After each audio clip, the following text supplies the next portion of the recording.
Okay, Binguses and Borpuses, welcome to today's stream. Troper, thank you for being here 90 goddamn minutes early for some reason. I don't know what you were doing in Twitch chat at 10:30 in the morning, but I hope you're better now.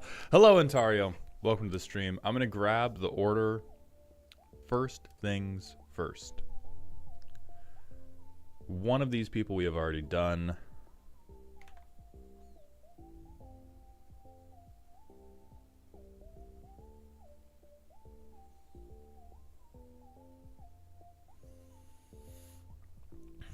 A number of these I feel like I've done already, but not even a number. There's one other one.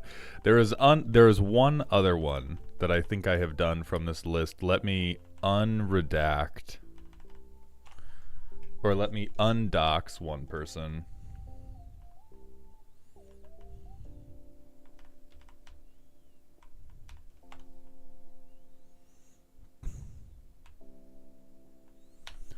All right. Here's the order for today. I do believe we're going to do Jay Dizzy is going to be done first out of, if they're all here, I believe, yeah, they said they get off work right after I start, and they only have an hour and a half before they have to go do other stuff. And so maybe Jay Dizzy doesn't have to go number one, but Jay Dizzy has to go in the first two. Atrax is chosen. Thank you for the 2 gifted community subs. Welcome back to Dog Heaven, my friend. I appreciate that very, very much. Bruh, you don't even need my deck list. I play Grand Arbiter Augustine IV. Just rate that. Castle, listen, man. Your deck list is important. The 99 is a real and true and a meaningful expression of how you want to expand on a world where the premise of it is that my superhero fantasy is being the head of the Internal Revenue Service. I'm sure you can do something with that in the 99. I believe in you. I believe in you. I fully believe that you have the potential in the 99 to bring that deck past the point of the high watermark for my life is passing an actuarial exam. I trust in that with you, my friend.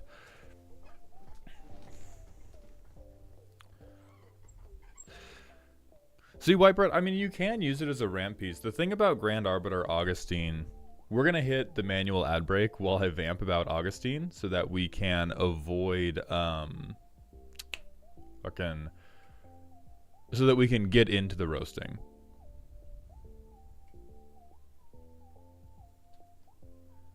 Get out of your YouTube studio. Okay, now I can actually manage the YouTube live stream. Perfect. 3-minute ad break coming at you. Anyway, Grand Arbiter Augustine. You could 100% use this as just a ramp piece in Azorius for the low price of throwing 2 to 3 games. For the relatively low price of immediately losing 2 or 3 commander games, you could probably convince people to let you use this as a chill commander if they see you're just ramping into stuff. The +1, you might have to Sharpie cube that out. You might have to take some white out. You might have to take the Bic lighter and burn that section of the card off. But legitimately, if you weren't taxing people, it's very easy to just be like, oh, I'm doing angels. I'm doing like big Azorius vehicles. There's a million things. There's a million things you can do. Not even as a commander, I've had him in the 99 and immediately became a drive-by victim. Listen. Yes. You have to throw at least one game. He is a game changer, Dark, primarily because Gen Pop is gripped by the tap out virus. Gen Pop Commander is in the terrible, terrible hold of the deadly, deadly tap out virus, which tricks you into fully tapping out every turn for the biggest spell in your hand. And so anything that fucks up that tempo, which Grand Arbiter Augustine does by making everything cost 1 more, just crazy honks you. It's dumb that he's on the game changer list. That's not true. This card is fucked up and powerful. Like, let's look at... Let's talk about lying. Let's talk about lying, since chat wants to be a bunch of little liars today. Let's talk about a fair Grand Arbiter Augustine list, where all we're doing, we're just ramping into big creatures, dog. We're not doing anything fucked up. We're just ramping into big creatures. And we'll do like, hey, big ones. Big ones only. Big naturals only. Okay, we could do cephalids. Oh. Yeah, we could do this for 5 mana. We could cost reduce more angels, so we could cost reduce giving this guy indestructible so we can continue exiling everything. We could cost reduce this to bounce everybody's board. We could cost reduce this to steal people's stuff.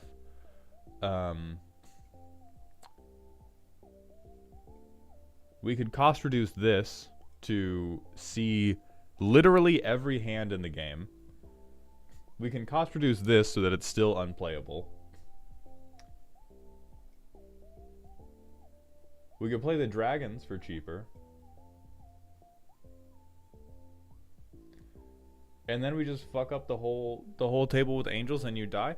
Like, the fact that it is both ramp for you and anti-ramp for your opponents is such a like criminal tempo swing that no matter what you're doing with the deck, it's automatically very strong. And that is kind of archetypal game changer territory for me.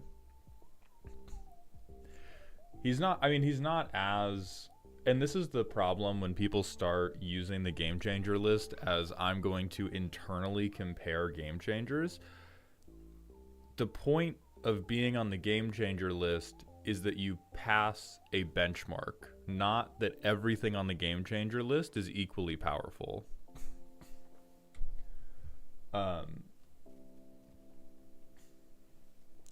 I think he changes the game anytime he resolves. Skizix.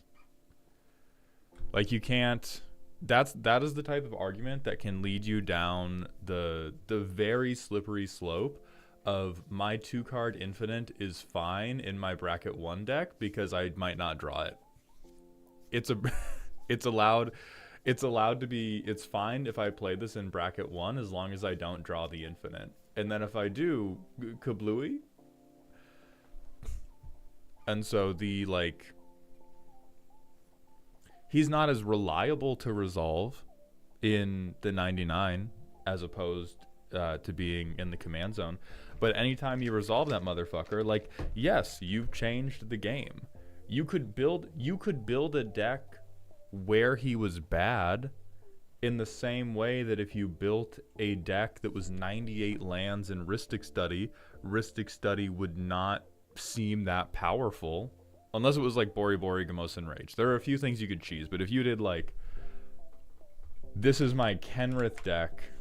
It's running Rhystic Study. I promise it's bracket 1 because it's 98 lands in Rhystic Study. Like, yeah, you have a game changer in there and it's not really doing a lot. You could build a list where Grand Arbiter Augustine or any other game changer was not particularly effective if you built the list not even to ignore, but if you built the list to spite what the game changer wanted to do, yeah, you can make them look weak. But in most good faith situations, Grand Arbiter Augustine is significantly increasing your tempo and significantly because fucking green players will take any obstacle to them playing a dinosaur on turn 5 as a hate crime. You are slowing down everybody else.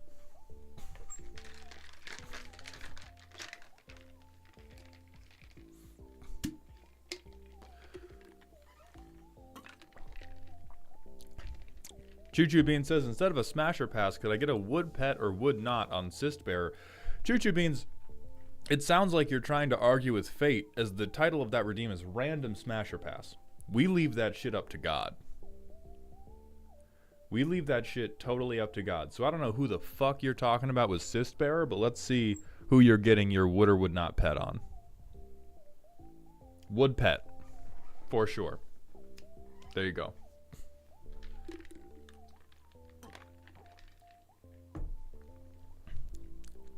How much for a targeted smasher pass? $5. $5, fuck you. You want to do something with channel points? It's going to be whim driven. Puka123, thank you for the Twitch follow. Welcome to the doghouse, my friend. Alright, so I saw one person sound off that they're in a meeting until 2 p.m., but they are good after that. I've seen Jay Dizzy, that's who's going first. Also, Pending Platypus and Calamarmo. Thank you all for the Twitch follows as well. I think it was Terrence, maybe, who said? No, it was Ignatius. Yeah, so Ignatius in a meeting until 2. Good after that.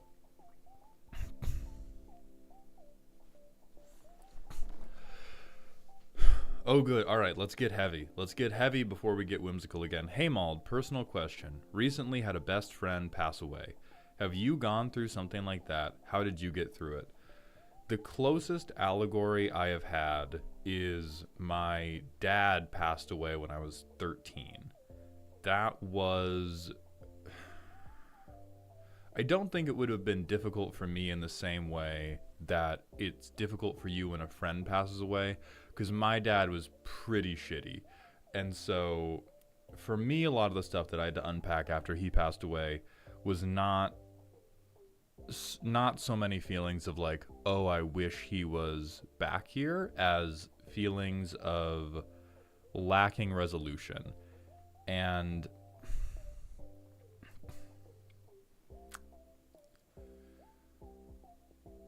I have lost a lot of friends, but I've never had to bury a friend. And so I am very sorry for your loss, but a lot of the relationships that I have lost over time have been the type of where they have drifted away, and I might not have that relationship anymore, but I don't have many relationships where I want it back and I'm unable to get it back. And so there are some broad rules, not even rules, but broad suggestions I would give you of, do try to surround yourself with other community. And in times when you want to, grief can be an expression of love, but there is a natural pitfall we all get into by thinking, if I grieve more, it means that I love more. If I spend more time being sad, and if I spend more time refusing to think about anything but my grief, that is how I am demonstrating the depth of my love for this person. And you can demonstrate a great depth of feeling in a short amount of time. You can also demonstrate a great depth of love for your friend by honoring them in other ways. And so I would always encourage over... what I'm really talking about is penance is a bad way to, or an unconstructive way to show the depth of love you have for somebody, to show how you care about them, or that you remember them, or that you honor them.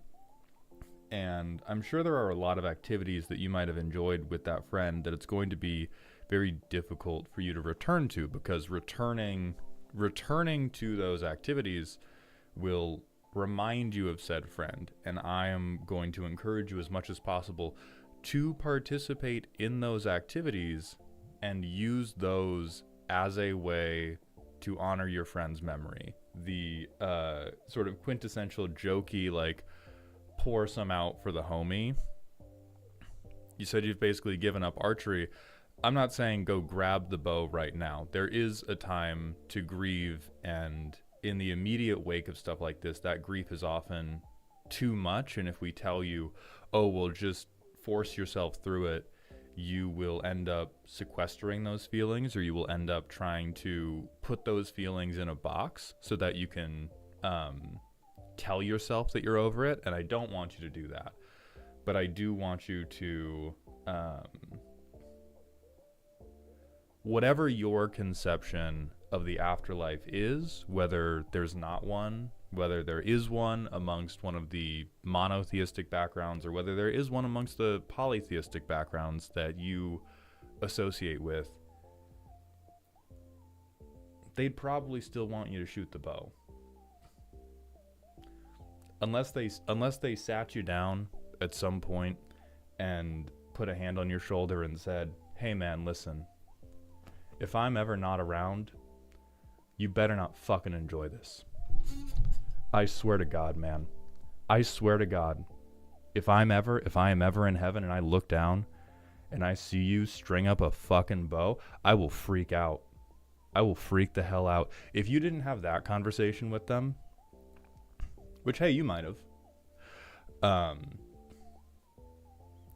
I would encourage you to express your love and your memory for that person through action. Inaction is never an expression of love. Action is always how we express love. It feels incongruous with the ways we are taught to express love, and this is a whole lot more. This is a whole lot more we could unpack, but it's typically incongruous with the ways we're taught to express love, because one of the earliest ways we are lied to and abused by authority figures is by being told that love is obedience and stillness. But love is always about movement and action, whether that is emotional, whether that is physical. And so it's going to be really hard. But inaction is typically the expression of the expectations of how you should be grieving, and action, expression, connection are typically going to be the ways that those emotions actually move through you. But that's all I got. But I hope that helps at least a little bit.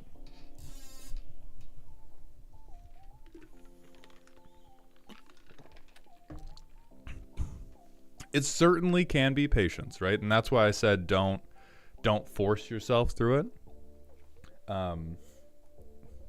I think truly it can require a great degree of like emotional clarity that is difficult to come by, and is particularly difficult to come by when you're in the throes of grief. But there is a time for everything. And so it may not be appropriate to ram yourself through it, but at some point it will be appropriate. And I urge you, when it is appropriate, to take that step and not let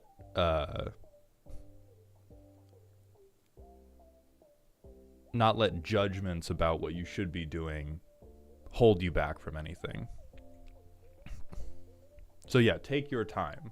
Don't just like run out and be like, bro said love is movement, I gotta jog, I'm signing up for a fucking 5K, dog. That's also not the path.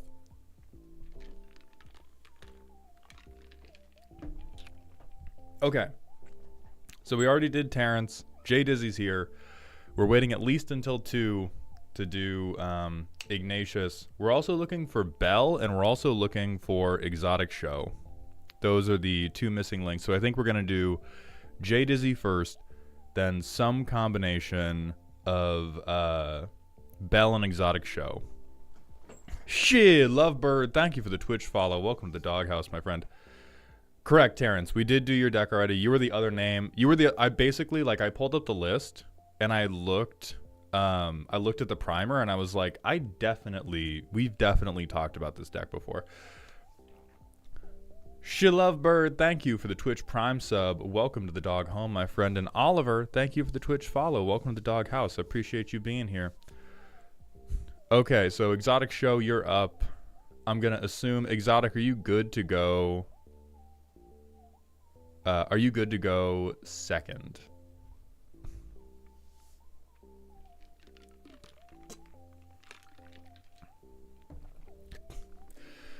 Hey, Mald, I recently moved and now the closest card shop near me is 14 miles away and I don't got a car or bike. What should I do?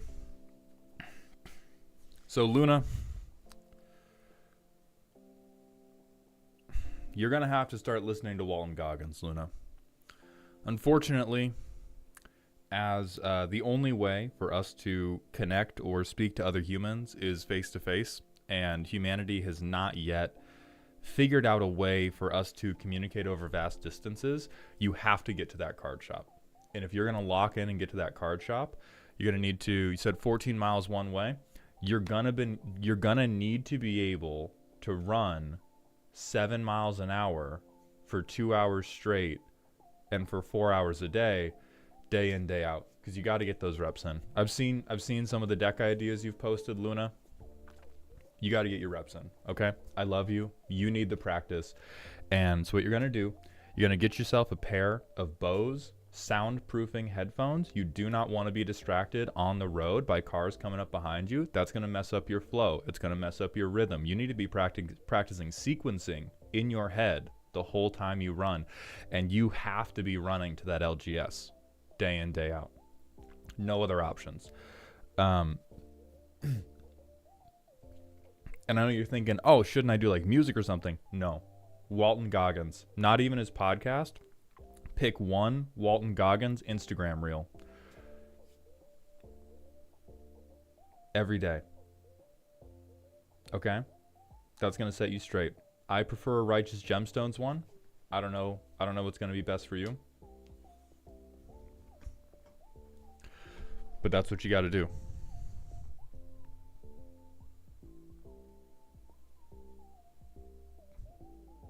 Oh, God.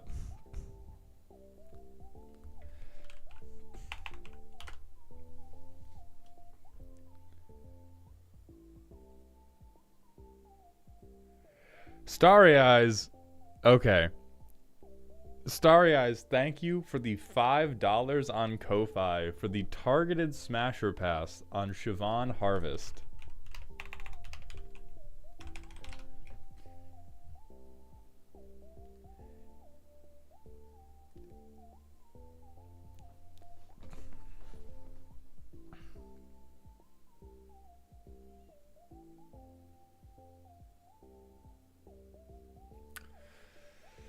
So listen, I'm gonna give this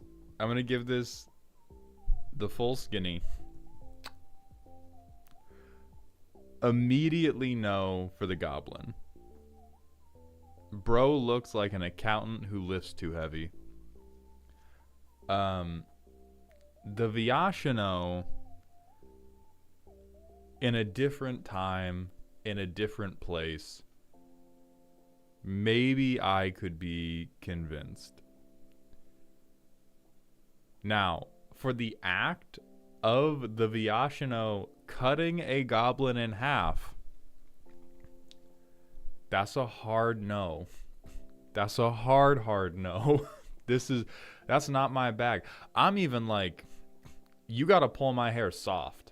I don't do pain in there. I don't do pain in there. I get squeamish. I get sad.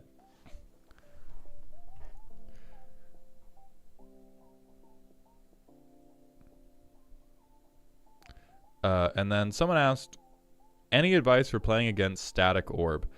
Hunter really...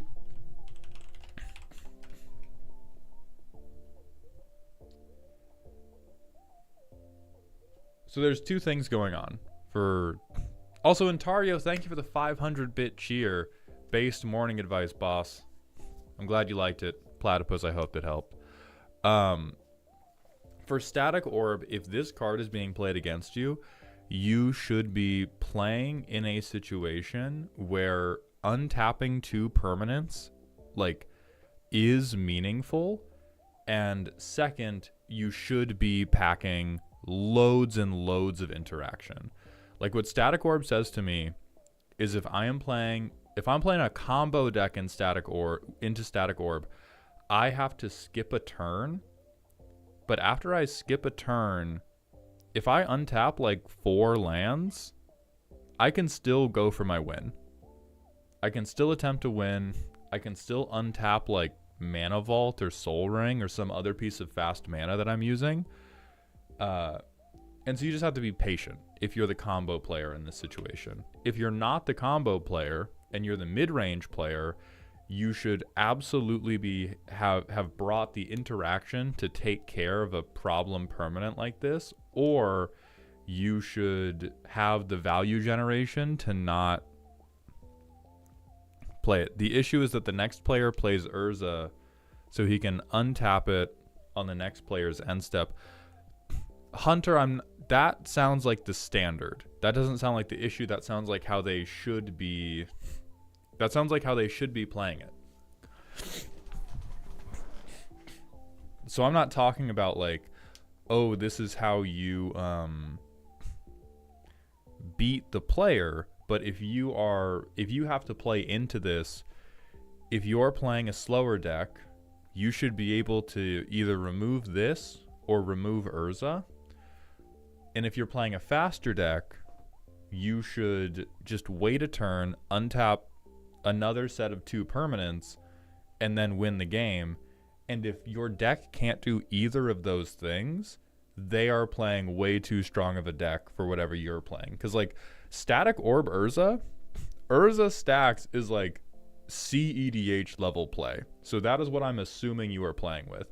If they are playing Urza stacks and you are playing like upgraded precons, that person fully does not understand what makes Magic cards good, and they just want to torture you.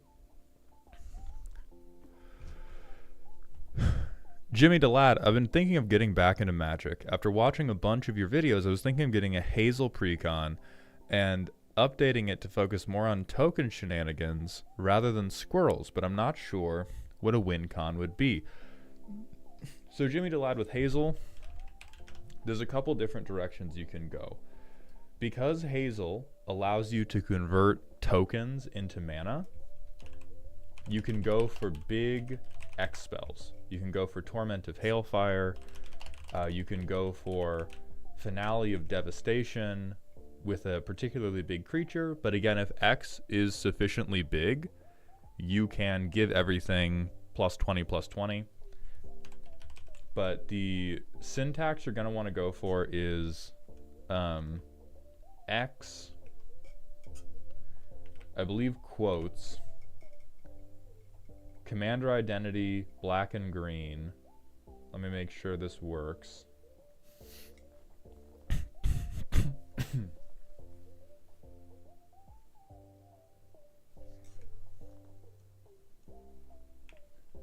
Looks like you need the little squiggly brackets, it looks like. So here's 117 cards you can check on where they do something with X mana. Not all of these are going to be meaningful for you, like Blast Zones, very whatever, Belt of Giant Strength, very whatever. But one of Hazel's outputs is if you make a ton of tokens, Hazel can give you a ton of mana.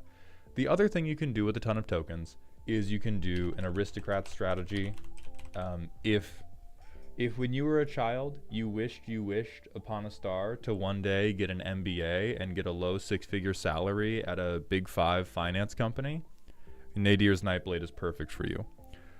Then you do Nadir's Nightblade, you can do Mirkwood Bats. There's a ton of things that say, if token happen, everybody gets a very tiny booger flicked into their eye. And you can do that a million times. Jade is a 7. Also, Alarian, thank you for the 500-bit cheer. Have I heard of SawCon? No. D's nuts, sock on D's nuts, sock on D's nuts. I got it first. Fuck you. It's where you sock on D's nuts. Thank you for the $10 for the joke that I beat you to. Thank you for the $10 for the joke that I beat you to.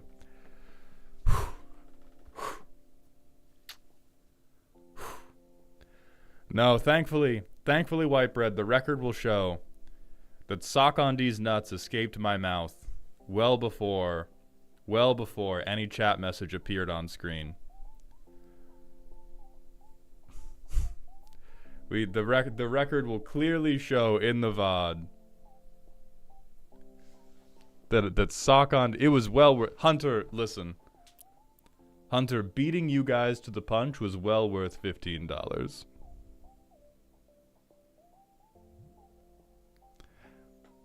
That's just because of the stream delay. Hey, they don't ask how that. Fuck. Never mind. Fine, boom. They don't ask how, Storming. They ask how many. Nuts fit in this mouth, by the way.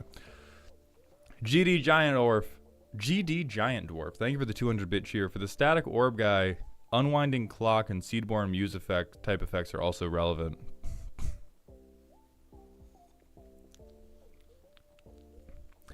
And Kilroy, thank you for the 10th month in a row at tier 1, my friend. Welcome back to the dog home.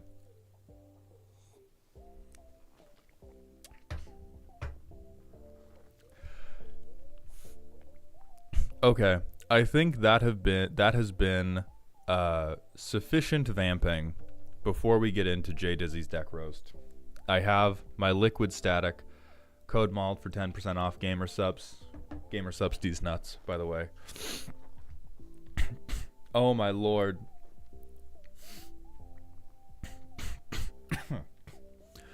Tyler, thank you for the $5 Ko-Fi donation. Welcome to Dog Heaven. Smash or pass?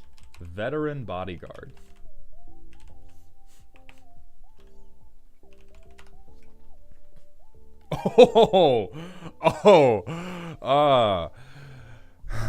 Unspeakable things. Okay? How do you think he got that eye patch? What do you think happened?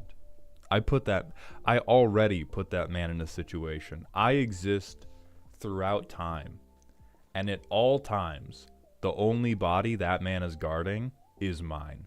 Okay? Let's be clear. Let's be clear.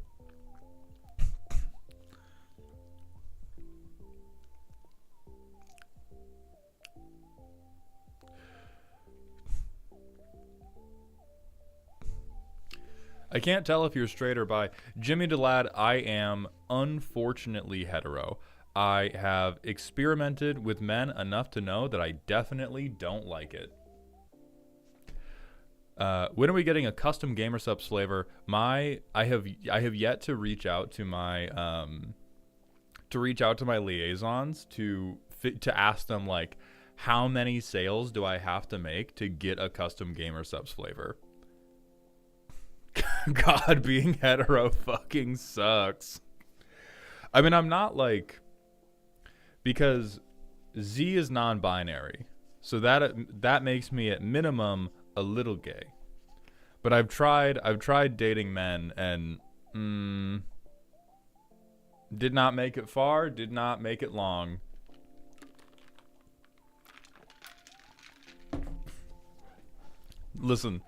Listen, guys, dating men, pretty bad. I'll say that. It's the trying that counts, King.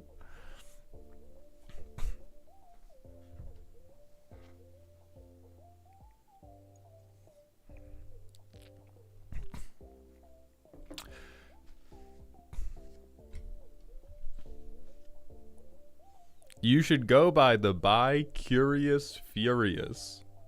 Sleeping with men, pretty green, though. Peak green behavior. I feel like it has to be white behavior because of veteran bodyguards.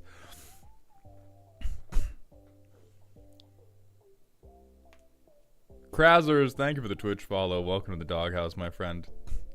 Don't be down on yourself like that, Mald. I'm sure you made them very long. Listen, we're not gonna fully demonetize the stream this early.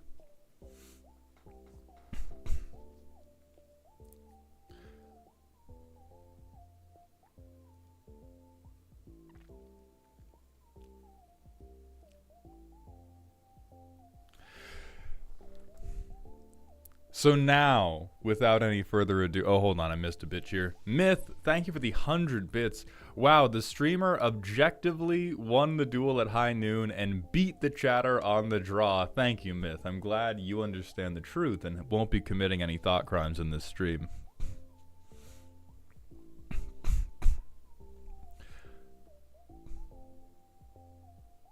All right. Now we are going to open with J Dizzy's deck. I need to blow... Hold on, everybody. I need to make some truly fucked up noises off stream because I have, like, the world's littlest batch of mucus so deep in my nostrils that it's fucking with me every time I try to speak. Give me a second.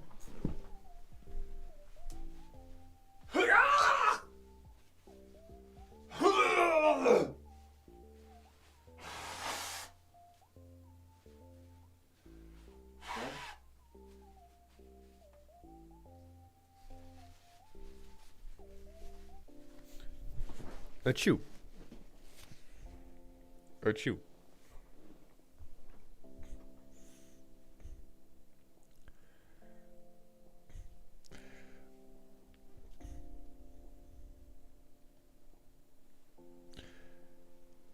DMC, thank you for the 100-bit cheer. I need to blow. Malltown 2025. Yep, that's me. You know it. GD Giant Dwarf, thank you for the 100 biddies. True Is It players will experiment with everything, that included. That was the beginning of my Spellslinger arc.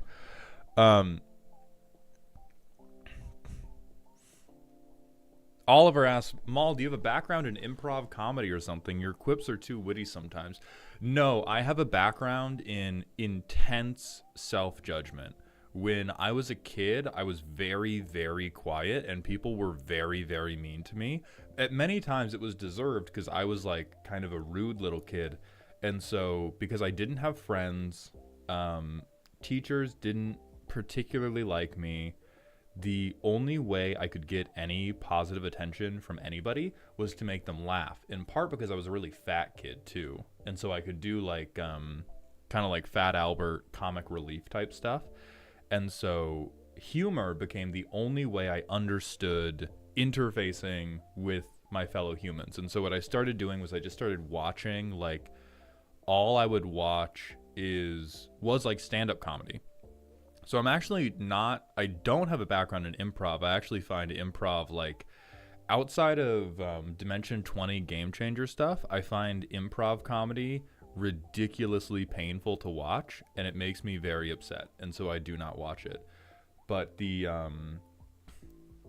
humor is just like every day of my life, it felt intensely spiritually important to me that I was funny and that people valued me for being funny. And so this is just like 30 odd years, not 30, because this didn't start happening before I had a hippocampus. So like this is the result of like 20 years of every day me being like, I have to be funny or nobody will love me, which is a bad thing that I'm trying to unlearn, but has given me some good skills with my tongue.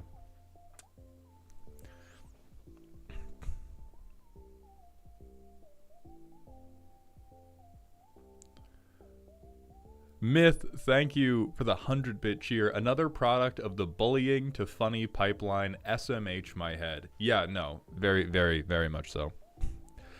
And Atraxis Chosen, thank you for the 100-bit cheer. Malltown, I do that, but it sounds more like an angry goose. You have to be talking about the sneeze, right? I was not a theater kid, and then Abhorrent Descendants hit me with that personal question, and we will rip J Dizzy's rant at that part. Good skills with tongue, Mauled Quotes 2025. And Tario, thank you for the 100-bit cheer, and thank you everybody for contributing to the dog pile.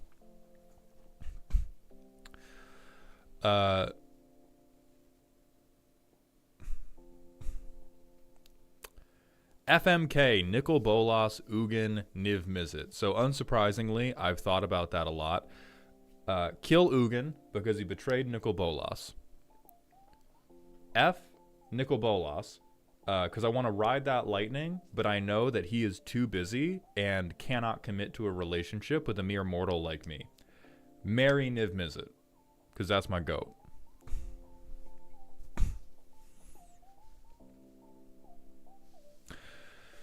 Dark, thank you for the personal question. Have you put much thought into the design of your fursona? I have put zero thought into it because I do not have, nor do I want one.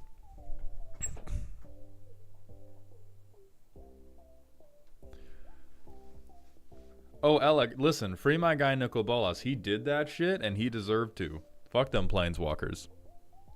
Anyway, opening up with Jay Dizzy's deck list. This is spooky, comma, scary. The deck is, in one word, aggressive. Basic idea is generate tons of tokens to chump block opponents. Use tools to protect the doll. Oh, fuck. Alright, it's the Chucky movie. Use tools to protect the doll when she swings so I can just get the attack trigger. All the other cards, I think, support the basics of Magic or the creation of more tokens. I do run a lot of prevention because my deck really relies on the commander, but there are a few cards, if I hit, could be secondary commanders. I've messed with the cards a lot, so if the tags seem wonky for some, that's why. Understood. And thank you, Google, for the anime feet ad to go with our child doll commander. I've considered putting in Panoptic Mirror. This is wrong. See, this is somebody... somebody asked me about, like, if I could pull off making a deck with all banned cards, and my gut reaction was that deck sounds bad.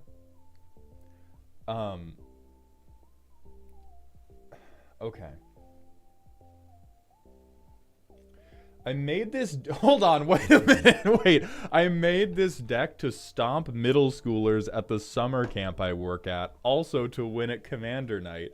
At the camp, we often play in the morning before things get started, so I need to win within 45 minutes. I love this. I love this. You're my favorite person. See? Bullying's good. This is who's allowed to bully. Fuck them kids, bro. Beat them kids up. Quick 45. Run the ones on these idiot middle schoolers, and then get to summer camp shit. Beautiful. Okay, I love the premise. Burn. Now I'm imagining you just screaming that into the face of a 9-year-old who like has no idea what's happening, and I'm so happy. All right, so Arabella, we care about creatures with power 2 or less being on the field while Arabella attacks.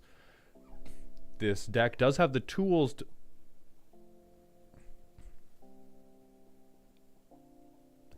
I don't know if I'm this angry at children.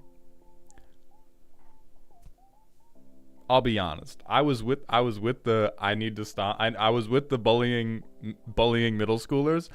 I don't know if I'm this mad at children. And in specifics, I think we can probably find something that is better at bullying children in the way you need to than just like, what's up, loser idiot? I have a job. I can afford popsicles. I have a car. What do you have? Hand-me-down sneakers? Idiot. So let's see what else we've got. Burn's good. Whenever goblins attack, make a tapped 1/1 goblin.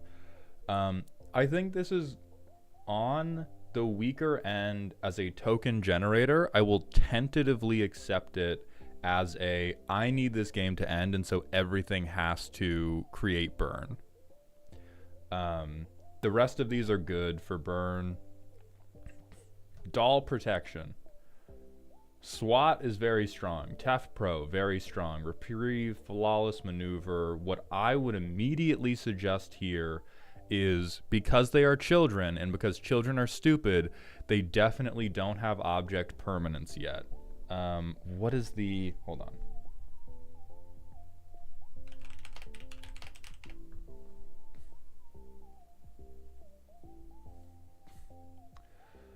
on. Let me see a clever concealment. You don't have to be swinging out with all your tokens, and so this is a deck where it's very, very easy for you to hold up a couple things for instant speed board safe. Now, you may have this in here for like protect whole board. I don't know how specific your tags are. But if you don't have this, clever concealment is basically like in your deck, it is legitimately as good or better than Tef Pro. And don't do this, dog. Don't do Ain't no way you're hitting the 9-year-olds with we can in 5 minutes. Listen, we're already bullying the children. We don't have to go after nap time, bro. After nap time. Axeman Bat, thank you for the 50-bit cheer. Where's Delney? Right here. under the I'm an asshole section where they belong. Atraxas chosen. Thank you for the 400-bit cheer. That bullying was exclusively the boys' Christian summer camp cabin counselors. Indeed. Thank you for that contribution to the dog pile, Atraxa. And who's on top? Oh, it's a Laren with the D's nuts joke. All right. So yeah, this guy's fucked up and hateful and also perfect for the deck. Dusk and Dawn is... Yep. Fuck you. Fuck you. Why is this bracket 4? Hold on. Wait a minute. I was like, oh, it's bracket... Dog, what are the kids playing with? I was like, bracket 3, yeah, 9-year-olds can grasp that. What type of fucking off-meta CEDH decks? You're handing middle schoolers like Glarb CEDH, and you're like, go to town, bro. Go to town. All right, so game changers that I don't think are strictly... Now, this depends on if you want this to fit better into the bracket system. Smothering Tithe One Ring, hey, good fucking cards, right? Fucked up strong cards. Always good to teach children that capitalism is unfair. Their dads are rich and they come with very good decks. Okay, if we are legitimately just opening up in bracket 4, then we can keep it bracket 4 and we can do advanced bullying. Non-combat damage doubling. This seems pretty reasonable with the only thing I might suggest in place of this, depending on how good your token generation is, City on Fire is another thing we could consider swapping in, mainly because this has a convoke cost. And so in terms of like turn you can play this on, tapping down everything but the Chucky doll to lay down a City on Fire to then ping for triple could be pretty good. Break through the line. Haste and Unblockable is good. Dolmen Gate's good. Reconnaissance is good. Another unblockable thing is good. Another version of unblockable is good. I would rather...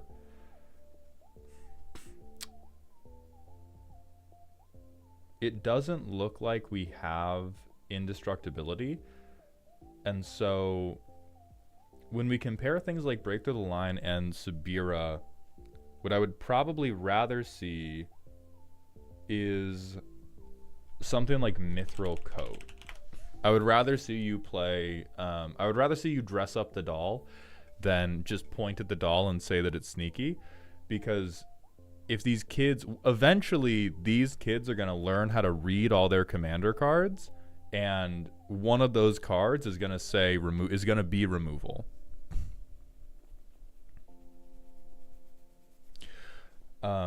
And so if we're beating it significantly on the mana, like Reconnaissance is really good because you can do the trick to give it pseudo vigilance. Dolmen Gate will let you swing everything, but for things that are going to end up being the same price as a piece of indestructible equipment, I would generally recommend like a better way to defend Arabella. GD Giant Dwarf, thank you for the 100-bit cheer. What do we think of Cavalcade of Calamity?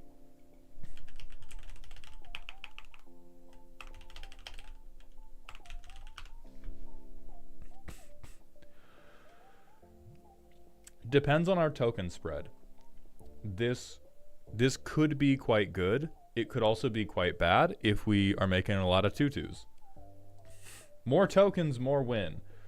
So a Johnny who is really not that good in this deck, I don't think, despite being one of the most expensive token generators we have. Anim Pakal is crazy good. Elspeth Sun's Champion is very whatever. I think this is where we can start making it fucked up with you. We have Bad Krenko. Is there a reason we are on bad Krenko rather than good Krenko.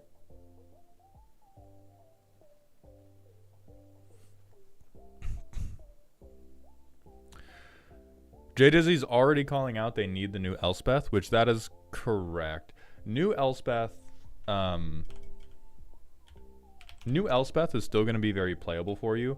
It is kind of like unfortunate that you can't utilize the evasion very much without breaking the Arabella line, but the rest of the card is so much upside that I would say you could probably like 1-for-1 replace Sun's Champion with Stormslayer and you'd be happier. Little Miss Gnomes is in here. Axeman Bat, thank you for the 100-bit cheer. Elspeth token doubler indeed. I win too early for the 4-mana Krenko to generate enough goblins since I don't have enough other goblins. That seems strange to me. Like, let me do some back of the envelope math with you. The turn you play Krenko Tin Street Kingpin, I do not see many haste enablers, and so the earliest he's swinging is like on an on-curve game turn 4. You have 6 pieces of fast mana. Not even fast mana. You have 6 pieces of ramp. You have 2 ways in the deck to potentially play this man earlier than turn 3. And so if it's all the same to you, I'm going to call this, you're probably playing him turn 3. So you play him turn 3. You swing him turn 4. He will trigger twice for Delny, which will put him up to 2 power. You'll make 2. 3 power, you make 3. So you have, oh, that is really fucked up. So you get 5 goblins turn 4. And then you get 4 goblins turn 5. So it's 9 goblins by turn 5. If you do Krenko Mob Boss, we play him turn 4. Can't tap him immediately. Turn 5, you get... Oh shit, J Dizzy's right. Holy shit, we made other Krenko good. The fact that this guy gets... Well, it's only if you... okay, hold on. There is the... We were making the assumption that we have our non-binary king on the field. These two together do make a very strong combination. I think in every situation other than these two being together, other Krenko probably ends up superior. But I will tentatively let you cook because I love this. Right, tutor for Delny if I can, but you have like... We have 3 tutors in the deck that can search for him, which is also not particularly reliable. So I'll let you cook, but also this is not a thing that we can be like, oh yeah, this happens. 7% chance. Ocelot Pride fucks. Secure the Waste is a perfectly fine mana dump if you happen to, I don't know, high roll into like Mana Vault or something. Siege Gang is okay. Siege Gang Lieutenant is much better. I think what we are... What's this bitch's name? Hold on. It's the white bitch. Adeline. I feel like she's missing. I think it's difficult... to ever justify not having this in a white aggro list. Axeman Bat, thank you for the 100-bit cheer. Needs more tutors for Secret Commander Delny because this deck seems like mediocre aggro without her. I don't really think that is true. I think there are some games you could have with this deck where it gets a lot of dead draws, but it seems like you can probably mulligan to a pretty playable hand.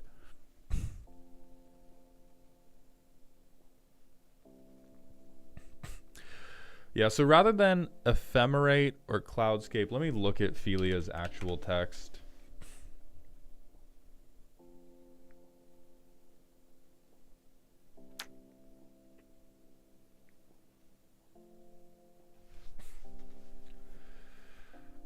end step is not like the best kind of flickering for us. However, I think it does work really, really well with a million things in our deck.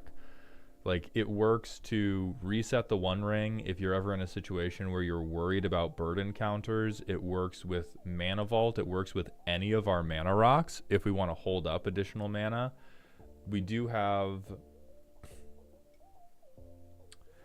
don't actually have that big a number of ETB make a guy, and so if we want to do the dog,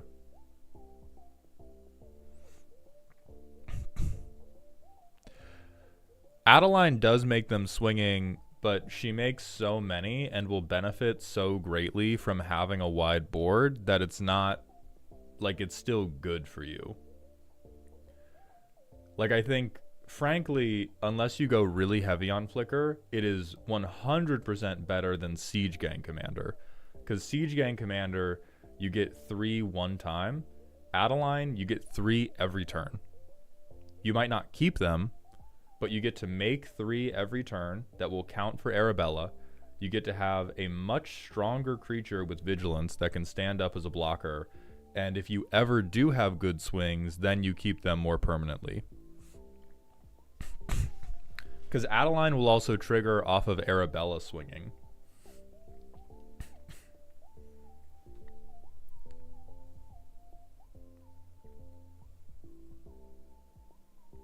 Then we have God, the extra turns, but I die after. Yeah, and if you have reconnaissances out, those tokens are saved. Like, I think there is no practical downside for this. Sometimes I need cards. Oh, I thought you said LOL here. These are all fucked up and good. I think Felia gets even better in the context of having things like Takesia's Welcome, having creature tutors. We can flicker an Esper Sentinel to make it bigger. Now they have to pay 2. Their kids can't afford that. Axeman Bat, thank you for the 100-bit cheer. So why isn't this deck on the 1-drop red mobilize and 2-drop white mobilize? We'll get there, dog. We'll get there.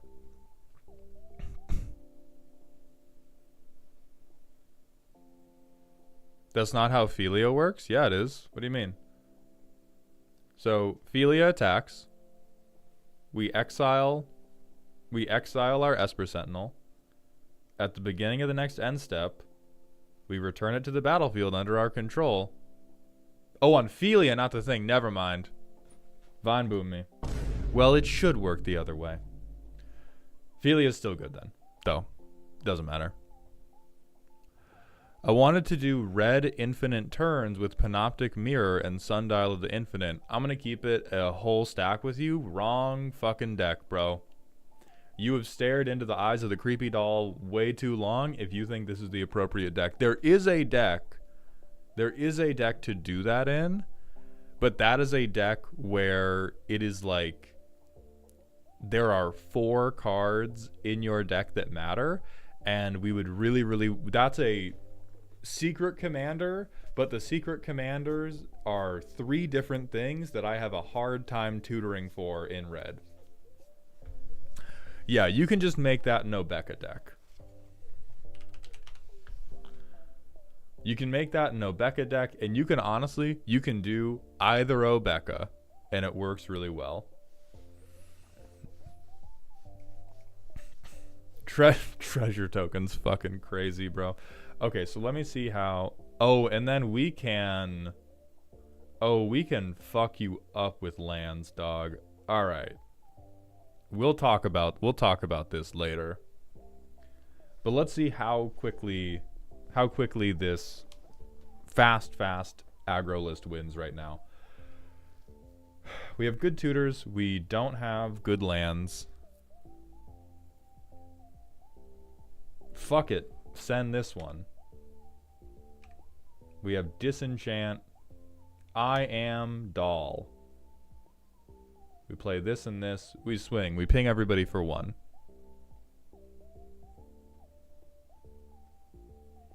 I'm going going to do City's Blessing to track.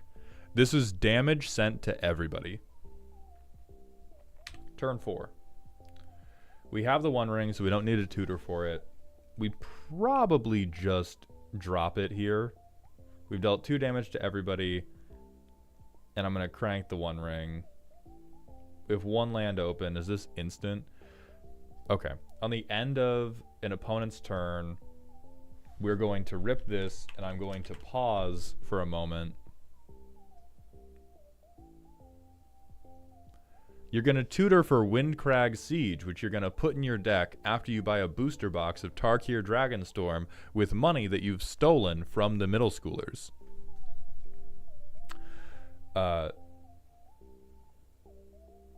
You would like every time Mardu is the correct choice, but there are even worlds where, like, if the 10-year-old pulls out a gat and says, if you pick Mardu, I'm killing you, you could pick Jeskai and not be sad. So I put Windcrag Siege in no matter what. So we tutor for that. And then next turn, hey, this plains, it's Windcrag Siege. We tap 3 for it. We play a land. This goes up to 2 burden counters.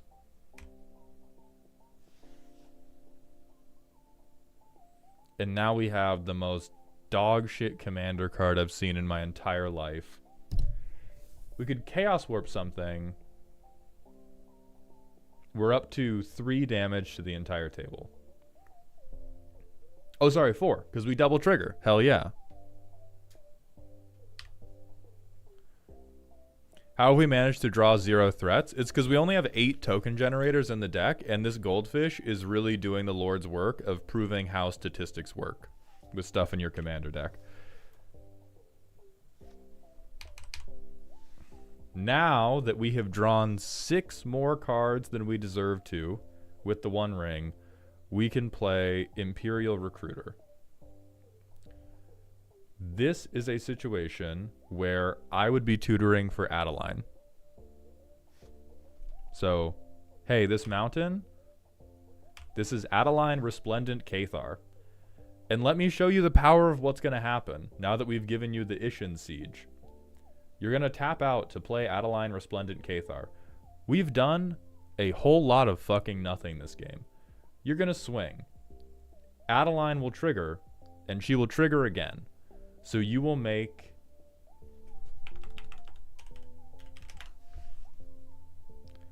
You will make 6 1/1s.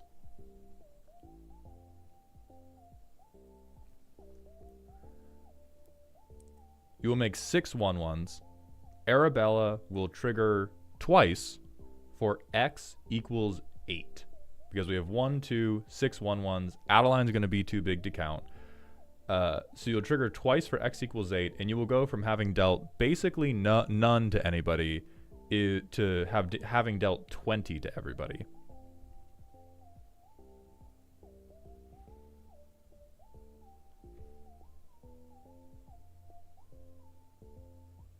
If a creature attacking causes a triggered ability of a permanent you control to trigger, that ability triggers an additional time.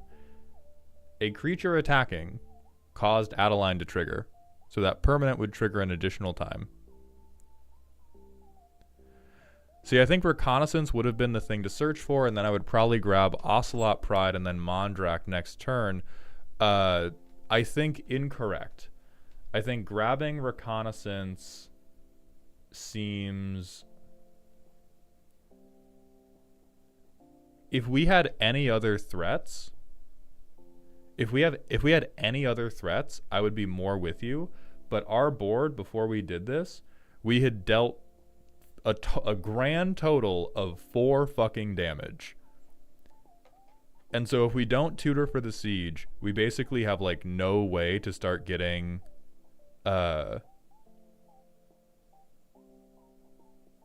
we did attack with a creature though. We attacked with Arabella. We attacked with Yeah, it's not 20. Oh, Jesus. Axeman Bat, you play CED. Well, it actually makes more sense that the CEDH player does not know how commander damage works because it's never fucking relevant in that format. But thank you for the 100 biddies all the same. So if we tutor for... If with the Enlightened Tutor... we tutor for Reconnaissance instead of tutoring for Windcrag Siege. We have a very safe attacker that can't deal damage. And then if we begin tutoring for Ocelot Pride, you're playing this as like mid-range rather than I need to pop out and show these fucking kids. Because this is a good... I will generate enough tokens to win by like turn 10, which is honestly in aggro. If a hard-boiled veteran Boros Aggro player saw you rock up with a bracket 4 deck list and take 10 turns to win, they would stab you out of love. They would stab you in the heart fully out of love. Axeman Bat, thank you for the 100-bit cheers. Stop, it was a joke. I know how it works. So let's think about other good things we could change here.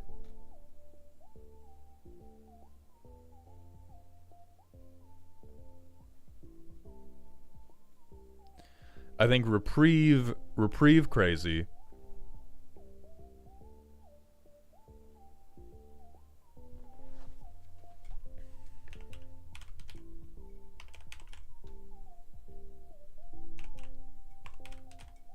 Oh my god. My problem with Worms Crossing Patrol is that this motherfucker definitely dies on like turn 3. It's like cool, it's cool Arabella triggers.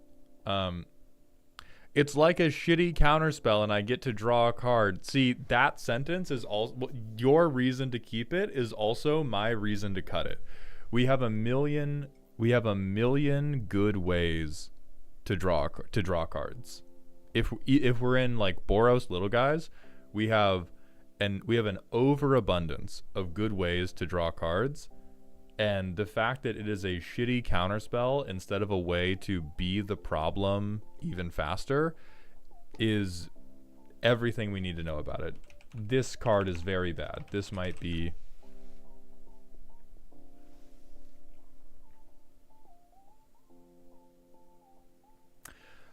So this is strike 1 for Twitch chat, suggesting additions to the deck.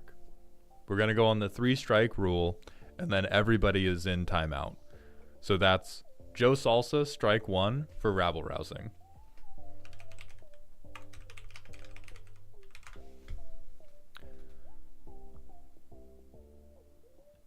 I do like Charismatic Conqueror quite a lot. The vigilant guy that can swing counts for Arabella, has a much better shot of beginning to make you the white vampire tokens early. Like, the thing that this deck appears to struggle with is it either makes... It's really bad at making a reasonable number of tokens. It has a bunch of situations where, okay, I play Ohertak and now I make 5 billion, or I make 1 and I'm quite sad. Yeah, but so okay.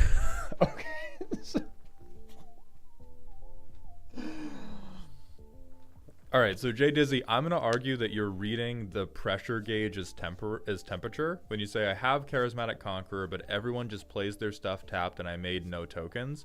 That tells me that we are failing as an aggro list, and not, oh, Charismatic Conqueror bad. If everybody plays their stuff tapped, it should be easier for you to make solid attacks. And the reason that it didn't matter is because the deck does not begin to cook until like turn 6 or later, at which point we are well outside the world. Like, we're no longer an aggro deck at that point. At this point, we are like mid-range weenies. If you want to be mid-range weenies, mid-range weenies, but if everybody playing their stuff tapped doesn't enable us to make meaningfully better attacks, then they're gonna take our aggro card, man. They're gonna take our Black Air Force Ones away. Let me see Sky Hunter Strike Force.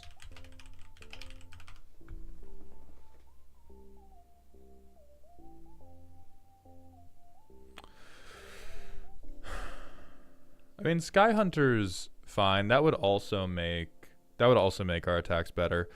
Ascendant's Divine Visitation would like kind of non-bow us because it turns off Arabella. Oh yeah, and this would also turn off Arabella. Yeah, never mind. We have Secure the Wastes. But I think we would rather have like... I'm actually not sure if we would rather have Voice of Victory because we have to sack the tokens. However, this could be useful. This could be useful if we're getting interacted with a lot on our turn.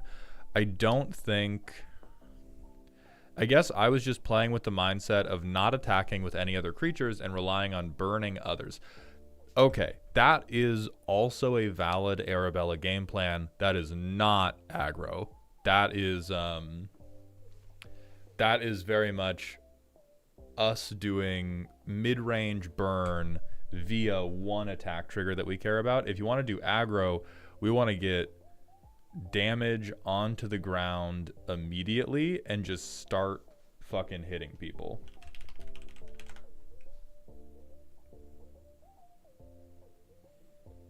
Oh yeah, we also have 2 mana Arabella. Thank you very much, Axeman Bat. Oh, we can trigger order melee. Okay, so Sky Hunter Strike Force I think gets better with that trigger ordering, because then if we swing out at everybody, we have a board of like 5/5s. GD Giant Dwarf, thank you very much for that 100-bit cheer and that correction on melee. And Little Big Ham, thank you for that Twitch Prime sub for the 2nd month in a row. You are correct, it's not Darkest Dungeon right now. So I like Anok Strike Leader. I like Adeline the most. But I do think if you want games to end quickly, you should be much more focused on like, how do I swing fast? How do I get my board strong enough that I feel comfortable swinging?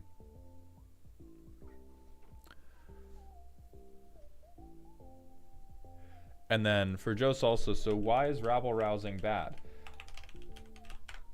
Rabble rousing, I do not like in... rabble rousing is good to me in the context of non-aggro. The non-aggro version of this list that wants to sit in the corner twiddling its thumbs for about 10 minutes and then come back and be like, hey kids, I built a bomb. Whoop! Rabble rousing's good for that, but this notably, it's 5 mana to, if we only have Arabella, get 1 creature. It's 5 mana to, if we don't have Arabella, get no creatures. This goes into like the layers of Winmore Hell. Hi baby. Oh, thank you so much.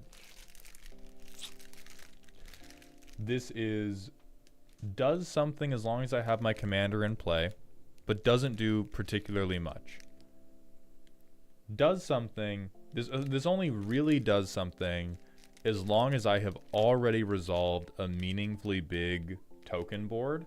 Like if this was a companion to the deck where it did not have to take up a card slot and I could just decide to draw it later in the game, this is totally fine to play when I already have 5 or more creatures. If I don't already have 5 or more creatures, all this does is make me sad. And Tario, thank you for the 100-bit chits. 100-bit cheer for the high Z. And Alex Bielansky, thank you for the Twitch Prime sub. Welcome to the dog home.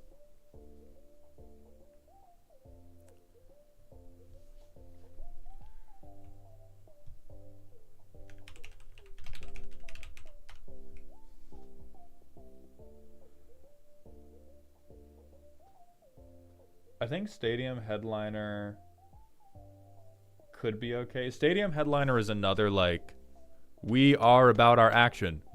Stuff is happening. I am swinging every turn. I am swinging most of my guys every turn.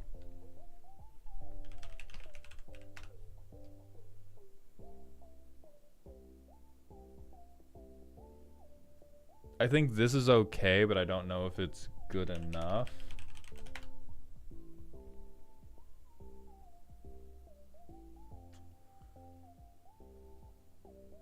I feel like we take Loyal Apprentice over Legion Warboss specifically to have flying on the attacker. GD Giant Dwarf, after a bit of testing with the deck, what do we think of Cavalcade? Also, Raid Bombardment works too. We looked at Cavalcade already. I think it could work.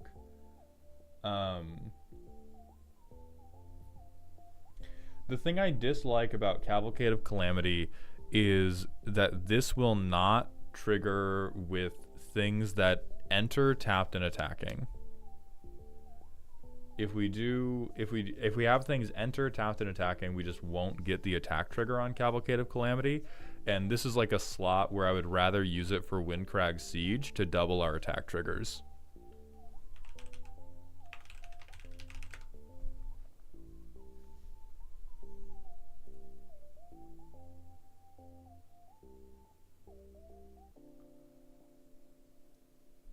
Ooh.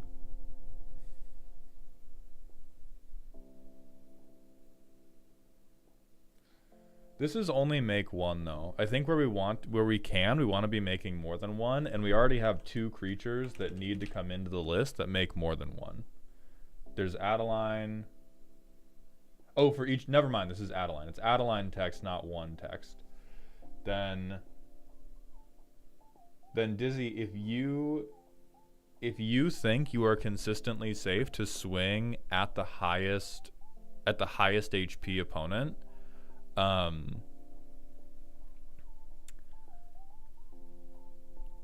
if you think you can consistently swing at the highest HP opponent, then good.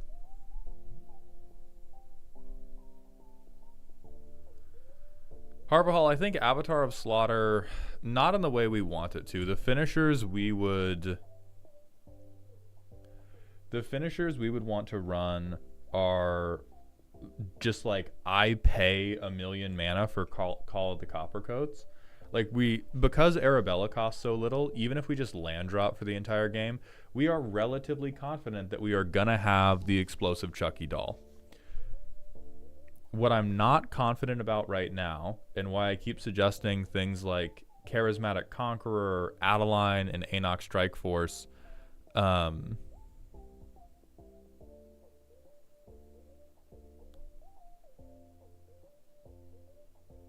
no, Sarvok, the Arabella triggers and the Adeline triggers will happen at the same time, so you can order them such that the tokens from Adeline enter, and then Arabella goes through, and then you get to benefit off of those additional tokens with Arabella.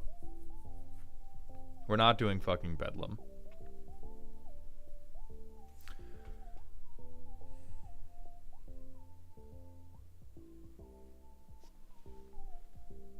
Howl Squad heavy or too slow?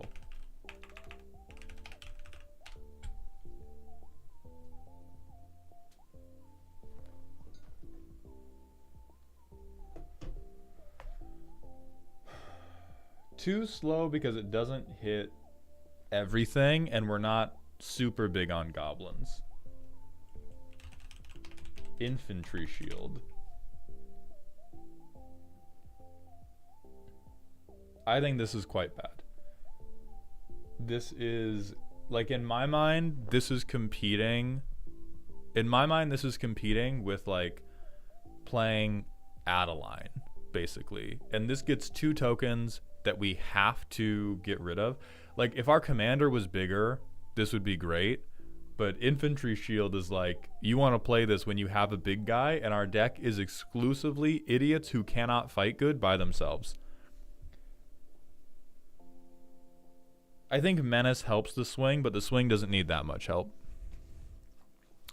Axeman Bat, thank you for the 100-bit cheer. The mobilized triggers get doubled from your attack trigger doubles, and they trigger at the same time as Arabella, so you make tokens doubled, then have Arabella fit.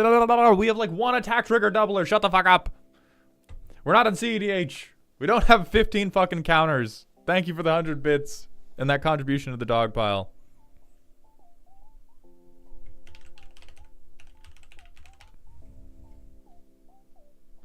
What's Combat Calligrapher doing?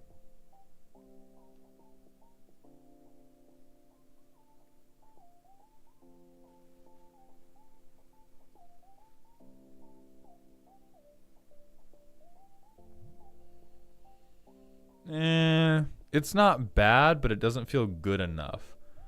Axeman Bat, thank you for the 100 bits. It is cool. You know what's also cool? Stuff, good stuff happening for us. Let me look at Will of the Mardu. DMC, thank you for the 100-bit cheer. Jacked Rabbit, we can have it make 2 tokens on attack.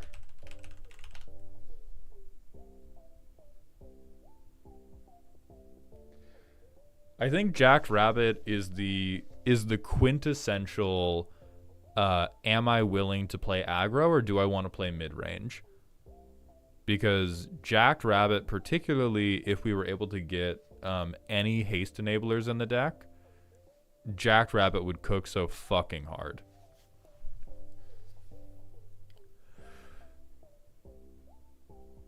And Tario, thank you for the 100-bit cheer. White Sun Zenith gets you a bunch of dudes that buff Arabella's triggers and also lets you use mana later.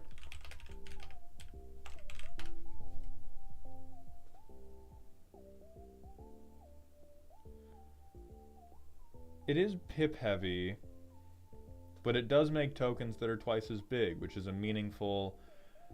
Dizzy, I would at least test this, swapping this for White Sun Zenith, but like the games do end quickly enough that it may be a meaningfully big difference. Soulstorming, thank you for the 50-bit cheer. I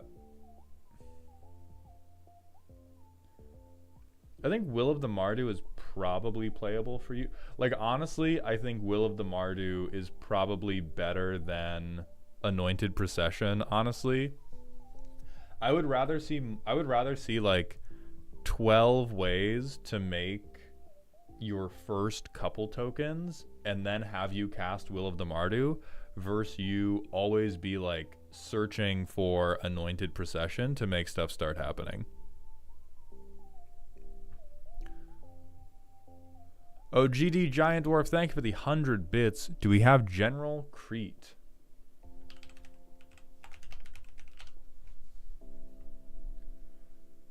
Yeah, we have this person already. Energil, this is bracket 4. This is bracket 4. We are bullying Nepo babies. We are bullying rich middle schoolers.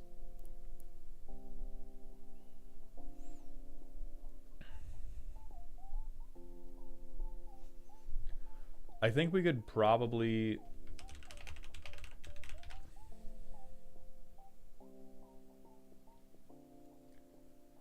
Yeah, I do think Tempt with Bunnies would be...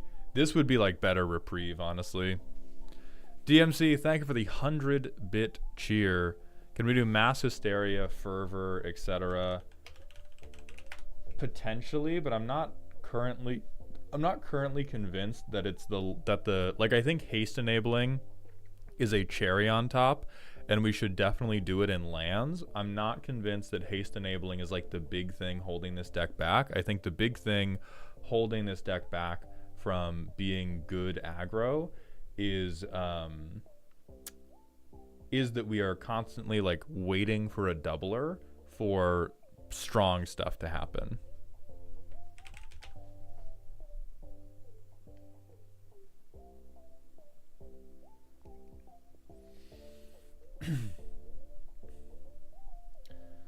I think Aroa's God of Victory is pretty good. We might even be able, like, honestly, we might even swap Dolmen Gate for this, because Dolmen Gate's competing with our commander, and so we never Like we would never ever cast Dolmen Gate on turn 2 anyways. We would always cast Dolmen Gate on turn 2 and we would always cast Arabella on turn 2 and cast Dolmen Gate on turn 3.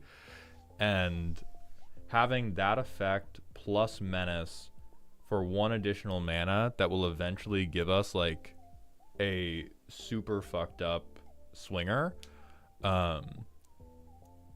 is pretty positive.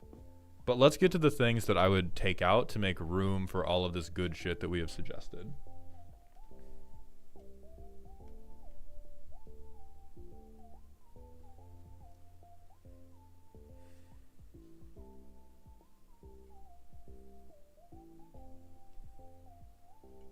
Reprieve for sure. Fuck this card.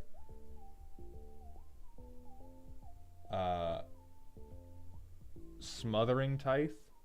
I do not think that you have the consistent card draw to fuel infinite mana, and I think this deck, legitimately, like, prime time for this deck is I just play on curve, and I kill people with what I play on curve. For the Let Me Swings, I think Break Through the Line and Subira can definitely be replaced. But at least one of these should be replaced with Mithril Coat. Dolmen Gate, I think you can swap for a Roas. I do not believe in this Ajani as a token generator. So he makes one cat when he comes in. He brings his homie when he enters the field. That's not nothing.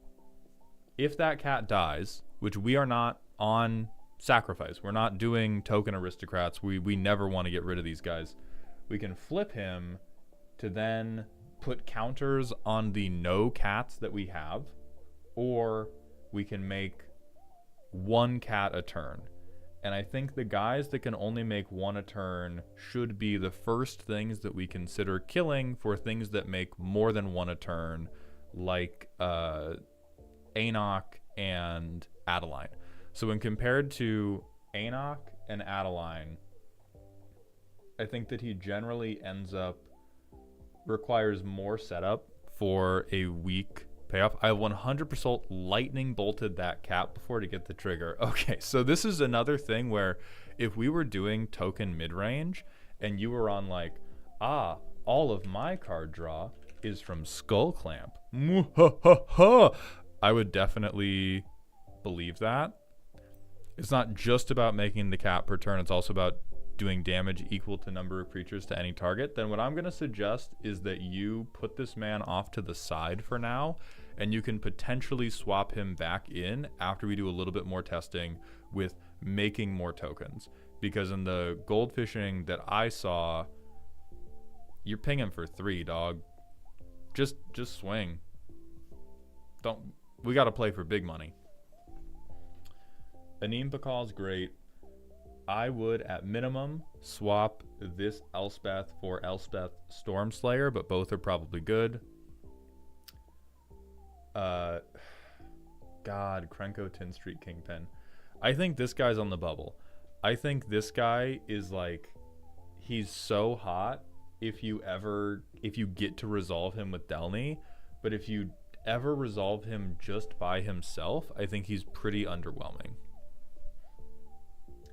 Siege Gang Commander gets replaced, I believe.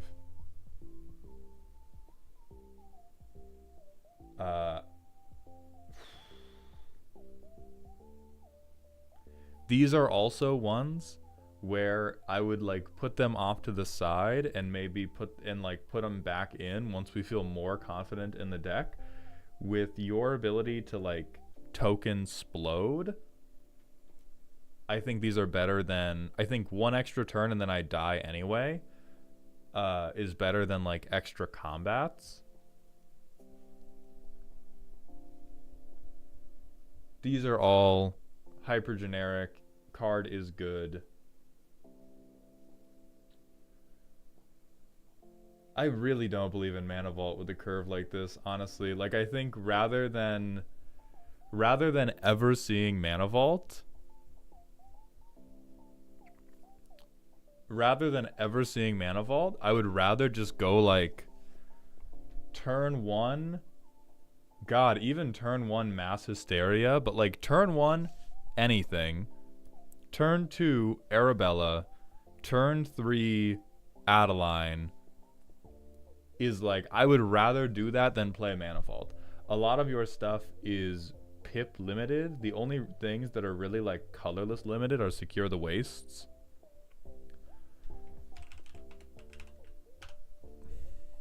Mana Vault is much better in Slicer, yeah. Oh yeah, 4th Eorling Gas is another consistent Boros Aggro heater that a lot of people sleep on. So I would recommend that we find a spot for this. I really don't like the doublers. I'm going to sound crazy when I recommend that you cut all of them, but I recommend that you probably cut all of them and just fucking make Adeline happy. Also, DMC, thank you for the 100-bit cheer. It might be too cute for us, but if we have big creatures, Elemental Mastery turns our big guy into more Arabella damage. We don't have big creatures, though. We don't have... What?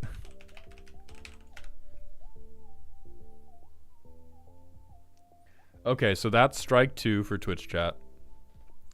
But token doublers are generally a mid-range trap. Like, there is 100%... Token doublers are like the mid-range glory hole.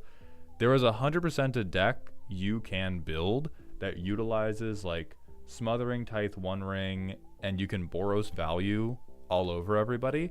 And that deck even can be Arabella, but those are distinctly different decks from, like, Arabella is here and angry.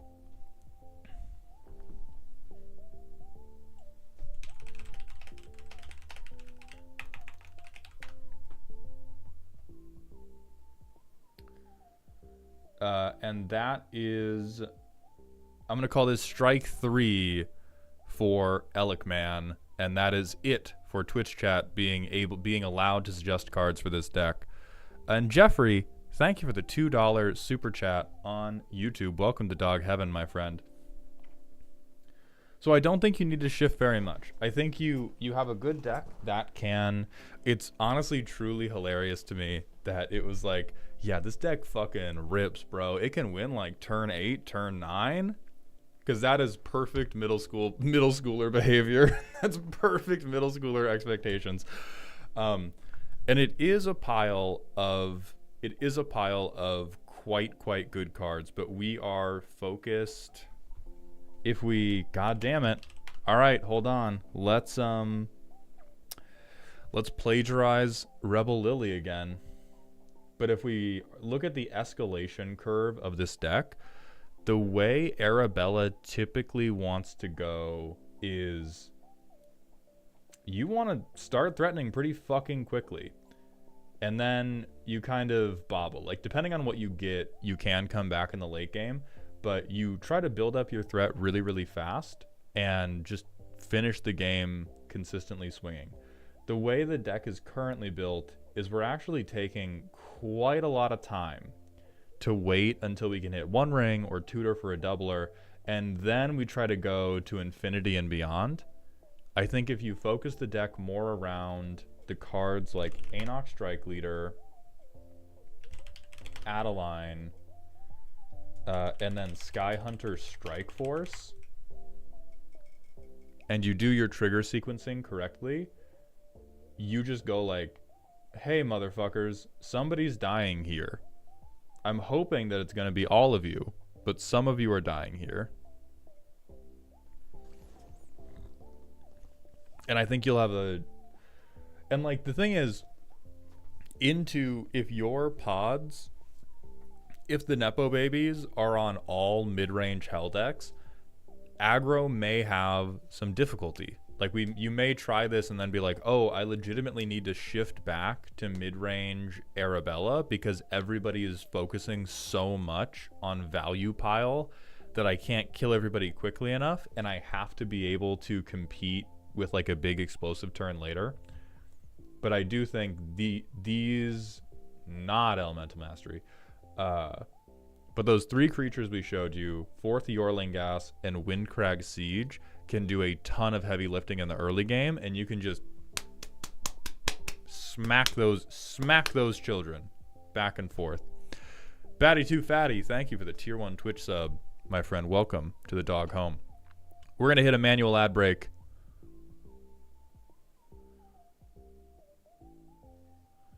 At regular commander nights, I'm usually nice enough to tell everyone I'm the villain and they need to stop me so I get targeted and everyone isn't as mad. Perfect. I will say, if you try the aggro deck list and you're like, oh my god, the hoes are mad, the hoes are afraid, and because of that fear, they've pulled out guns and shot me in the chest, and you want to switch back towards a more mid-rangey strategy, this is your boy. Don't spend 6 mana on Oher Tak. Spend 6 mana on Sun Titan, recur Adeline.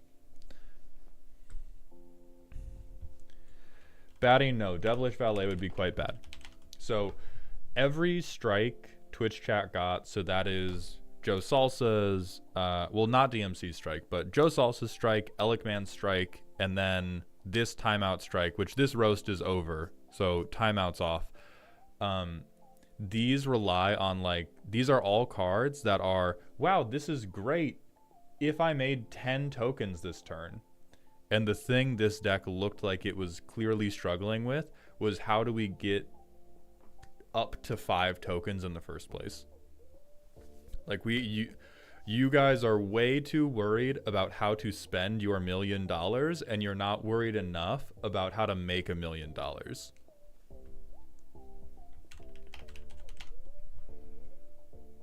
This is actually better than anything you have in the deck. J Dizzy, you could cut anything in the deck for this and it would be a strict improvement. It might even get you to CEDH. So manual ad time, and then it is Exotic Show's turn. Exotic Show, are you around?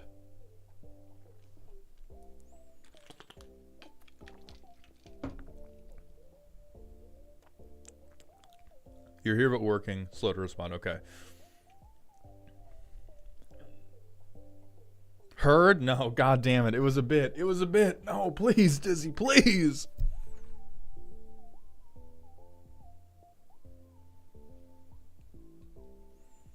Thank you, J Dizzy. I hope you enjoyed. I hope you at least exhaled through your nose a little bit, and I hope we give you the tools to both fuck up these children and still have a good time at your LGS.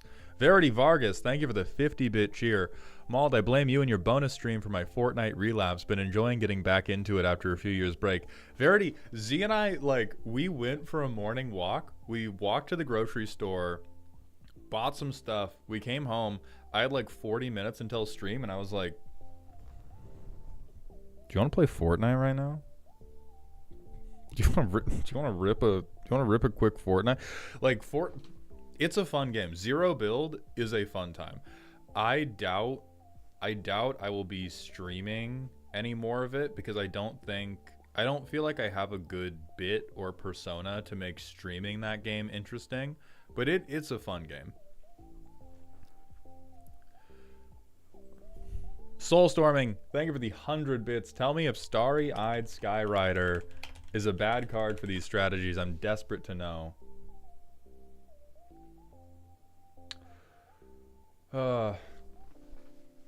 So the flying's not bad. The evasion is not nothing. I dislike this card only because it doesn't make tokens, and the thing we needed to fix is that we needed to make tokens.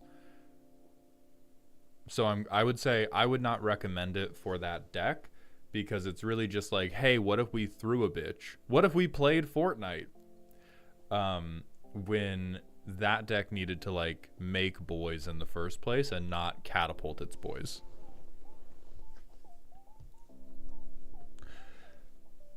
Oliver Masthay, thank you for the Prime sub, my friend. Welcome to the dog home. I appreciate that generosity.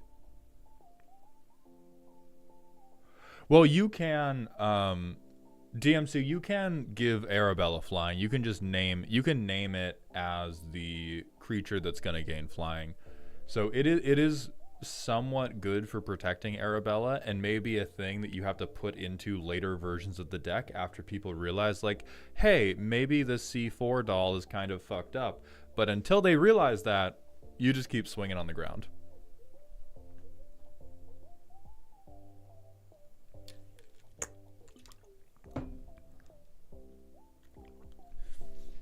Alec, we're not going to give you a chance at redemption because we're done with this deck. We're moving on, and we are not looking at any more cards for the aggro list. The ruling on the field is going to stand. I am going to piss, and we are going to get into exotic.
And we're back. My Uncrustable's feeling kind of ready, you guys. Oh shit.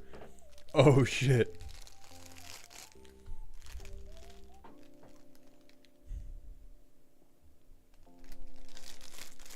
The Hunter, as far as I know, the music doesn't have a name. This is custom stream audio that my producer had made for me. And so it is, I don't even know if it's publicly released. It might be.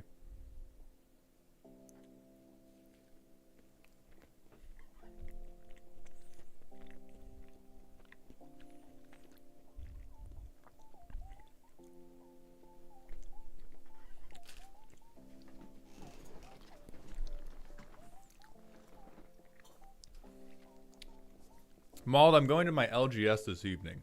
I'm bringing 2 Hate Bear decks. Am I the villain? I would say no if it wasn't 2 Hate Bears decks, because typically you bring other decks to get, like, a variety in the stuff that's wrong with you. I wouldn't even hate if you were like, yeah, one's Hate Bears, the other is, like, Infect Aggro. But 2 Hate Bears decks is just, like... Are you actually just trying to trick people where you play the first one and they're like, oh my god, that sucks. Do you have any other decks, man? And you're like, actually, yeah, I do. Go to hell. What are you doing? Austin, I read YouTube chat too. It just doesn't come up on screen because of Twitch TOS.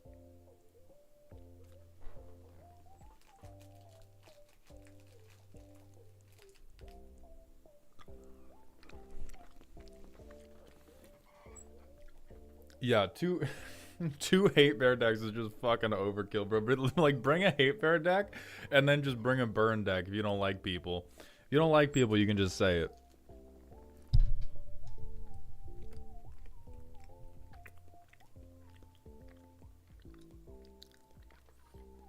I'll bring a 3rd deck then.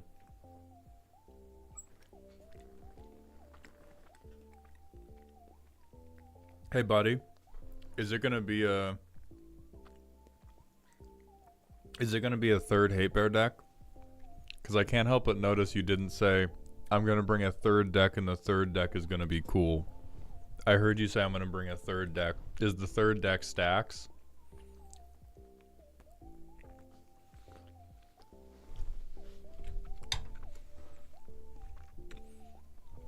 Brosenthal, thank you for joining the dog home on YouTube, my friend. I appreciate that generosity very much. I swear I've seen other streamers with cross-platform chat. Is it really against TOS? So Choo Choo, my understanding is it's basically like Twitch is not enforcing it heavily, but they could at any moment. And so I'll be real, if I was getting over 1,000 viewers, I would probably just put cross-platform chat on stream and not give a fuck because they wouldn't ban me. But because I'm small, me not playing by the rules is kind of like not asking to be fucked with, but like I have no recourse if I get fucked with. People that are like massive streamers, so people like Ludwig, people like Tyler One, people like Soda Poppins, they could do whatever they could probably like only show YouTube chat on screen and nothing would happen. I don't think there's any reason they would do that, but they could be like totally petulant towards Twitch and it would be fine for their account and for their career. But if I do stuff that is outside the guidelines, it's not a 100% chance. It's kind of like getting a speeding ticket. If you are a millionaire, you can just speed all the time because it's essentially just a fine.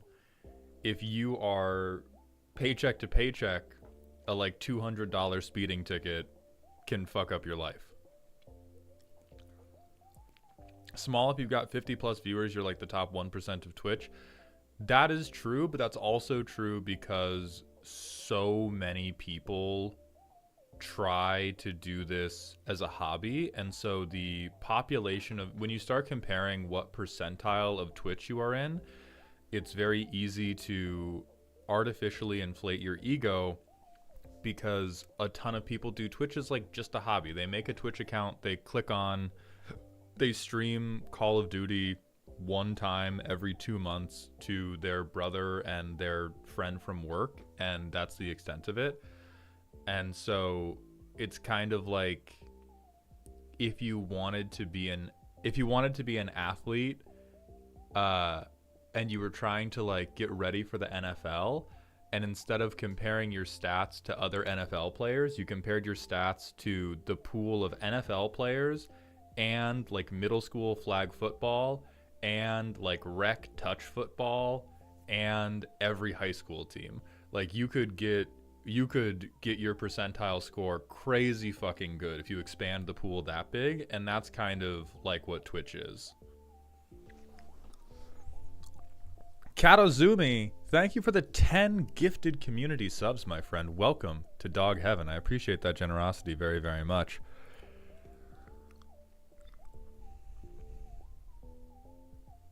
Austin Thomas on YouTube, there are 3 ways to get your deck made fun of. The first way, we have a free roast stream happening this Saturday at twitch.tv. Currently, that is a raffle that is being done with Twitch channel points. You can buy a raffle ticket for 2,000 Twitch channel points, which you get for free by watching the stream. You're going to be limited to 10 total tickets. So the cap for channel points is 20,000. And if we pull your name live on stream and you have a deck ready, we will roast you then and there.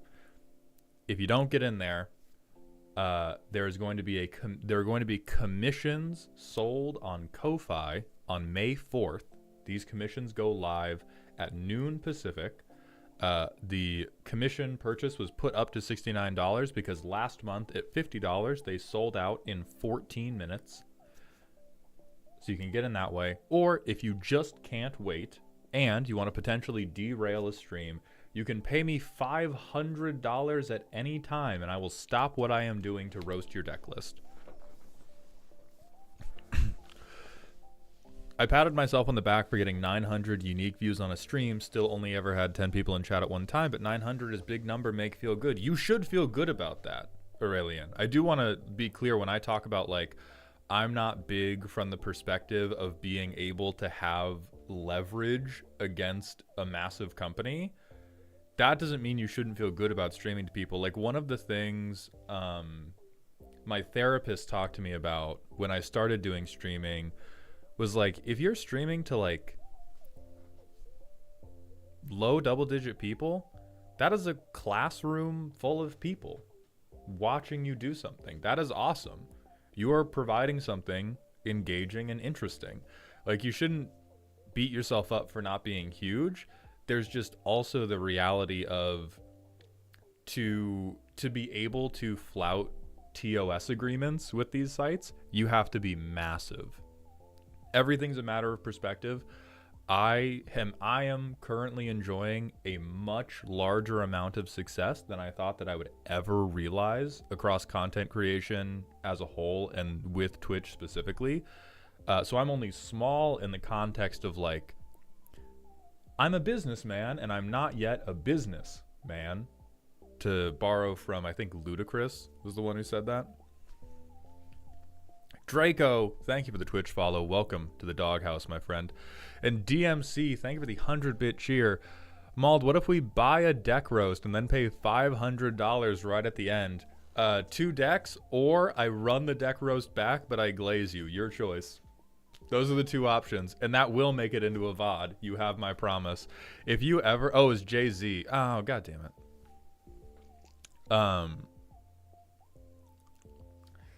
If you buy a Ko-Fi commission deck roast, and then at the end of your Ko-Fi commission deck roast, you drop $500 for an instant roast, you can either send me a new deck, or I will run back the deck roast and only say nice things.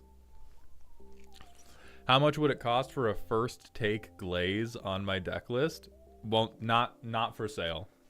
Not for sale, because it's much funnier as a bit for me to immediately be a hypocrite than it is for me to just sell deck glazes. Not happening. I don't like that. Here's $500. Be nice to me instead. That's what I'm selling. I'm selling $500 aftercare. I am not selling $500 be nice to you. I'm selling $500 pillow talk after we roast you.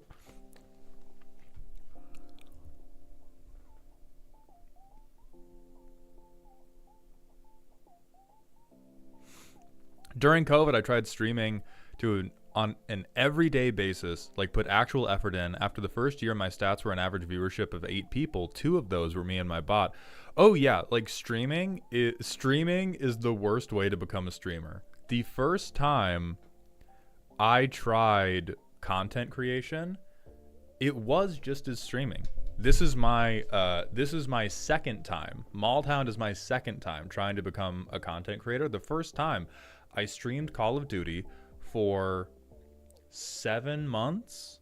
I streamed 4 times a week, very regular time slots. And at the end of 7 months, I had 1 viewer. I had 1 guy by the username Little Tom, who has actually come back a few times and like freaked out to see how much more successful the stream was. He was the only real life person I had who ever watched those streams. The rest were like my friends pulling it up in solidarity.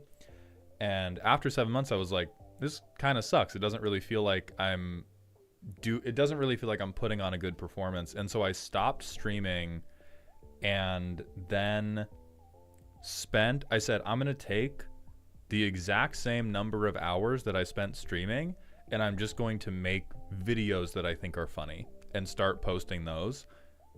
And that's when I started posting to TikTok, and then everything kind of blew up from there. So I would say to anybody who wants to be a streamer, don't stream. Just don't do it. There's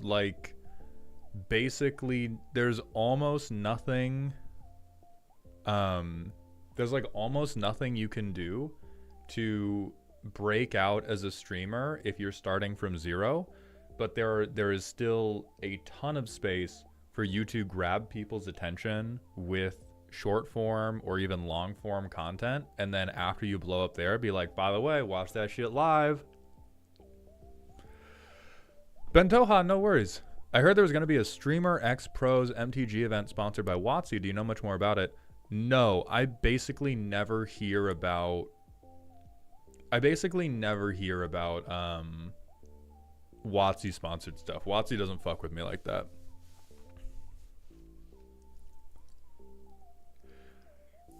Okay, we have burnt so much of the ad break. Never mind. Lost Sylveon, thank you for the Twitch follow and the 300-bit cheer. First time here, glad to see you. I'm about to leave with a friend to test out my raw Cruel Claw deck with zero previous knowledge of MTG. I'll let you know if it goes well. Please do. You have your will in order, right? No spoilers, no judgments. You have a will, right? You have a next of kin. Stuff is good. I just want to make sure on, but hey, live every day like it's your last.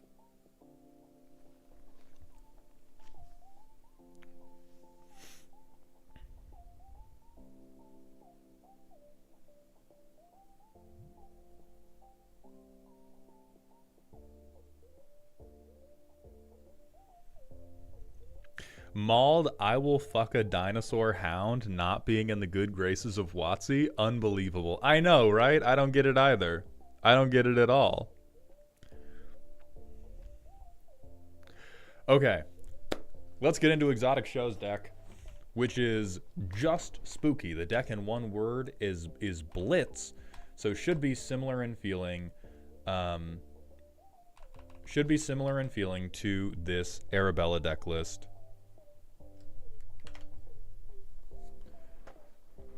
John Beatdown. God. All right, it's John card draw. This deck is scary to those who know about John and silly to those who don't. We want to hit our opponents in the jaw and then offer them a huff of paint for their troubles. The deck tries to be very fast and tries to get John out as soon as possible, sometimes on turn 1. What? I mainly want to see improvements and suggestions, but also want to touch 100 cards. I'm especially interested in buff spells, but will consider auras and equipments that support the blitzing playstyle. Motherfuckers will do anything but play blue. I want to touch 100 cards. I will turbo out my 3-mana commander on turn 1. I will not play blue, though. DMC, thank you for the 100-bit cheer. Why the fuck am I seeing this man for the 3rd time today? Because comedy comes in 27s, DMC. You're going to be seeing John Benton 24 more times before the end of the game. Pass. Jesus fucking Christ. So this is all John protection. This is all get down Mr. President for the most normal white man I've ever seen. Okay. Okay, so we have 1,000,000 pieces of protection. We do, oh, thank God. I was like, if this is all non-permanent based, I'm about to blow your fucking mind. But we have some permanent based protection things. Veilstone Amulet. What? We're on 3-mana Spellslinger Hexproof? Okay. Okay. Press button in case of emergency. That's totally fine. Run it back. Alright, so we get to recur stuff. Seeking...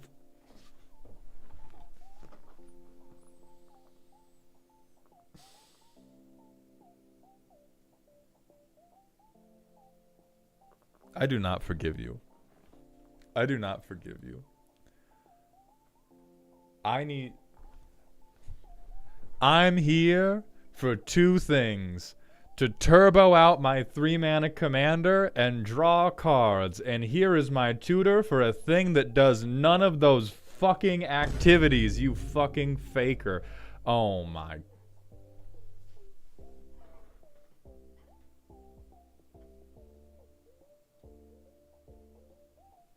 Try to pretend you weren't a ramper. Okay. Okay. No, that's fine. Tried to pretend we weren't a ramper. I get it.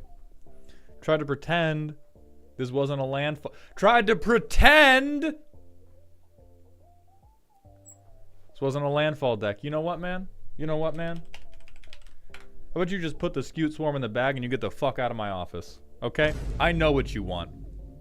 I know what you want. Put the bug in the goddamn bag. Alright, Weevil Underwood? Get the fuck out of here. You piece of shit. So from a mechanical perspective, Nope, burgeoning's still pretty insane, but I kind of get it. All of this 1 mana ramp is good. I dislike Soul Ring on a moral level, but I cannot in good faith argue against any 1 mana ramp in this deck when you have a 3 mana commander that you want to play on turn 2. Smothering Tithe, regrettably, cooks really fucking hard because nobody's ever going to pay this after you punch cards into their hand with John Benton, and so you will end up with a million treasures. I think the thing I like the least is this deck looks like it ends...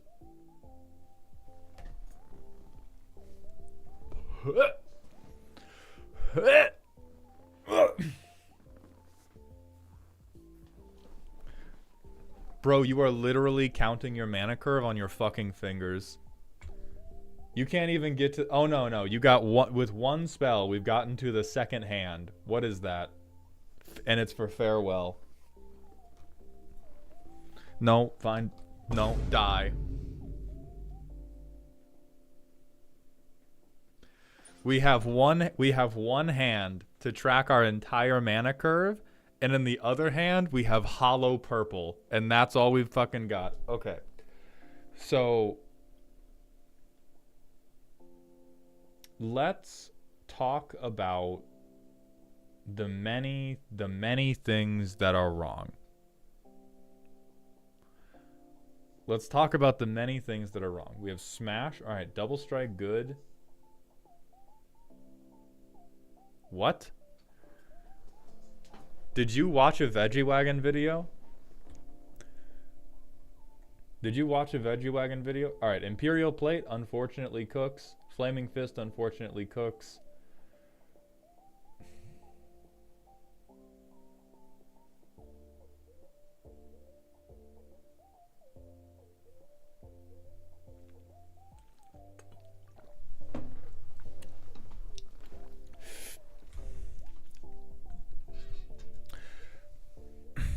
I mean, see, pending, the thing is, deterministically, this deck cannot touch 100 cards because its only method of card draw is Sergeant John Benton, and Sergeant John Benton can only reasonably deal, like, maybe 80 total. Like, if you go for overkill, maybe you can get, like, 80 total damage, but commander damage is just going to end everybody's life before you can draw your deck.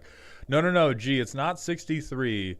because you can get somebody to 19 and you can then hit them for like 20 when they're at 19 commander damage. So you have Titanic Growth.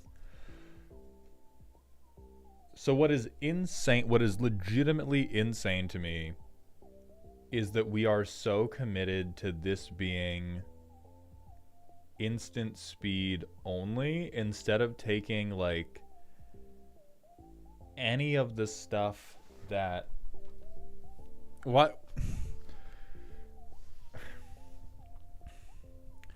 it's like an Izzet player with vitiligo or whatever that one skin condition is where it messes with your melanin.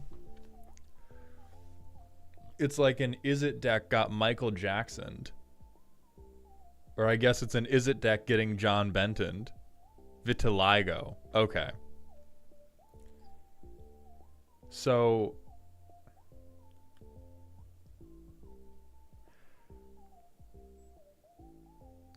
probably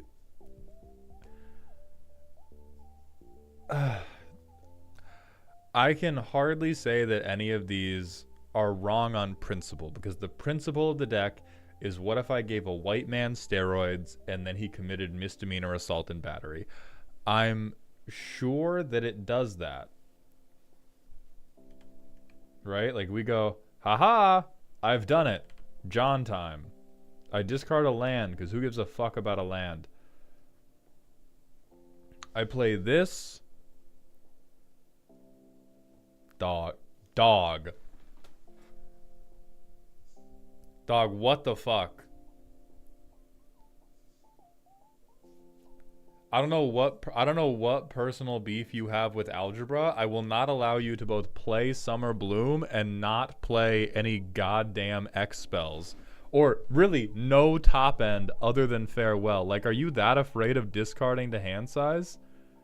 We have this, we play that for that.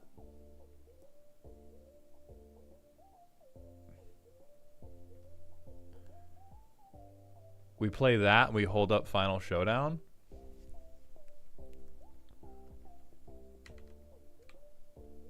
We bop somebody else. No. No. Flatly no. I am not letting you try to CEDH tech your... I'm not letting you CEDH tech your fucking color guard captain out. I exiled this from my hand as a special action, and I let the mana fizzle.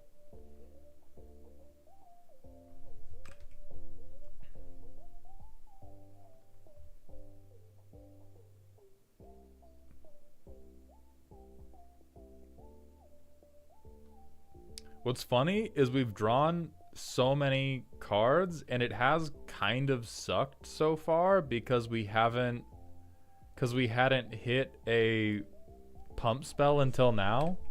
Like, it's turn 5. We've dealt like 6 damage the whole time.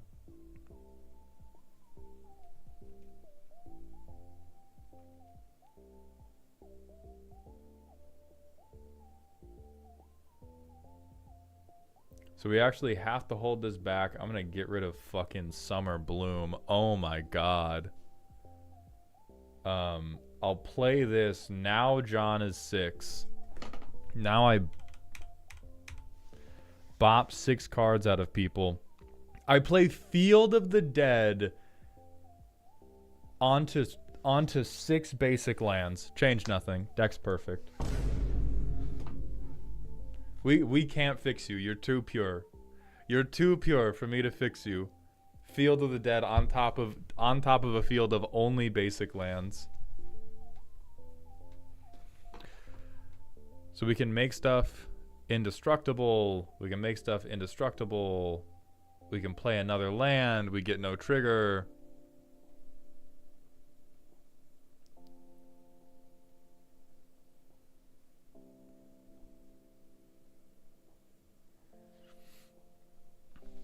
Why the fuck is Field in a Commander pump deck? Jomi, I'm going to tell you why.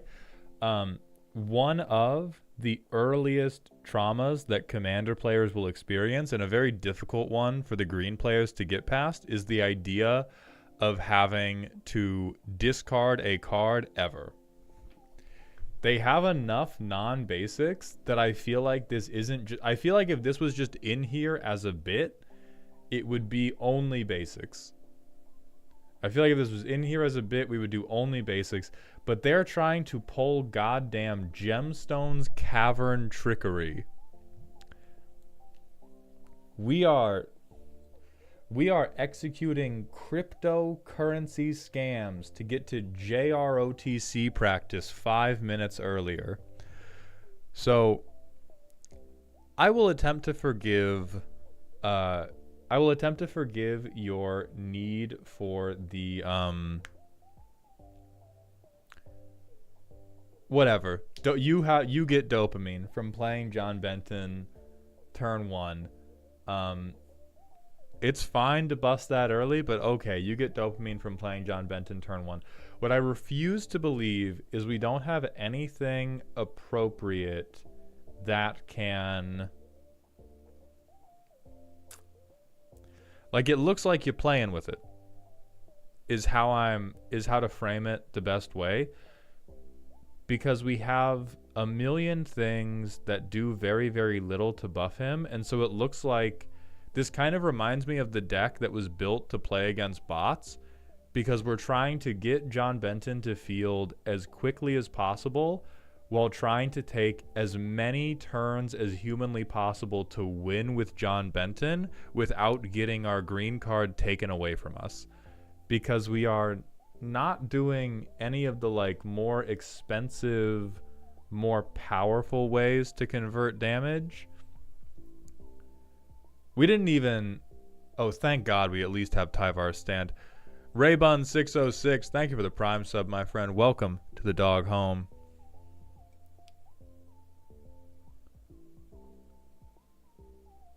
But, like, we didn't even... We went draw a million cards, play a million lands per turn. 1/1 counters, don't need those. God forbid I kill somebody in one hit instead of 57.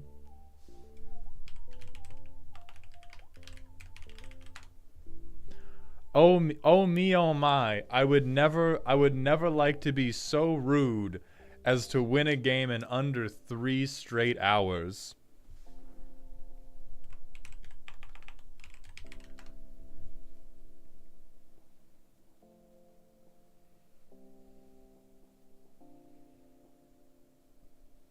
Oh yeah, Berserk being a 1-mana doubler is quite good.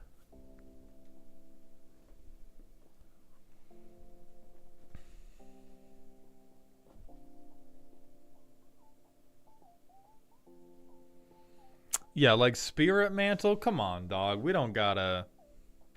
I can't draw cards if I win the game first. So it's... I know you did not just submit a fucking hostage situation to me as a deck. You can, though. Like, this...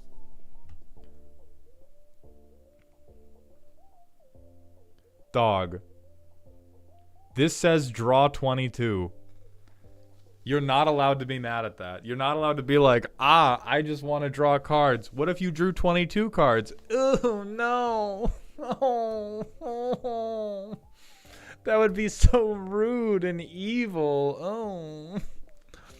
I do respect the desire to touch cardboard, but also there's like... You picked the wrong motherfucker to drive that bus.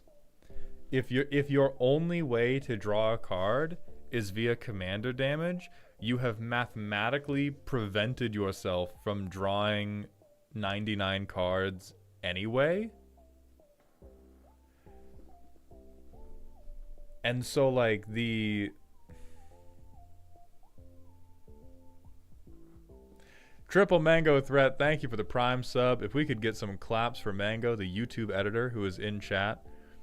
Like, there are a million different ways to do I'm all in on card draw. And even if you wanted to do shitty little cantrips, like, we could just be on...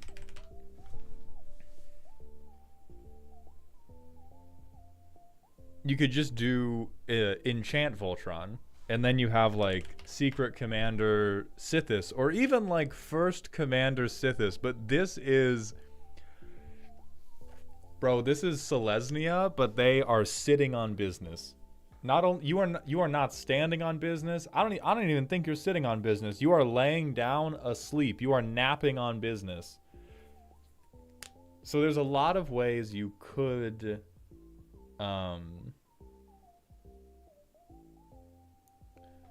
Oh, this would make me so... I see you and hear you, but those don't say the word instant. There's like 8 different fetishes going on in the background of this deck. So what I am not going to allow is an inconsistent bit. If we want the bit to be... This is Voltron, but everything... You, bitch. No. I refuse to believe this is about I refuse to believe that you have any type of, like, coherent... stand up, be strong, you can cook, and you have Tef Pro to be a little fucking high... To be a little weenie. Ain't no goddamn way.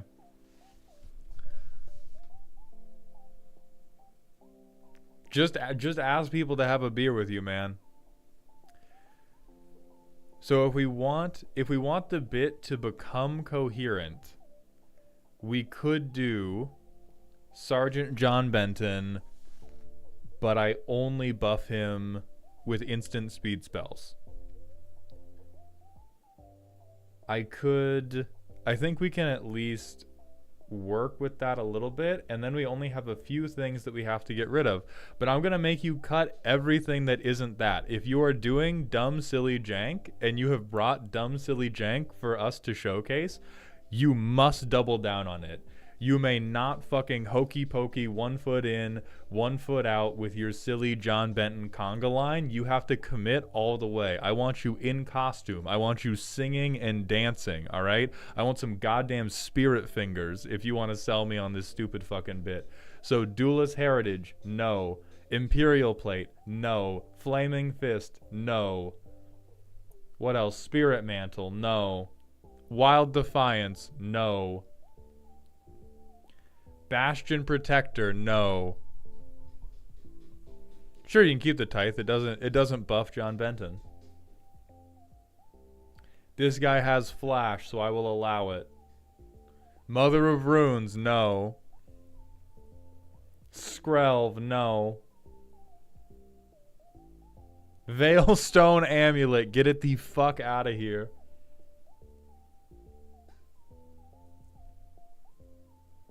I will allow you to keep Farewell as your top end, as it does not buff John Benton. Mama's Great Protection though, but allegedly the bit is that we're doing all of this at instant speed because we are going to be a Selesnya Spellslinger, and I am going to hold you to that with hot irons.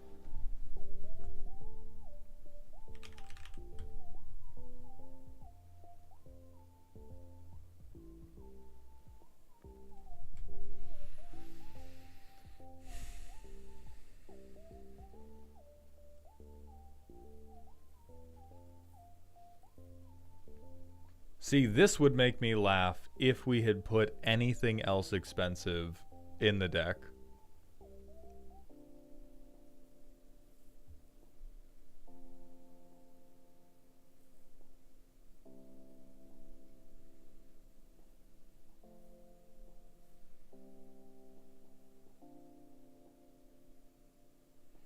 It is honestly insane that we don't have a Chroma's Will in here. Hold on. Like, legitimately, do we not mind? Do we not give a fuck about Double Strike Instant? And Indestructible? It's both.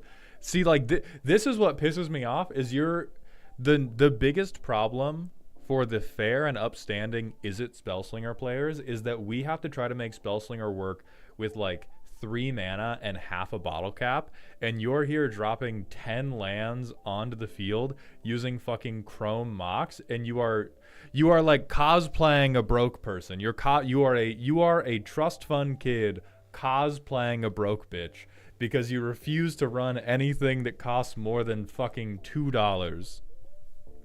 Not in real life money, in mana dollars.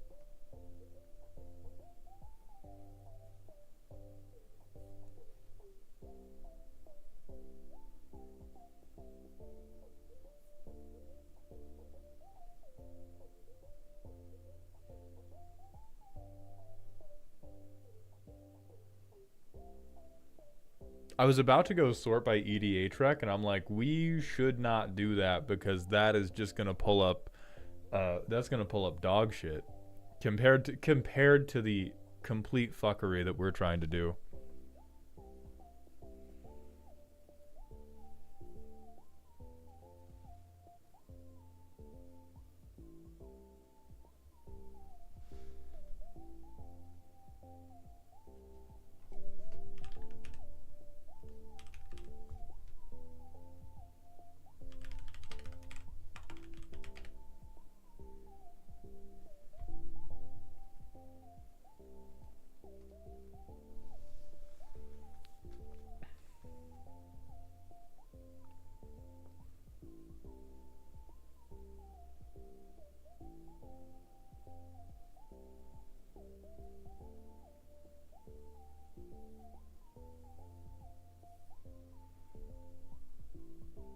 There is OTAG Combat Trick, but I'm not sure if we have to be on OTAG Combat Trick.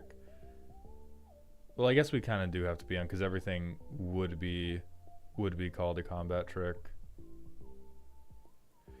We don't have enough creatures for Barkshell Blessing.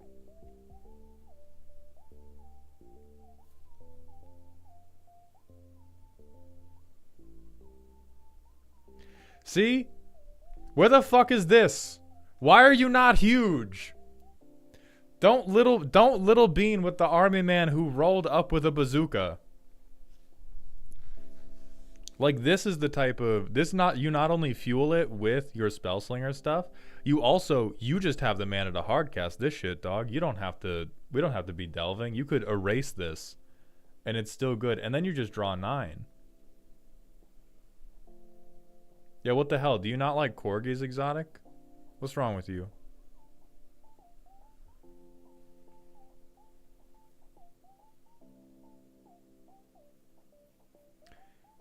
This would just be, I think, better than any of your...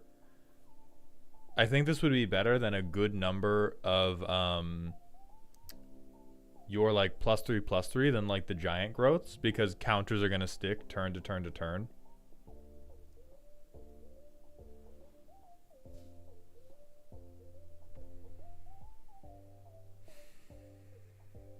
God, hey, if we...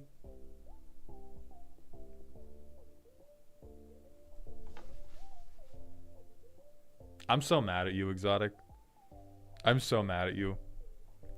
I don't know what journey you need to go through as a person, but whatever you're going through that convinced you that this was the way to build John Benton, that you had to make half of the deck dedicated to ramp and you were unwilling to put Bounty of Might in, I hope you find your way out of that dark tunnel. All right, I hope you find your way out of that dark tunnel. This just says fucking draw... What is it? He's 2/4. Draw 11?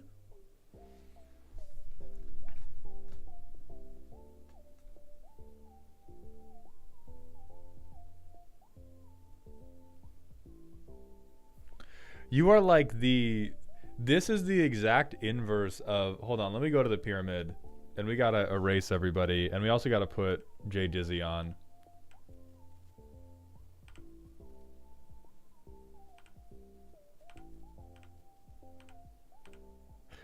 This is the exact opposite of YouTube short territory. Because YouTube short territory, people have a funny idea. They research it to a ridiculous degree. And then it ends up not working. And you have a funny idea that you have apparently refused to research even a little bit. This is fucking... The Selesnya Batman utility belt, when there is so much cookery just moments away. GD Giant Dwarf, thank you for the 100-bit cheer. I think there's an angle for the +1/+1 counter instance, but only if they also do something else.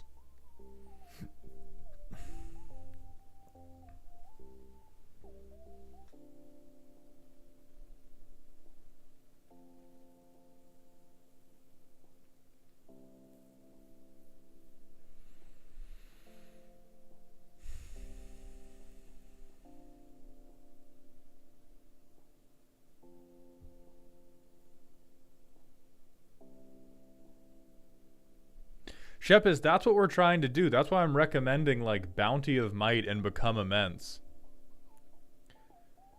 Choose your weapon as like I hesitate. So doubling is good if we stay in this terrible game plan of it's all giant growths.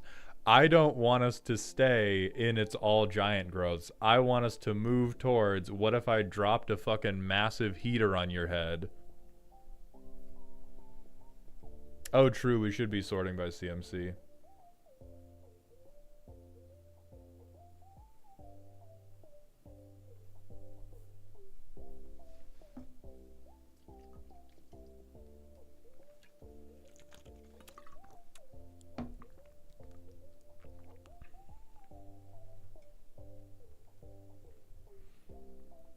All right, so here's all the big ones.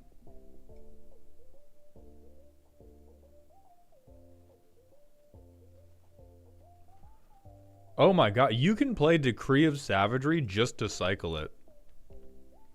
You can play this just to draw an extra card and turn Benton into a 6 whatever.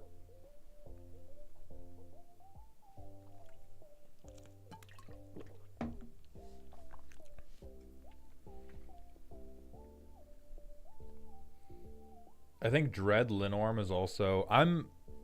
Unfortunately, even as much as I hate green, I am much more on 1/1 counters than I am on...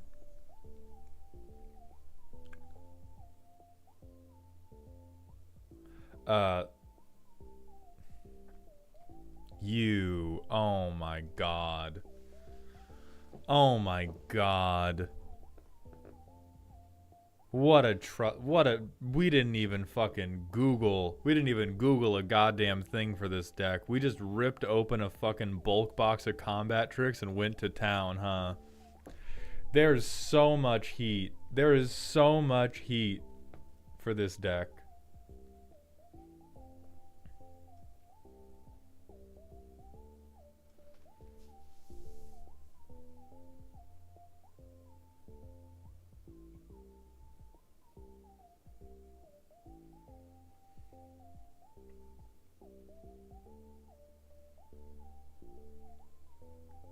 This is crazy hot. This would be so fucking funny if it ever got blocked.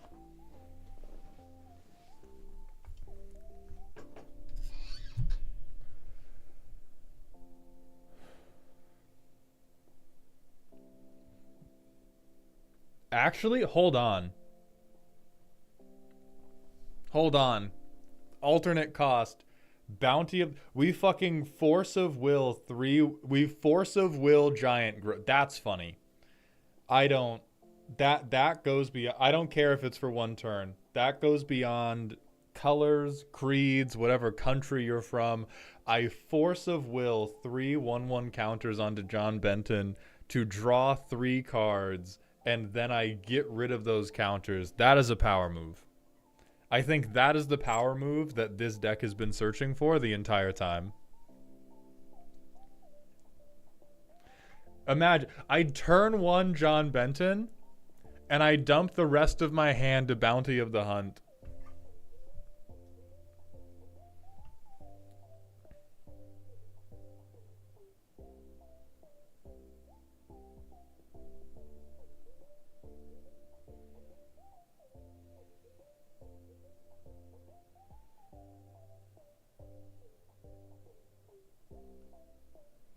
See, like, this is a better protection piece. Like, we have $1 million.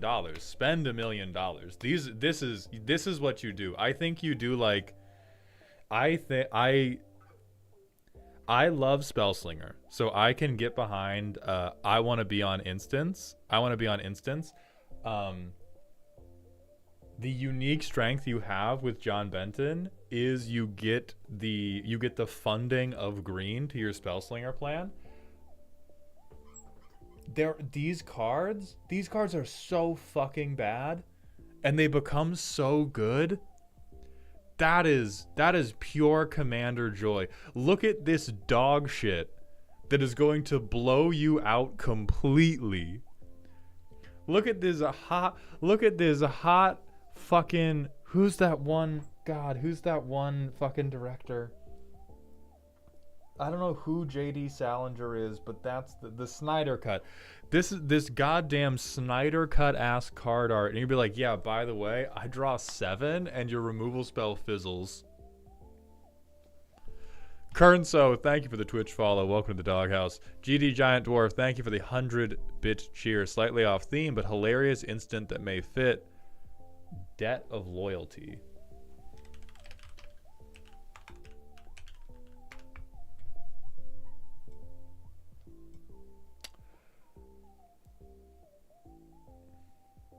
This could be funny, but I do worry that people probably won't block John after playing against this deck, because they're going to be like, no, you have +5/+5 in your hand. I'm not blocking your commander. Eat shit. But if you ever wanted to, like, bring this out for the deck's first run, you could definitely do that. It does work on anyone's turn, actually. Oh, never mind. Immediately in the deck. Immediately in the deck. Stealing stuff is funny. Turtle Jam, I do still roast single commanders. They just happen much less often because I am spending a lot more time streaming, and a lot of my recent stuff has been either skits or long form or streaming.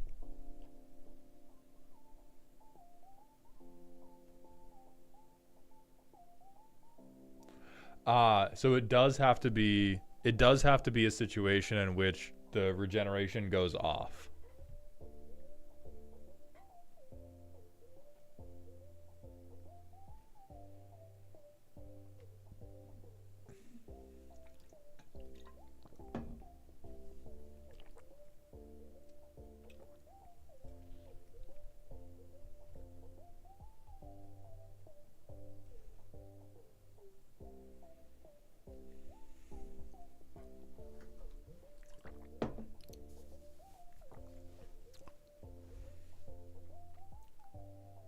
Team Spirit's fucking ridiculous.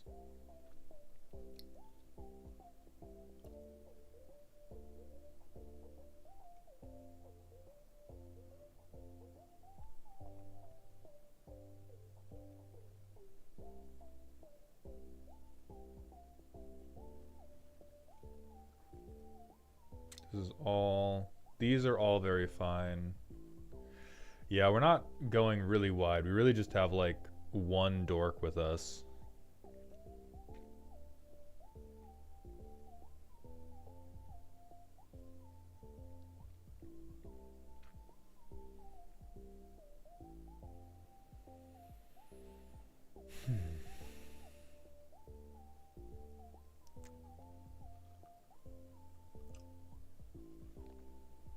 Hold on.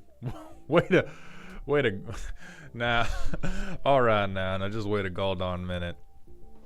Can I interest you in graduating from being a suckling pig to being a mighty hog for at least one turn? Get large, get huge. Take some creatine, my friend. That shit honks, bro. What the fuck?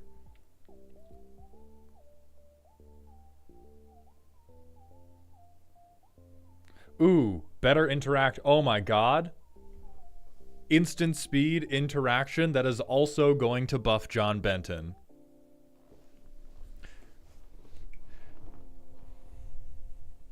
Yeah, this is the deck now. White man boofs creatine at instant speed. Because it worked. I will give you, hey, show, I will give you that for free. It works. I just hate it. Oh, fuck off, man. God damn it.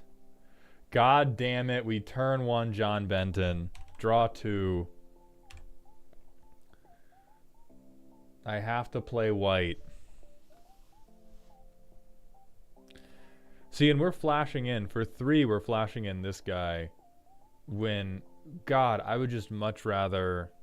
Ugh, look at these disgusting permanent-based ways to buff our commanders. We could instead wait one more turn and play, not Strength of Cedars, but we could have Bountied of the Hunt, dog.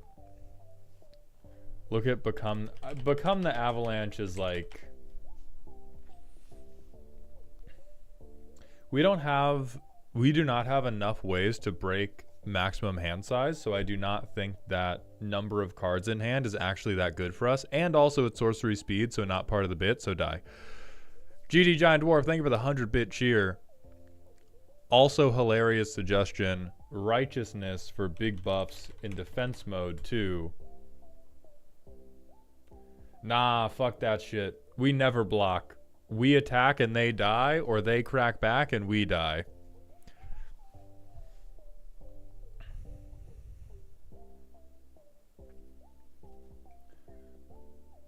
So Exotic Show, hey, thank you for coming before the parole board. You are not being let out of prison, but we are going to give you a flowchart for how you can qualify for a good behavior release at a later date.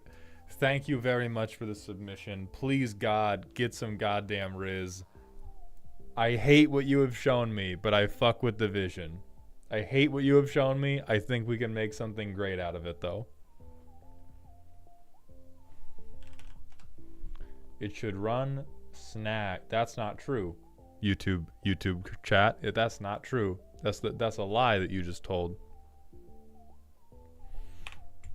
We already recommended Become Immense. We don't need a fog. We need to kill bitches. What are you talking about?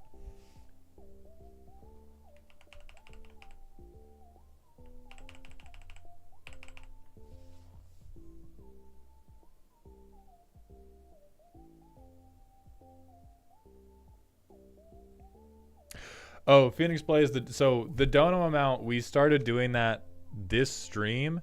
If you send me $5 on Ko-Fi, we will do a targeted smasher pass on stream.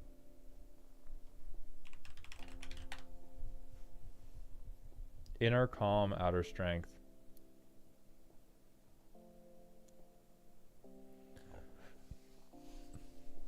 This probably works out. I think on balance, this ends up being a good enough rate.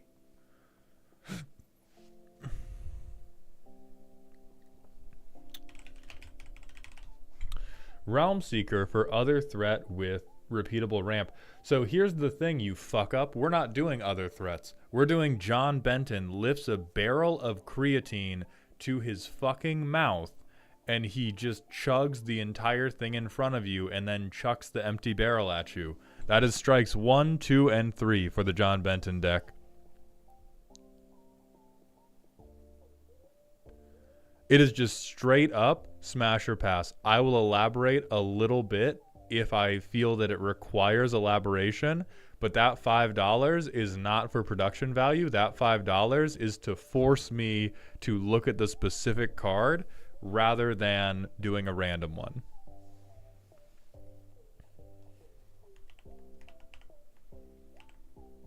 If I believe it requires explanation, I will provide explanation. If it's like Realm Seekers, these are conventionally attractive people, smash, that is what you get.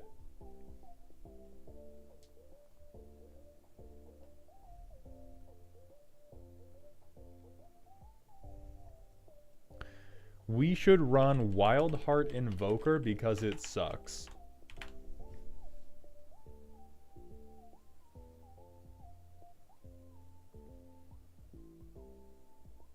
God, this is the first one. This is the first one that I think sucks too bad. This is the first one that is legitimately too expensive for our John Benton has a $10 million creatine budget deck. I think this is $10,001,001. Zandumba, if Twitch chat was not already in timeout, it would definitely be in timeout. You could do something in Agatha with this deck. Agatha is the commander that can turn this terrible, terrible card into something. We have a targeted smasher pass for Gev Scaled Scorch. Thank you, Phoenix Blaze, for the $5. I took straight up lizard-brained take a little bit literally.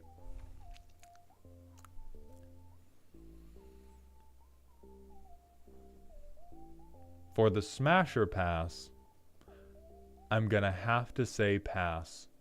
In no small part because I think he would die.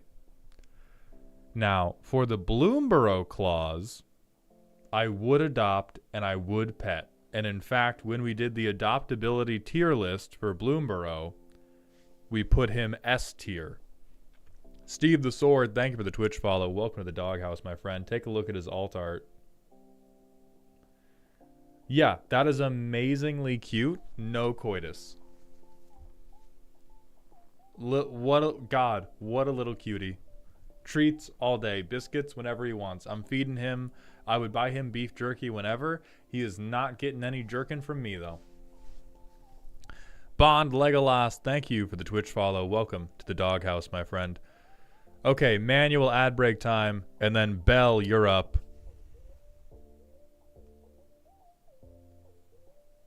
He is an adorable little cutie, for sure.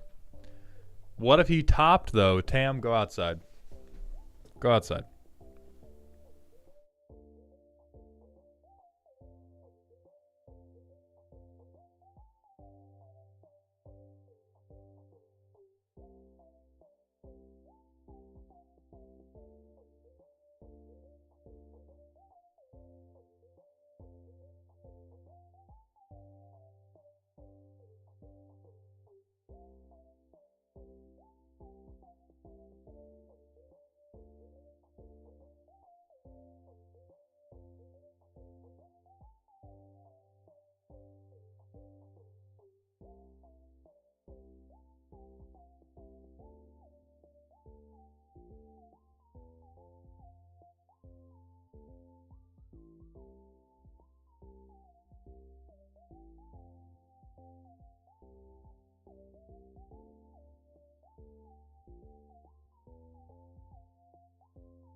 We are now back. Why are we talking about Scalies? Why are we talking about Scalies? I'm gonna abuse this $5 thing to make Mauled face the furry allegations. No, don't. Hold on. No, please don't. Oh, I can't. Do your worst. Do your worst.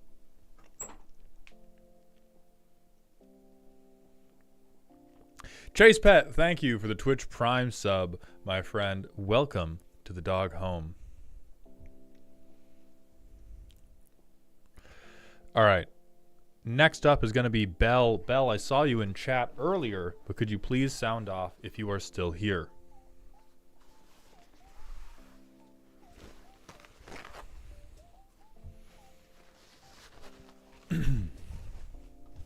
You are still here. Excellent. Then we can move on to Belle's commander deck, which is going to be spooky.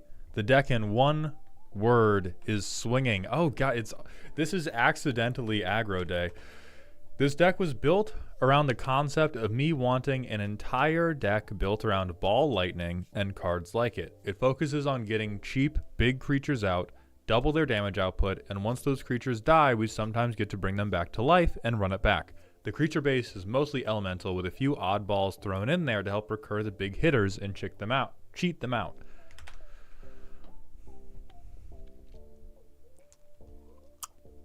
Elemental baseball. Xenagos throws the elemental forces of nature at people. They happen to be ball-shaped. Okay. First things first. Xenagos is fucked up and evil. I'm not going to challenge you on Xenagos being fucked up and evil, particularly for a ball lightning deck where we want to buff stuff and have it swing with haste. I think you are probably losing out at least a little bit by not having access to black. I think Jund as a color combination is going to be a lot more like capable of executing this long term than Gruul is. But I can hardly fault you for looking at Tree Daddy and being like, wood. Curveball. Target what? Curveball, aka I've told you the good plan. What about the bad plan? Or is this a 2-card combo? Is this a nope? Not nope. Curveball, shit's bad. Okay, fastballs. These are all okay. So these are all of our ball lightnings.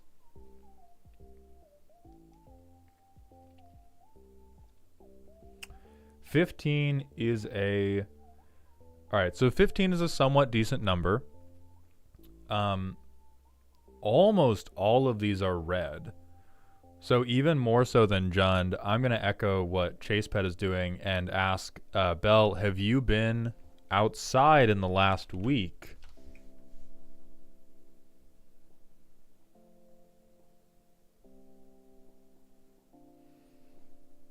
And have we thought about this? Regardless, I think however you want to ball out, there's probably a better option than Xenagos. And I do think you rename the deck to ball out. But anyway. Knuckleballs. Oh, champion and... That's kind of cute for sure. So we have double hideaway. And then this is just... So this just looks like cute bear snuck in here on account of we were giving other things haste. So this is kind of a second order benefit of our commander gives haste. Here is good thing give haste. Maligdy's nuts. Tremendous. This is just... You... Hold on.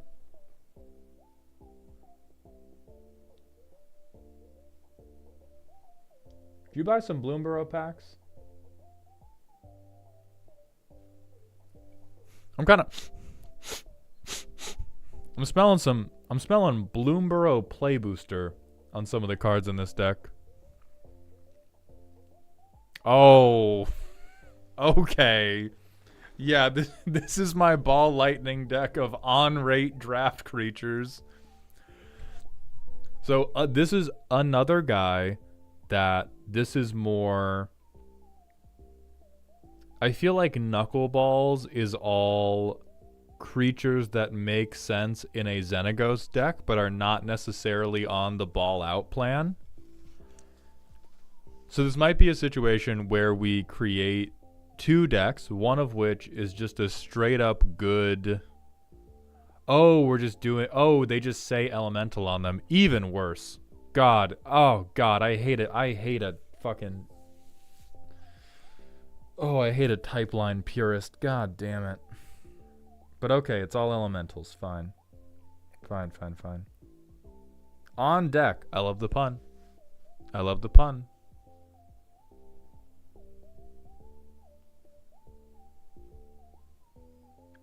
Put me in, coach. Yeah, sneak attack's beautiful here.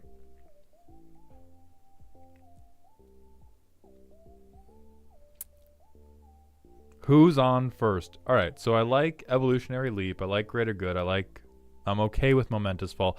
Couldn't think of a funny ramp tag.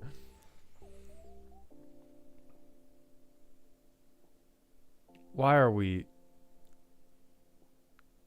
This card... Alright, I love this card. Why are you ramping other people? Everybody else is going to be doing much better things than you are doing with the mana. Don't ramp them. Don't do that.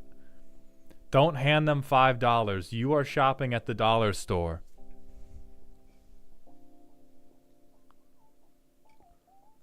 Also, no.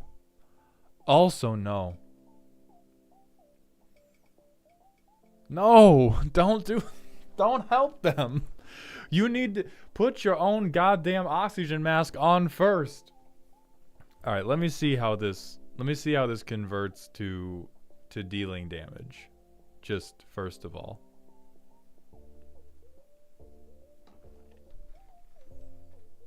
So we play this. We Farseek. What do we get off of Farseek? We get a forest. Amazing. This is on turn 2, by the way. Turn 3, we play this. We play Descent. Turn 4, we play this. We make 2 treasures. We sack... do we sack our treasures? We play Xenagos.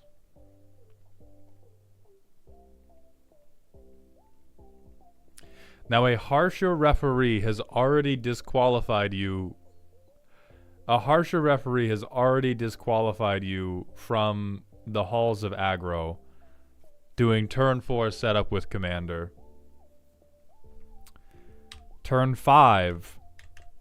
We have dealt more damage with our group hug ramp than we have dealt with anything on board, but now... I don't know, we kill somebody? Right? Half the highest life total. They get +X in haste. Good luck blocking.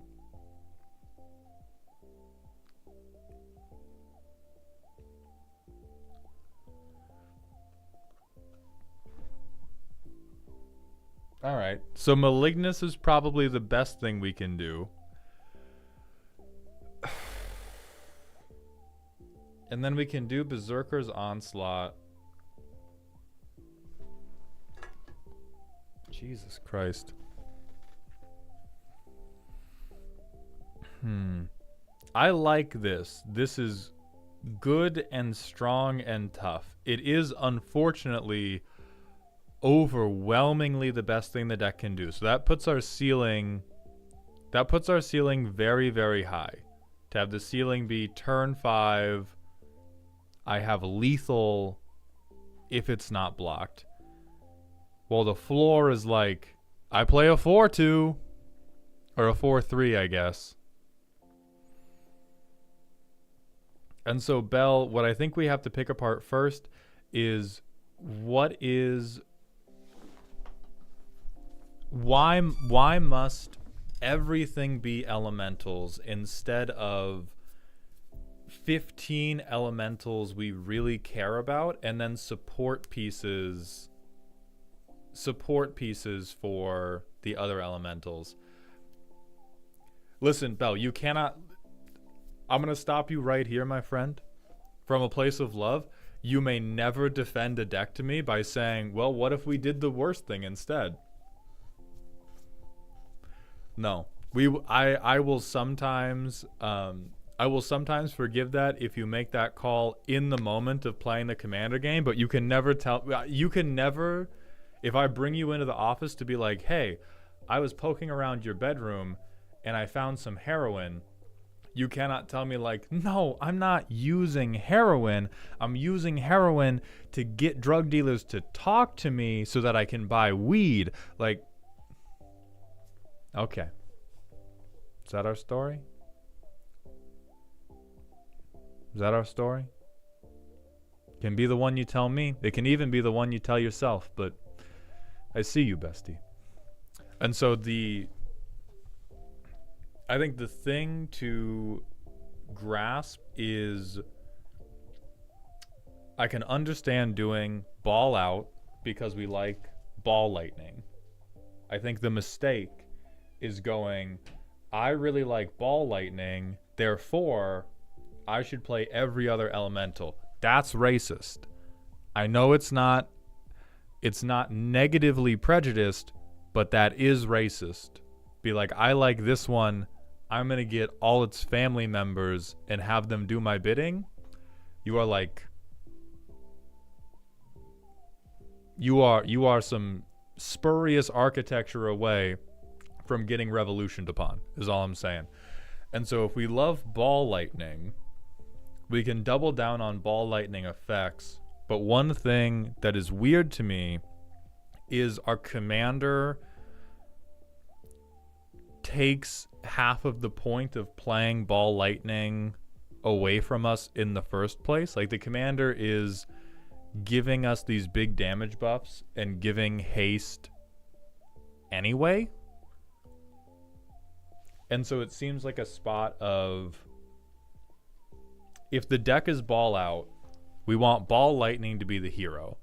We want it to be like, oh wow, ball lightning so fucked up.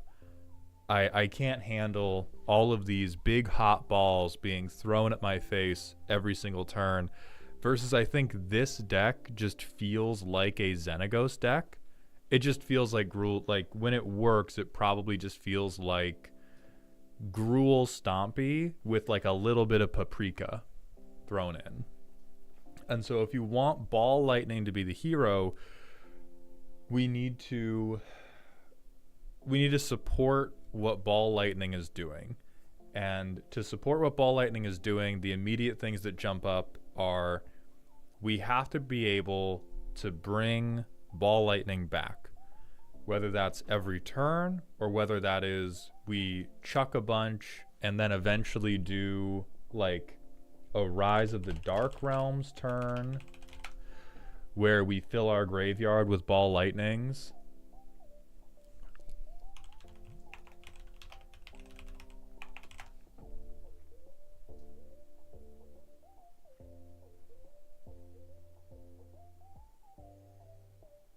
Oh yeah, here's your secret commander. Yeah, that man is your secret commander instantly. So right now we are in a situation of, you have taken ball lightning and gone, damn, I really love oregano. And you've put a little bit of oregano inside Kraft mac and cheese and gone, check out this original oregano dish. The oregano is nice, but I think it is entirely overwhelmed by the just generic stompy value that you can pull out of Xenagos and out of Gruul as a whole. Let me look at...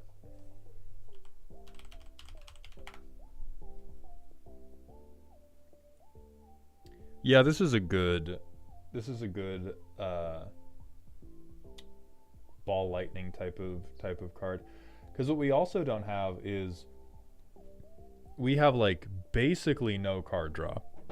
if one of these three guys is not in our opening hand, we are going to get 2 turns of balling out, and then our credit card is getting declined.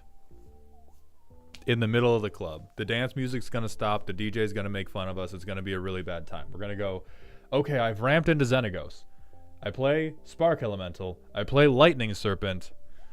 40 life is a lot. We could try pushing into extra combats. That is, God, if we pushed into extra combats with Xenagos, I think that really starts to become another thing where it's like, this is a Xenagos deck and not a Ball Lightning deck. I have seen Xenagos extra combats, and it's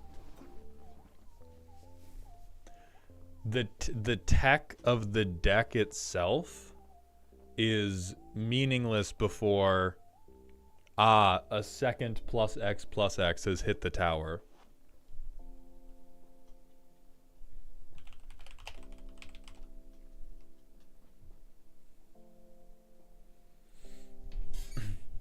Jaws of Defeat is kind of funny because it's mostly for like wall decks, but doing it for Ball Lightning decks is pretty goddamn hilarious. So if we were gonna do Jund Commander for this,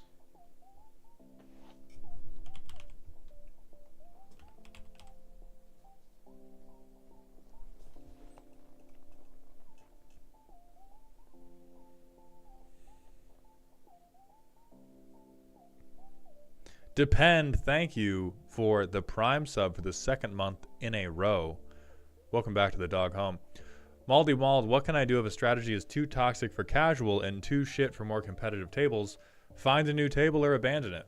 Some stuff is just not good socially and also not good competitively. I think it is a difficult concept for most people to wrap their heads around, but just because everything is possible in the game of Commander does not mean that everything is desirable. Some stuff is just bad.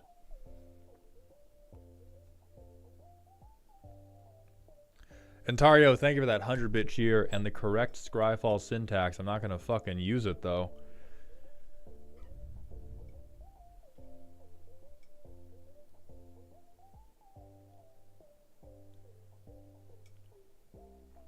Jesus God. Corvold, this would be too good, I think. If you said this is my Corvold Ball Lightning deck, people would go, ha! Bang, bang. Because this would be just like, this would handle your card draw.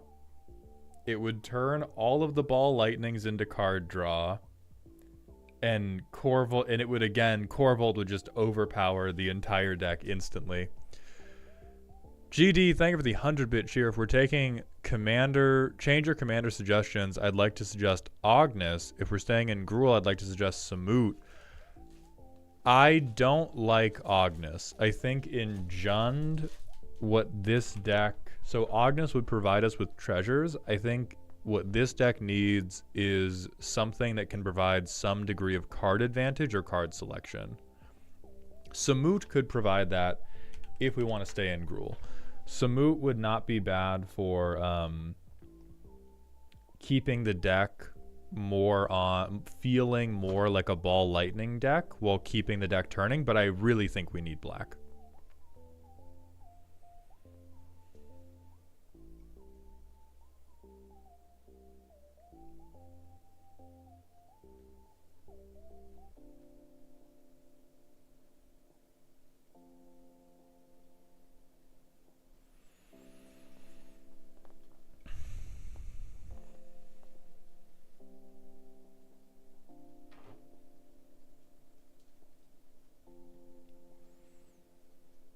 Slimefoot and Squee wouldn't be terrible, but it's also not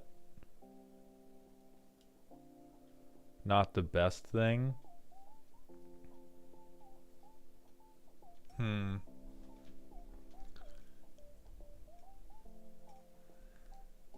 I almost like Zyra.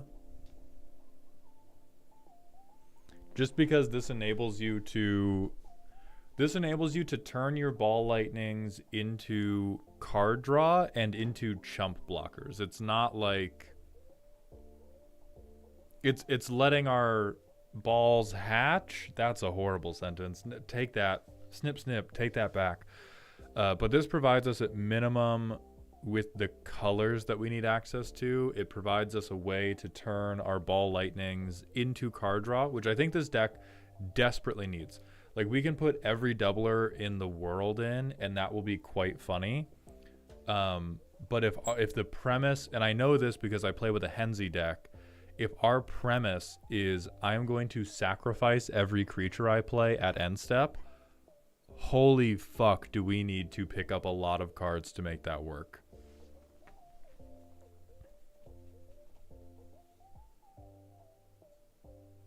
Who up, hatching they balls. Stud, what if you never spoke? What if you took a vow of silence right now for the rest of your life? We could also do Zayatora. We could do Zayatora if we were... Actually, I don't believe in this. It takes too long to get Zayatora down for it to be worthwhile. Like, Zyra, we maybe skip one turn ramping into this, but if we do Zayatora, we have to jam the deck full of so much ramp that we probably don't have room to have all of the ball lightnings and all of the card advantage. I don't think we can just do Henzi because the ball lightnings typically don't have a lot of generic casting costs. Like, some of them do, but Spark Elemental, none. Hellspark has 1. I mean, Arc Runner's 2, Ball Lightning 0, Groundbreaker 0, Hell's Thunder's only 1, Firecat's only 1. Lightning Skelemental, which we saw, was like all pips. Like, I think a lot of the ones that we want, a lot of the things that we want to be the heroes of this deck. Well, right, but at that point, why aren't we playing Zyra?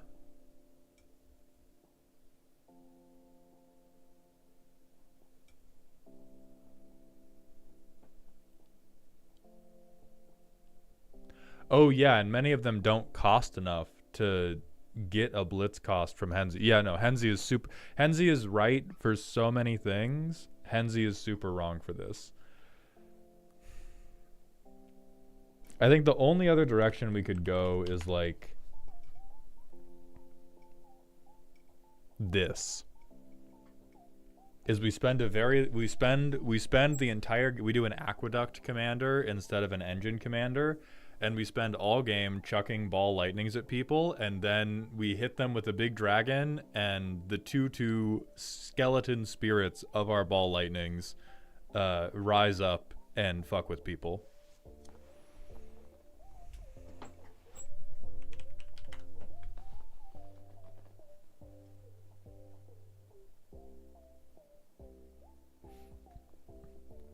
Oh, Orcus would be fucking wacky, but we never make the mana for this.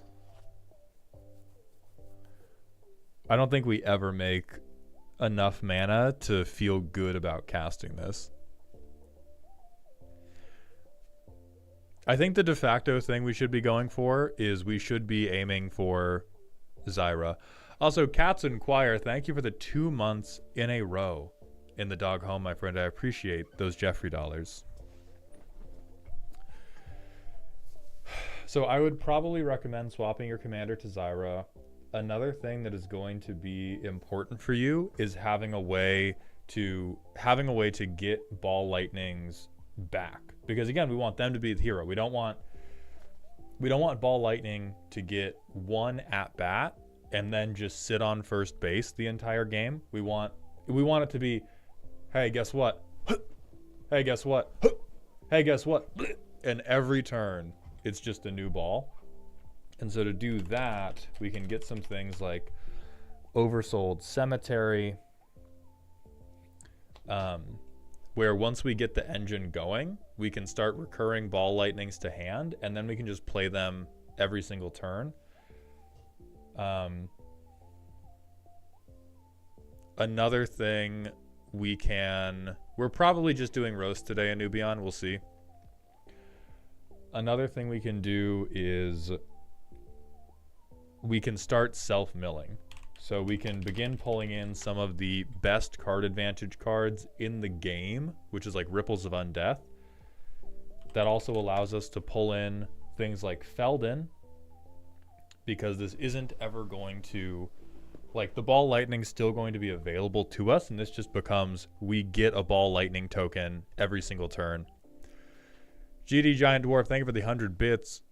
Obeka, skip end of turn and retain ownership of our balls. I legitimately do not think we should do that. I think it would be better to lean into the kill them for value that Jund is so good at. Alec, I don't like Chainer because I think inevitably we run out of fuel for this. I think this is another situation of like, Chainer is to give stuff haste. All the Ball Lightnings have haste. So we can go. So on the mill card advantage game plan, we can go Ripples of Undeath. Hey, you know it, you love it. Put another ball in this deck. I require you to add Lance Armstrong's missing testicle. Get your ball. Get your ball on. And then when we start using Oversold Cemetery, we can also... What is that? It's that one fucking tree. Conduit of Worlds.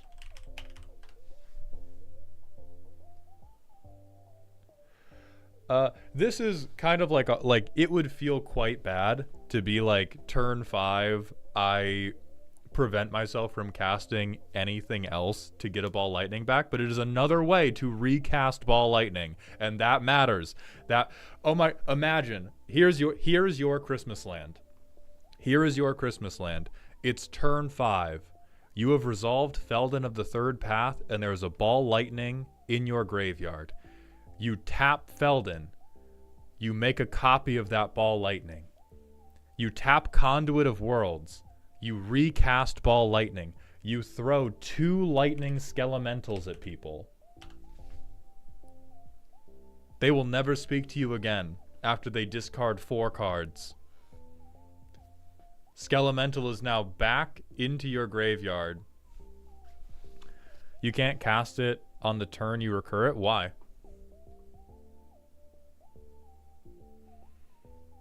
If it's a creature card in my graveyard...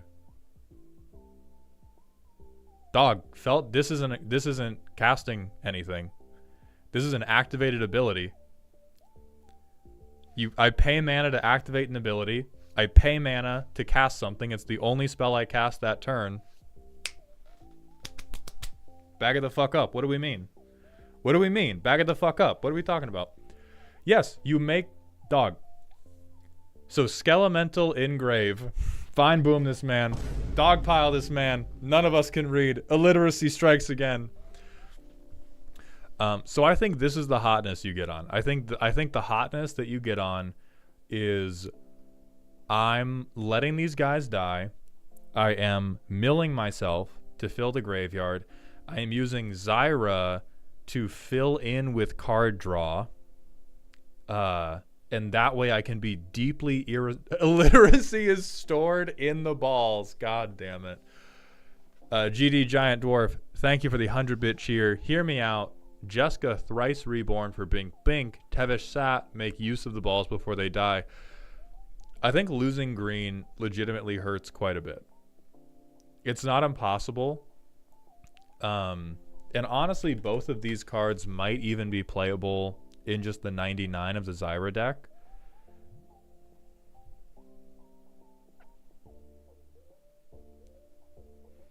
But yeah, this would be... I think this would be relatively good.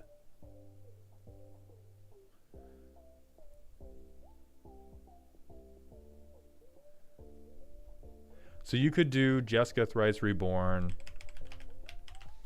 to make the ball lightnings hit harder.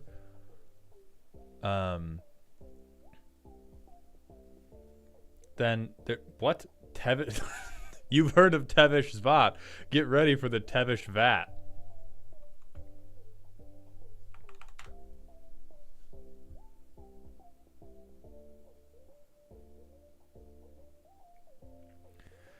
This would be another thing to convert for card draw. I don't think we need it as badly once we have Zyra in the command zone.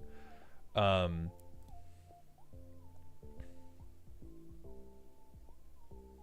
you willing to go to prison, Bell? Because what I'm about to show you next is going to scare the hoes, rightfully so. It will be quite good for us, and I think it will be quite necessary for us in the context of needing to be able to swing. I know. Listen, everybody calm down.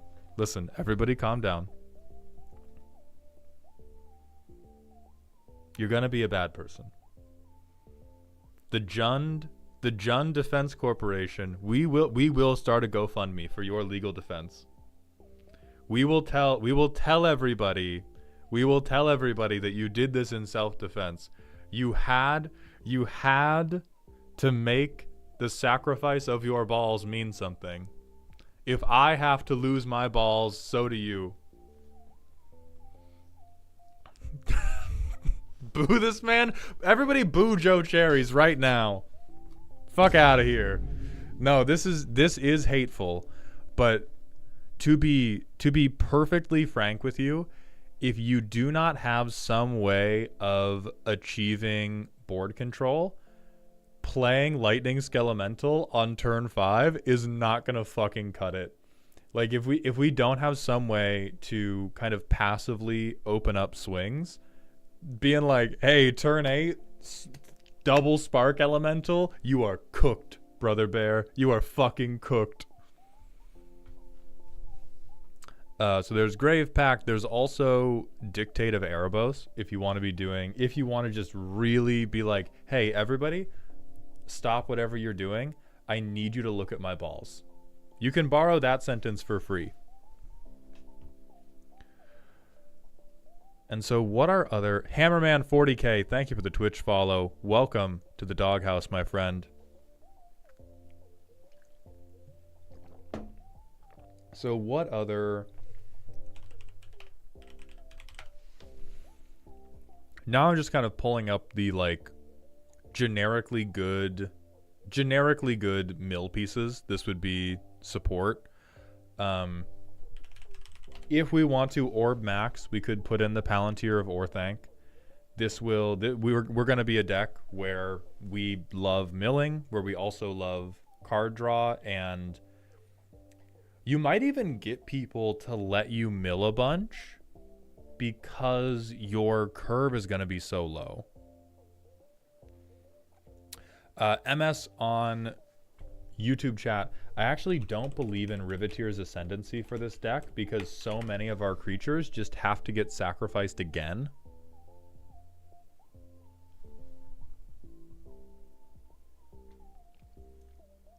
I think Stupid Golgari Dragon actually hurts us a little bit, Little Lemon. I think the Golgari... Hold on.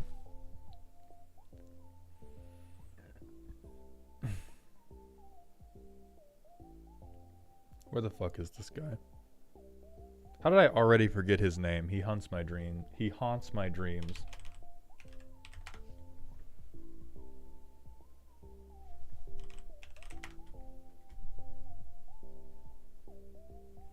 Oh shit. There's a ball in the art. It counts. It counts, bro. Grave Reaver. I really don't believe in this. I think when it comes down late, we would just always rather cast Rise of the Dark Realms than we would cast this guy. We could do some Kiki Jiki stuff, yeah. I don't think it's impossible to go like seeing double. I don't know. I don't know what the fucking pun would be for Kiki Jiki, but he's a good pitcher. But I think that's what we do, and then our methods of getting card advantage can kind of hang out in the background.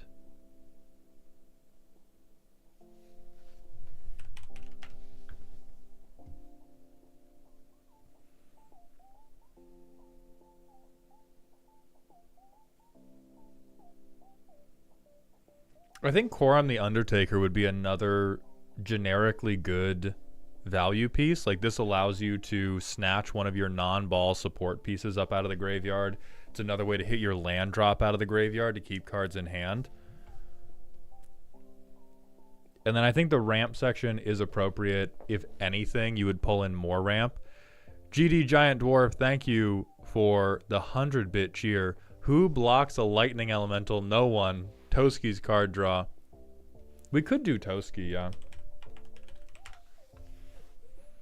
This is another solid way to try to convert all of our ball lightnings into card. Because again, like, if we just, the spiritual death of the ball lightning deck is turn 6, 2 cards in hand. That is the world that we have to avoid at any cost. And since almost all these fuckers have trample, we're probably getting Toski connects as well. And then we can also bring in Oren Frostfang. I've lived there. Listen, in Gruul, I would not be surprised if you had a summer home at turn 6, 2 cards in hand. So yeah, I would definitely do Oren and Toski. And then the mill support pieces we told you, like Oversold Cemetery, Ripples of Undeath, maybe even Skull Prophet, Mesmeric Orb. And then your top end like game finishers can start becoming, there's Breach the Multiverse, which is quite good. Rise of the Dark Realms, which is also going to be quite good. And then we make it such that the grand finale becomes all the balls are back. I'm going to drown you in balls.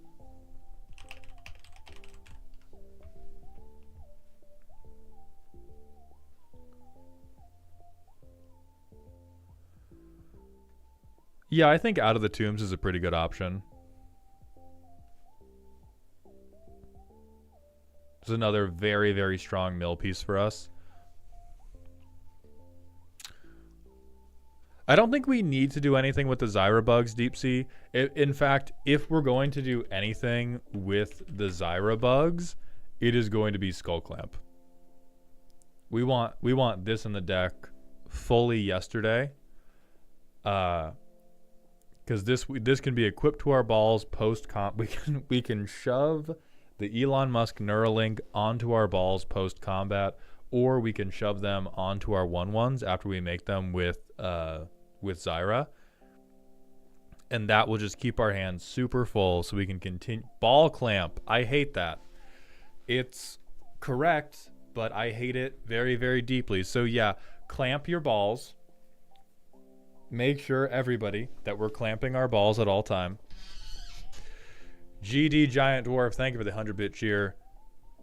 The Master multiplied on the 99 helps greatly with the inherent disadvantage of our balls. I don't think that's true. It might be. But I feel like... But these aren't tokens, though. This would work for, like, Feldon. But this is kind of... This is like second order synergy where Master multiplied only does something if we have the Master multiplied and we have Feldon, and then we ball. We already have Evo Leap. I think if we were gonna do ball flinging rather than flinging them, we should just have some like ETB damage stuff like Warstorm Surge. This is the ball double tap.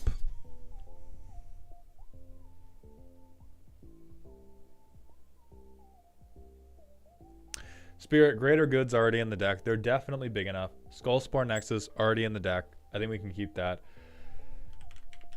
I don't think we should play Sek Kuar because it doesn't give us any card advantage, and it's making stuff with haste when we're sacrificing everything at the end of turn. Deck does have sneak attack. I don't think we put in Perforos and stuff. I think that starts to take the emphasis away from the balls. We need to think about this like a cooking show almost, where the main ingredient we want to have is ball. We want you to taste this ball as it comes hurtling for your head. We don't want you to go, oh yeah, they did something with like really low cost creatures and then they just hit me with like Craterhoof Overrun. I'm hitting you with my balls. And so if we start going for Perforos, then when the game ends, they're gonna go like, oh, Perforos is fucked up. Not, oh, Bell's Ball Lightning deck is fucked up. That's what we want. That is what we want, the overriding emotion.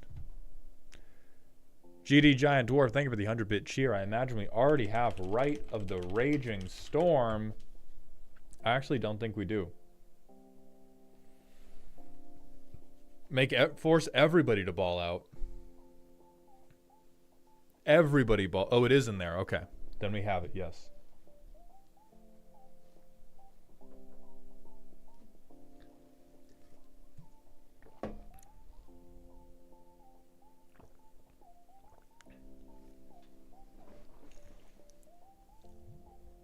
Thank you, View.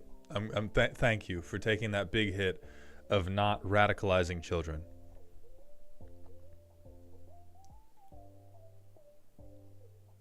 Give them the heater. So I think things you can cut from this deck after we make the swap is, I think the curveballs, I think exponential growth, Mage Slayer. I think we can swap some of these like regrowth, Road of Return things for pieces like Felden, for pieces like Conduit of Worlds, anything that will let you cast or make a token based on your graveyard.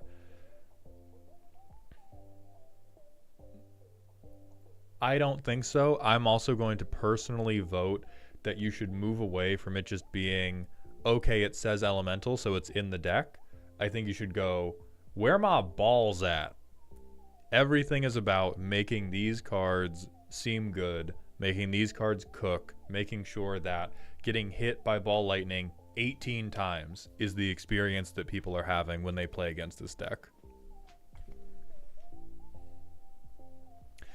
See, I don't like Gitrog Ravenous Ride.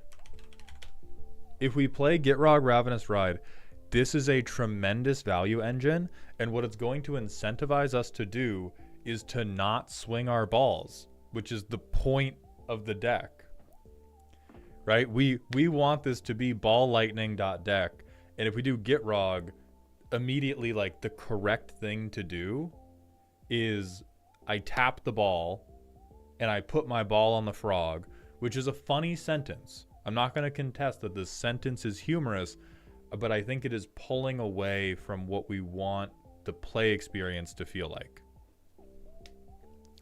GD Giant Dwarf, thank you for the extra 100 bits, my friend. And welcome to the top of the dog pile, by the way. If a lot of our deck goes to the yard and our board's pretty empty 80% of the time, I imagine wipes have a lot of value. I don't think we want to be super heavy on wipes. I think we just want to be heavy on, like, we just want to utilize Grave Pact and Dictate of Erebos rather than wipes.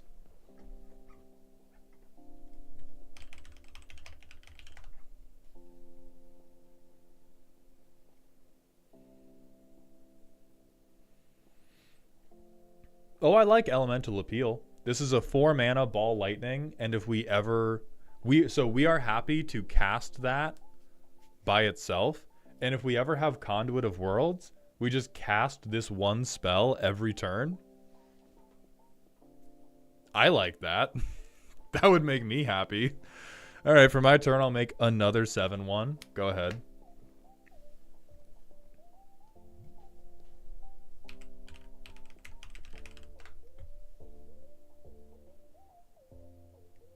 No, because then we just end up sacrificing this again.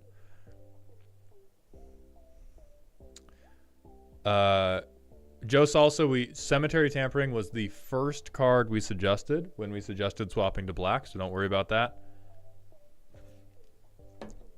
But yeah, late game, I tap Conduit of Worlds for my turn. I make a 14/1. Nope, not Virtue of Persistence. Oh, it has to be permanence. Goddamn. Okay, is there any way we can get the... I think you could put this in the deck anyway, because you would just, like, I would not be sad to cast this as a one-off. So I think Elemental Appeal can go in the deck regardless. Oh, yeah, non-land permanent. That blows, dude. I don't think we have a good way. That sucks. That makes me deeply sad. But I think regardless, this becomes, it's fine as a 7/1. In the late game, be like, okay, I tap out for a 14/1. That's ball lightning as fuck. This could also be a good time to put in things like Eternal Witness. If we have ways to, oh, actually, yes, this is how. Because imagine, let me sell you on something really quick. I've milled Eternal Witness. I Feldin Eternal Witness, and I get a token copy of Eternal Witness every turn to keep fetching balls back. Yes, balls back. That's the pun. Balls back. Yeah, balls back. Hell yes. Okay, so Eternal Witness immediately. Other things I think we can cut. Probably Soul of the Harvest, just because it is so expensive. I think Elemental Bond and Garruk's do work with what you're doing. I think we've already covered the generic elementals can go out. I think we also, now that we're moving away from generic elementals, just swap the generic elemental ramp for specific ball ramp. Why do I have a tab group? I don't want a tab group. Ungroup. Thank you. Okay. So I think we're like, I think we're lost in the middle. But we have the path. I can feel that this is going to be peak. We are going to have peak balls happening. So please make those swaps. Let me know how it goes. I do fuck with the vision. I just don't fuck with Xenagos. Not because I lost to it recently. Not because of that. You fucking liars. But I think right now we're overpowering the ball flavor with the flavor of Gruel Kraft mac and cheese. And you could legitimately do some serious fucking cookery. There's other stuff that I'm not going to say is like have to add right now, but there's a lot of pie in the sky Jund dreams with like Disciple of Bolas, where if you cast this main phase 2 after you got a ball out, or just for land, by the way, Disciple of Freyalise, but you're playing this as MDFC, so it's a land anyway. There's also like Ruthless Technomancer. Black has almost as much tech as green for, I'm going to sacrifice this thing, and because it was so schmeedy, I'm going to get an outrageously large benefit. I get the American Express black card for sacrificing this big dumb idiot. So think about these as well, but I don't think these are necessities if Zyra is our commander. But thank you very much for the submission. I hope you enjoyed. We're going to hit a manual ad break and then go to Ignatius's deck, and I'm going to eat my quesadilla off stream to not disgust you guys with ASMR.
No static this time. We're drinking straight water. Straight hydration.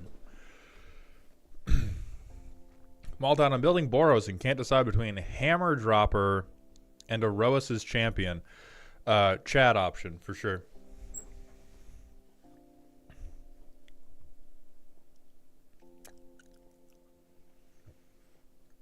GD Giant Dwarf, thank you for the additional 100 biddies. You further cement your lead on top of the dog pile. A number of the balls specifically say next, in which cases Sundial of the Infinite works, including the one with kicker. I legitimately, I don't think you do. You don't even want to do this. Like, it's... I would much rather see a deck where they're coming and going all the time than just have a deck that is about cheating end step triggers. Like, save that shit for the Obeka deck. Save it for the Obeka deck. It's not here. Balls are ephemeral. That is their nature. The balls come, the balls bust, the balls go, and then they come back around. Don't try to put your balls in stasis, people. It's not healthy. It's not healthy. It's not right. True Teal, thank you for the prime sub for the second month in a row, my friend. Welcome back to the dog home.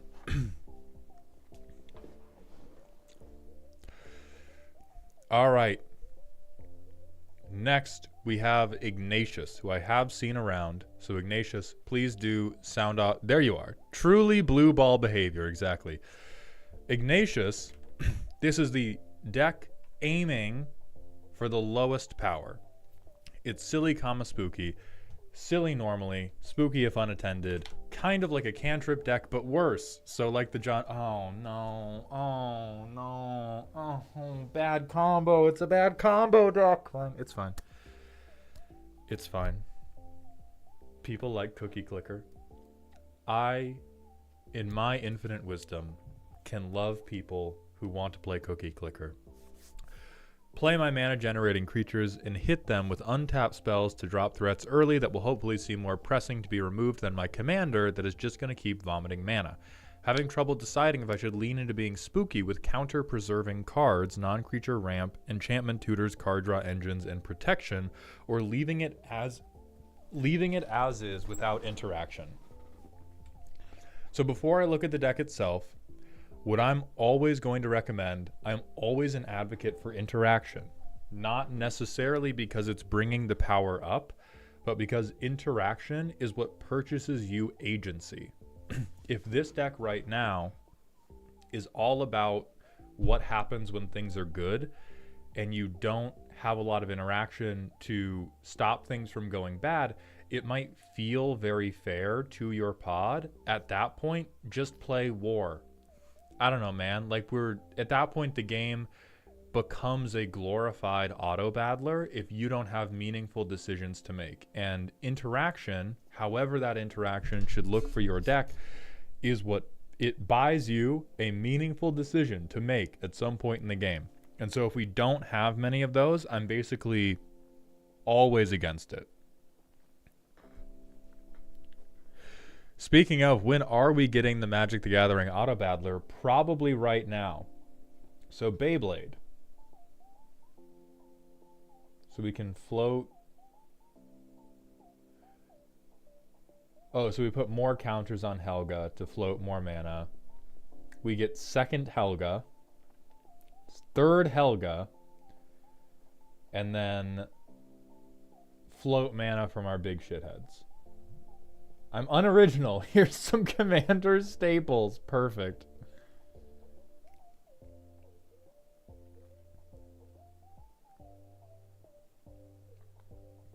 Yeah, Ramp Nation for sure. Cards that hopefully end the game. Not true.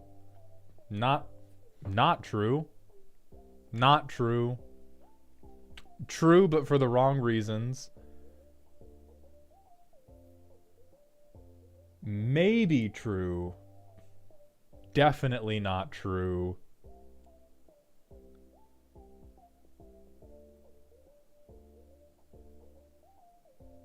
Or, well, I mean, if we have a creature untapper, this is like the worst part of every combo, of every Helga combo deck I've ever seen. Counters BS. This is crazy, dog. Communal Brewing is fucked up and good if you play if you take a turn off of playing Helga.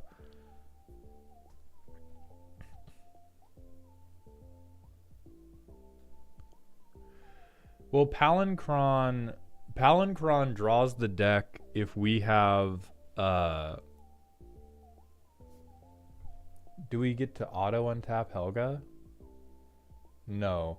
So Palancron draws the deck if we combine it with like Intruder Alarm, or if we combine it with Chakram Slinger, or any of the things that will untap Helga when we play one of these creatures. But if we just have Palancron and we just have Helga, No, Palancron untaps lands, which notably Helga doesn't untap herself, right? No. No, so Palancron triggers Helga, and if we combine it with a third thing that makes Palancron untap Helga, then we have an infinite, which is honestly super fucking disgusting in a deck that otherwise is relying on hopes and prayers to end the commander game. I think you might be able to draw your deck and lose, to be frank. Probably not. We have to have like a haste Hydra, right? No haste. Oh, Concordant Crossroads. So this feels terrible. This feels like dynamite in the birthday cake for me. GD Giant Dwarf, thank you for the 100-bit cheer. I'm going to ban you if you suggest a way to make the dog shit infinite even more dog shit. Mana sinks.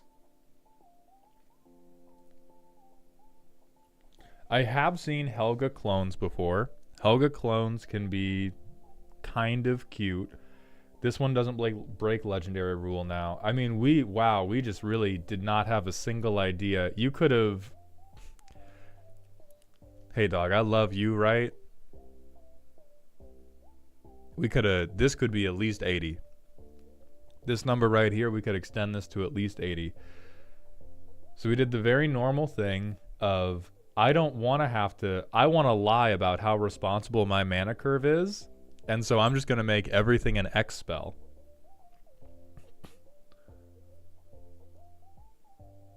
So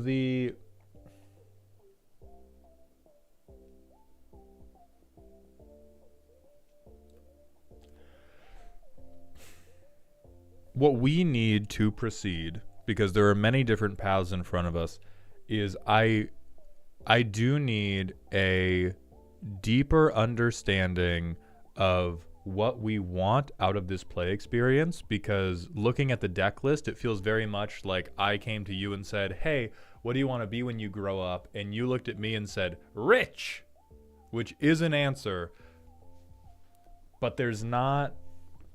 This is like the stock, I'm Bant, I floated a bunch of mana. I can't tell if there's like a pet card in here that you love. Nothing gets to be the hero because this is just Trigger Nation. And if you want to do just Trigger Nation, I am going to put you in prison. But if there are cards in here that were like, oh, I love this particular Helga, I love how Helga bounces on this one card. The Crossroads is mostly the pet card, TBH. And you're not playing red? So we like Concordant Crossroads.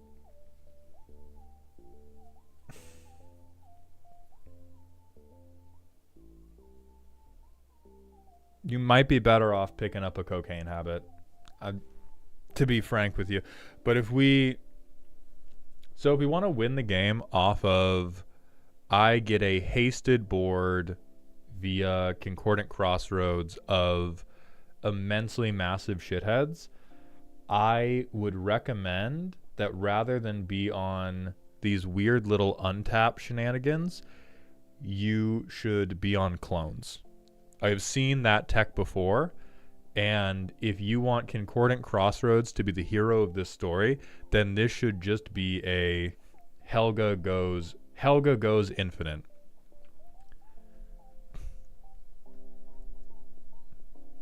Alec, you're banned for interpreting that statement as non-satirical. Of course, do not do cocaine because you like going infinite in Commander decks. And what's also going to work with clones is clones will prevent you from maybe winning. The worst thing that you can do with a deck like this is take a 15-minute turn and then fucking pass. You might think it's fair. You might think it's fair from a competitive perspective, but I guarantee all your friends are spending those 15 minutes not paying attention to what you're doing. They're just thinking about how long they're going to spend removing your fucking toenails. Pending, I don't think turning the Crossroads off for our opponents matters. This is a deck that can, like the Helga Clones lines, can win quickly enough that other people having haste doesn't matter. Like once we play Crossroads and once we have access to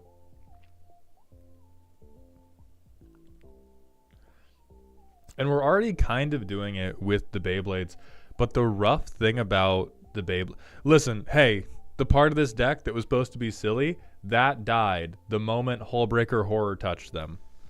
If we want, we can also build for silly, but we asked the brewer, what is the part of this deck that makes you happy?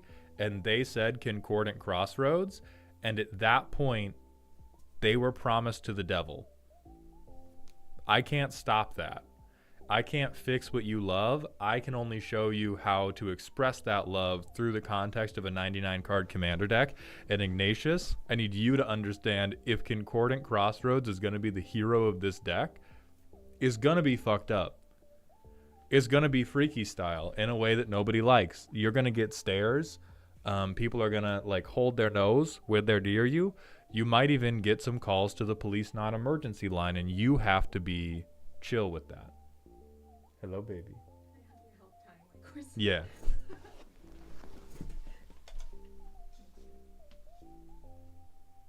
Do you just need me to tie a knot? Yeah. Well, no, like bow. Yes, I know how to. Yes. Like shoes.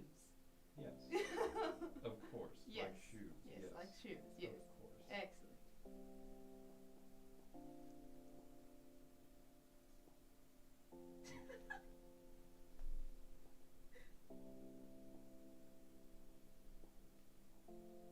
Are you okay? No. No. Nope, didn't get it. You didn't get it? So you know how you cross them? You Nope. pull. Yeah, there you go. And then you do the bunny ear. Well, the difficulty is just holding the loop wall.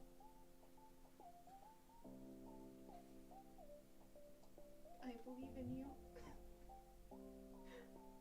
Why are these so goddamn slippery? Cause it's lace. Well, stop it. No, I made it myself. If you want to just tie a knot, you can tie a knot. I don't think it'll show on the film. Okay. It is in a shitty bow. Thank you. Okay. Yeah, Ginger. I mean, the point of this is we're no longer doing silly. If we want to do silly and we want Concordant Crossroads to be the hero of the deck, I don't know, dog. Llanowar Elf family reunion. That's all you got. Every guy is named Llanowar Elf, but if we want to do something with Helga that makes Concordant Crossroads matter, then the thing that we're doing that matters is we are playing Spark Double Dot deck, and we are just going 1 million Helgas, not bounce on it, but 1 million Helgas spin repeatedly, and then the world explodes. So Ignatius, if we're cool with that, we can move forward with that. If we don't like that, then I think we have to concoct an entirely different bit, because this deck right now is kind of like, it's kind of all over the place, and a lot of the cards right here are inferior to just playing a Helga clone. Yeah, here's silly cards I just enjoy.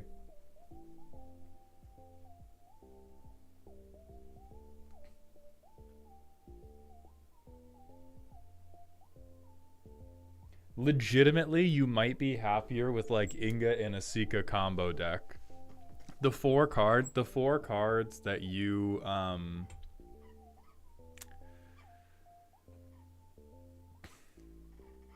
let me build a whole new dream for you, because I hate the dream we're currently working with. I've seen what the Helga combo players have to show us, and they're not being invited back to the next poker night.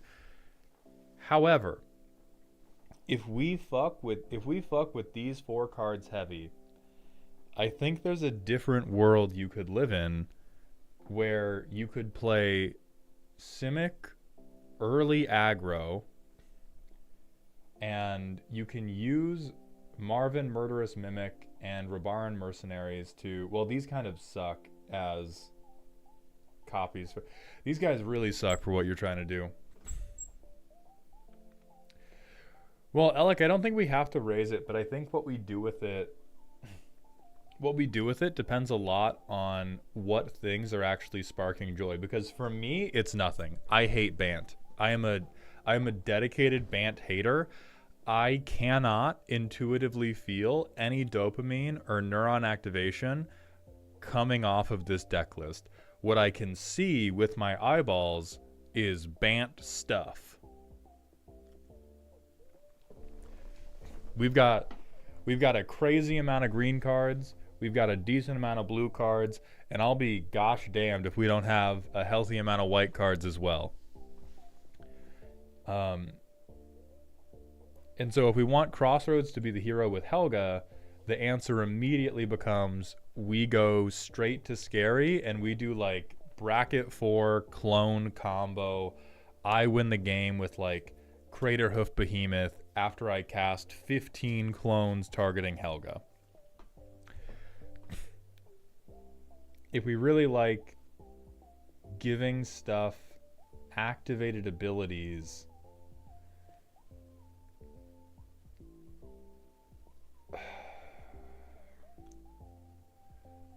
like the big problem is it just turns these two into mana dorks, but because they don't have the triggered abilities, they don't also give us cards, they don't get the counters on them, and they're forever stuck at like tapping for 2 or tapping for 3, and so it's hard to make these also be meaningful ingredients in the list. They can just be like, hey, this is a bad clone.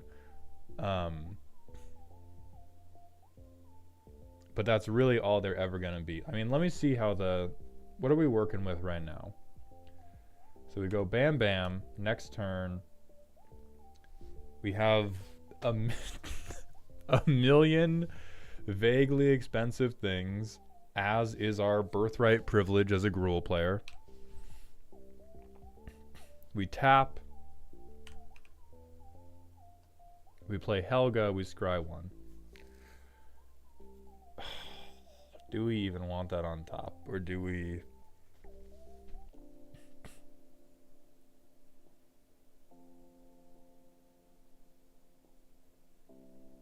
I think that's fine on top. So we get this. We play...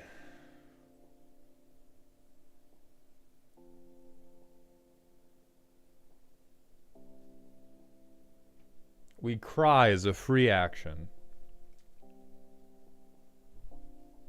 We weep as a free action. We do X equals 4 for...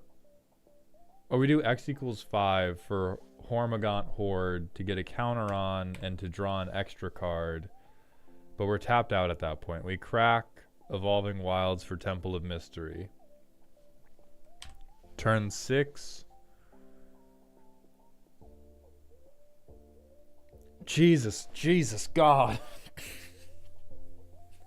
We could maybe do this with, like, if you wanted to do a weaker version of the deck, maybe you could do, like, Helga, but I can only untap her with instants. If we do that, then we can be, like, Helga Spellslinger, but then we have to begin cutting our other Beybladers and fully commit to the stupid bit of, like, high strides mana positive, guys. Fucking catch up. But if we're not doing that, we spend 3 mana on Intruder Alarm. We have 5 mana to throw around. So I'm going to tap 4 for X equals 2 on Primordial Hydra.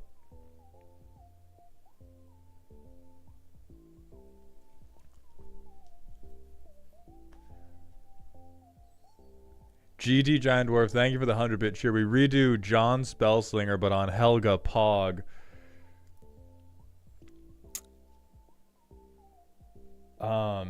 So we spend 4 on Primordial Hydra. Draw a card, Helga goes up, also untaps. I think we've played land for turn. So we tap 4 for Rampaging Yao Guai, X equals 1. Draw a card, Helga untaps. Because of Intruder Alarm. We Defiler of Vigor. Draw a card, both of these untap.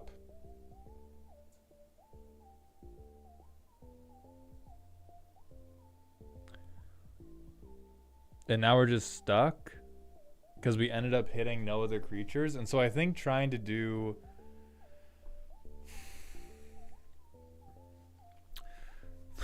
the Helga Storm with instants is just going to lead to people...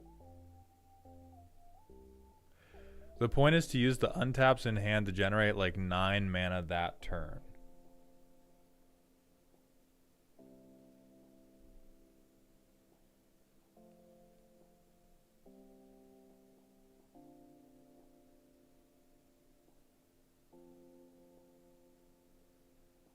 I feel like someone's explaining to me how we're gonna rob a bank with toothpicks. Like, no, bro. If you throw them at the correct angle and velocity, they will go up the security guard's nose and pierce their brainstem, not killing them, so it will not be felony manslaughter, but fully disabling them. Trust me, bro. Because we have to... Because if we're doing... I'm going to use my...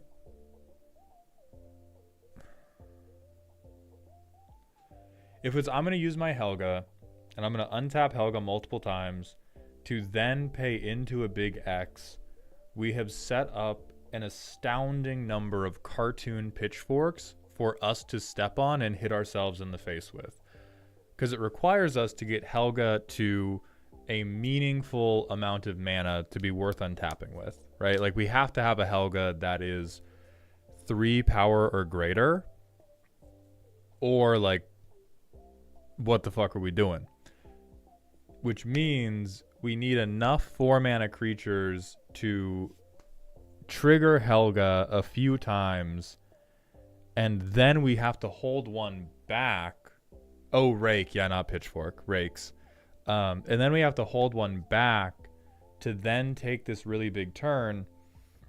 And then we end up with one big threat that's really easy to answer because we have no protection in the deck because we've spent all of what would be our protection budget on the untap budget. So I guess the dream is when Helga's at 3.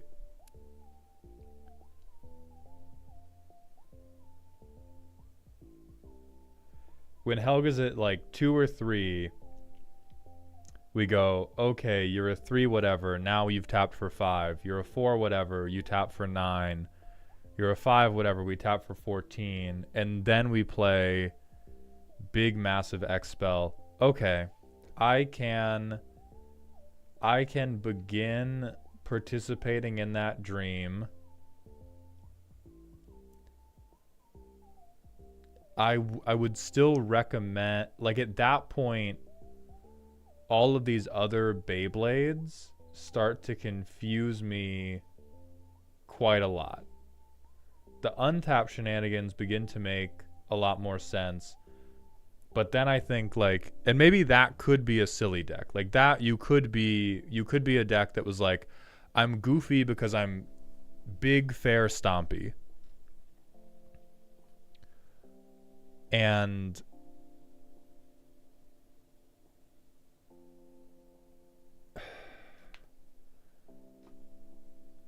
so if we're doing that, then I think we should cut the stuff that is making us on like pseudo combo. And I think we need to tighten up. Oh God, it's like,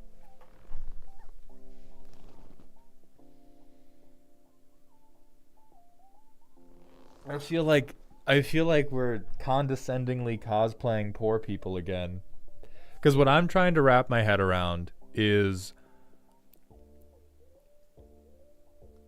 the premise of this deck, as I understand it now, is what if, as an additional cost to cast any Hydra, I also had to exile 4 cards from my hand? Like, I can see the vision, and I now have a tension migraine. Because it's, what if I did Bant Ramp, but to do the ramp, I had to spend 3 cards, and it was also non-permanent. Like, it is... That, to me, plays on the level of you should legitimately get a bracket 1 gimmick to build the deck around. Because otherwise we're like downgrading a precon about this shit. Let me just re-goldfish with that in mind. Like so we play that. We scry 1. Hey, well, we have an untapper already and we don't have a threat. Or no, we do have a threat. We have Hullbreaker Horror. So we're playing for Hullbreaker Horror. We play Mimic. We don't have a Plains or an Island. We Communal Brewing. We Dreamroot Cascade. Okay, so now Concordant Crossroads gets to be the hero. Concordant Crossroads. Helga has haste and 4 counters on. Yeah, we made all of our opponents draw a card. Comes in with 4 counters on. We're tapped out. So Helga can only be used for big creature spells and X spells. We have a total of 7. We play Hullbreaker Horror and then hope nobody removes it. Or like we can wait for our next turn. And now we can do basically whatever we want. We can like play Hullbreaker Horror and then hold up these untappers. Like, somebody tries to... Yeah, like, I think what needs work is our threats need to be much more concise than I'm now going to bike lock you while I take 15-minute turns if we want to politically manage a deck like this.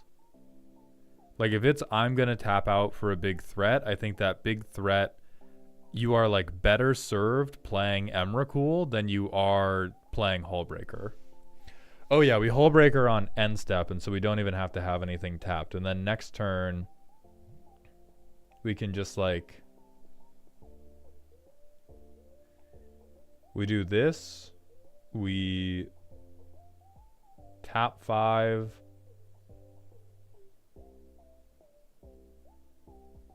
Play her, untap Helga, tap again. We have 7 floating. X equals 6. Draw a card.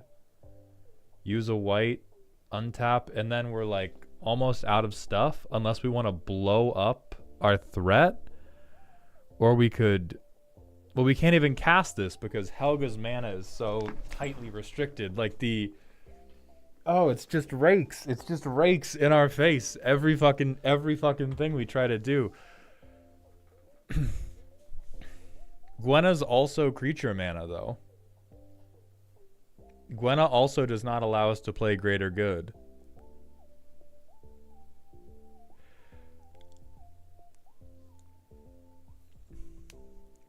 Also, Cyborg Kid, thank you for the Twitch. Tier 1 Twitch sub for the second month in a row. Welcome back to the dog home, my friends. Yeah, I think the silliest thing about this deck is you trying to play it with a Looney Tunes backing track. So mechanically, the problem that I legitimately do not think you can get around is...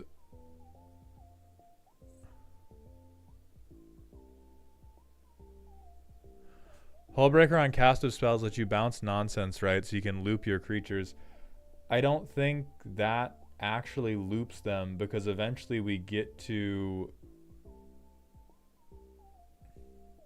Oh, wait. Okay. So, wait. Is this another just infinite?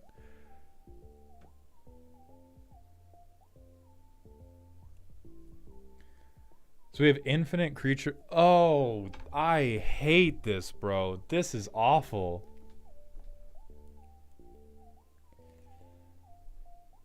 Because, yeah, instead of doing all this shit, when we just have these guys, when I play whatever. I play something to, like, untap them. I bounce Marvin. Tap Helga to float mana. Untap her. Play Marvin. Bounce Helga. He comes in with 3 counters. He has 5 to play Helga.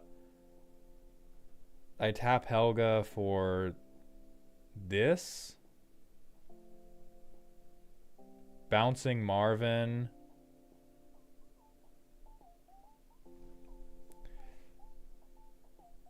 Wait, does this even... Because I have... Only this will trigger the Helga draw.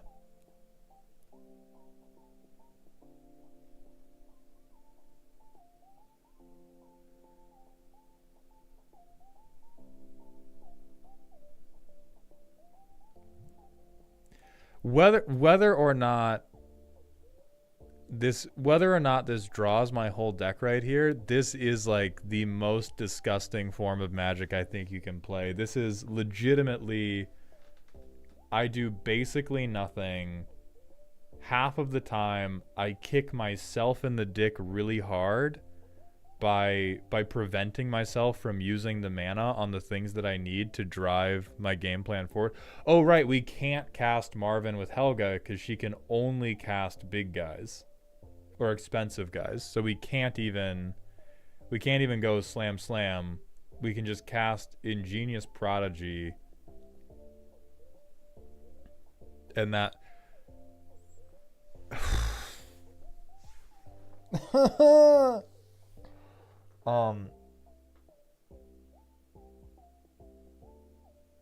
I think with love, this is a deck where you have asked if you could, and you should have asked if you should.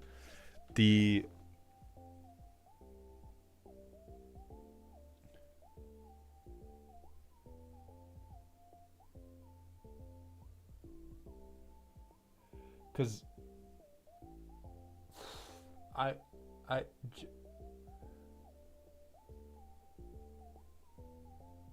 this seems like a deck that is literally better suited as like a Balatro deck. It's so many game actions to see if you can high roll, but you don't interact with the table. We kind of fail to present a threat until we can explode the entire building. You have created something truly dastardly here, Ignatius. This is fucked up. This is fucked up. This is probably the most evil Helga deck I have seen in my entire life. So we can, if you wish to make the play pattern, if you wish to make the fucking cardboard tension migraine that is this play pattern exist in the deck, I think you just go Helga clones. If you want to go Helga, but I only untap her with instants, I do not think that can ever work in a satisfying way. I have not played Magic the longest in the world by any means. I am not the best deck builder in the world by any means. But the fact that Helga's mana is limited to not paying for the things that we need to pump Helga, and we have to jump through a couple hoops to set up the Helga turn anyway, you might be able to make this better if our threats were better. But we are not beating the attention-hungry child allegations with the current play pattern of this deck. And Harvahal, we do have Intruder Alarm, which is another thing that I kind of take issue with in the deck, because we can... Okay, we crack the landscape for that. We play Arcane Signet.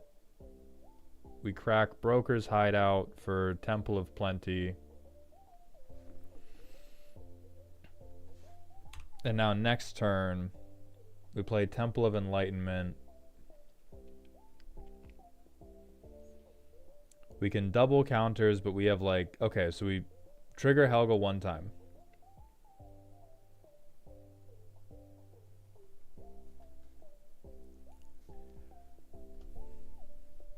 Next turn, we Soul Ring.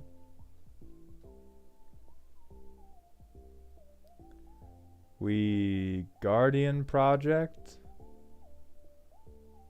We Ozolith. We are setting up crazy style.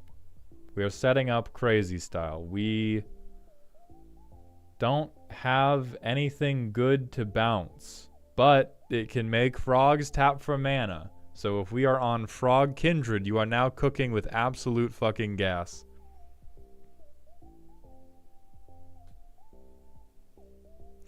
Hideout is basics only unless you're on stream, in which case it's the first land I see.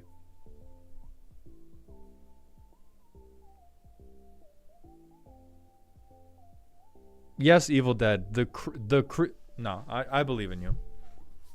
I believe in you. Read the card slowly. I realize that we have reached the stage of the deck being so non-functional as to give contact illiteracy.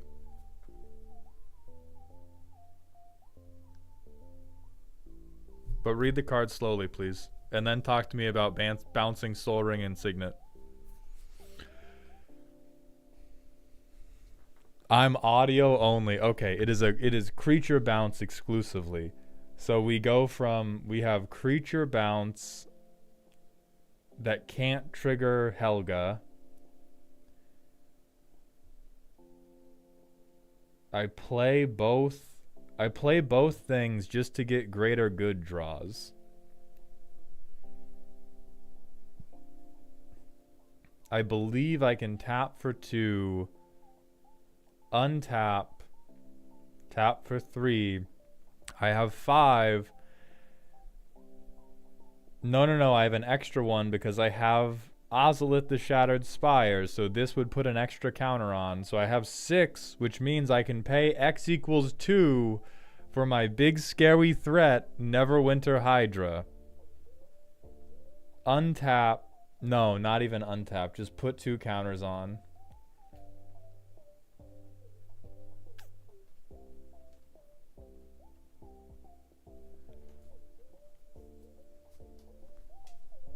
I want to vomit, bro. I'm fucking... If these are the Bant decks I got to play against, I probably wouldn't even hate green, man. Alright, so Ignatius, where I'm going to call this is we have 3 directions you can take this deck. You can try to do fair Bant Stompy, where every turn you play a big threat. For those, I would not focus on sorcery speed untappers. I think that can only create problems for you, because that is just you putting down cartoon rakes to step on and hit yourself in the face with. If you want to go for Helga untap combo, the pinnacle of what you want is Helga clones, and you want to do spark double stuff, and that is where Concordant Crossroads can pull a lot of weight. You fill the bitch up with tutors to get Concordant Crossroads, and you go Helga plus Concordant Crossroads plus, for $1, name any clone ability equals I cook you. Or if you have a few specific creatures that you do like, you can try to build a deck around like tutoring to them. But right now we have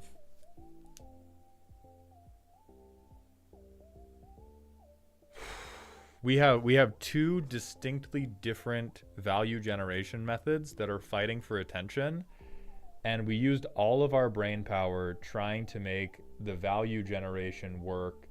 And then for all of our threats, we were just like, fuck it, man, does it have an X? Put it in the deck. And so we've run into the Kindred Brainworm despite not even being in Kindred. And there's some stuff in here where I almost believe you for a moment, right? Like untapping Helga to make a lot of mana.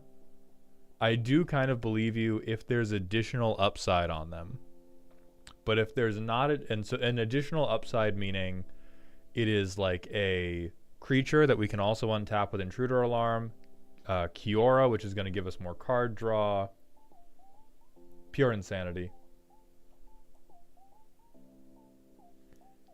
And so what we do is we replace all of the current untap shenanigans with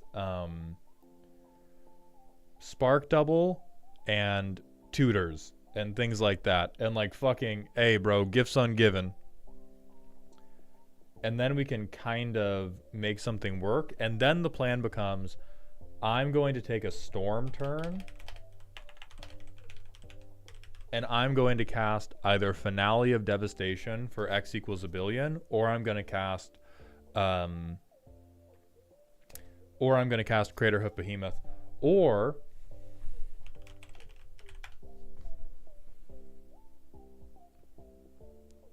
quite frankly, if you were going to do Helga Storm turn and you wanted to put a little Riz on it, I think the best thing you could possibly do, we can't do this because it's not a creature. Never mind. We can't even do Finale of Devastation because Helga only lets you play creatures. Never mind. Play Craterhoof. Play Craterhoof. Have a very bad day.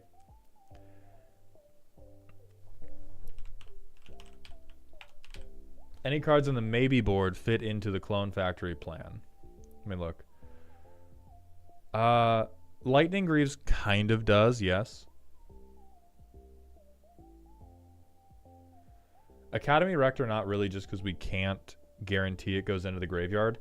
Delighted Halfling is just a good mana dork. And I want to say, if you do the Clone Factory plan, this is like bracket 3, bracket 4 territory. And so you do need to be like significantly worried about good counterspells and good interaction. You don't really need any of these. Mangara specifically, I'm going to call out as a mindset difference. Mangara is for like, I need to survive through the mid-range Hell game. That's not Helga Clones. Helga Clones is I have 1 frog. Hey, look. Now I have 5 frogs. Hey, look. You died.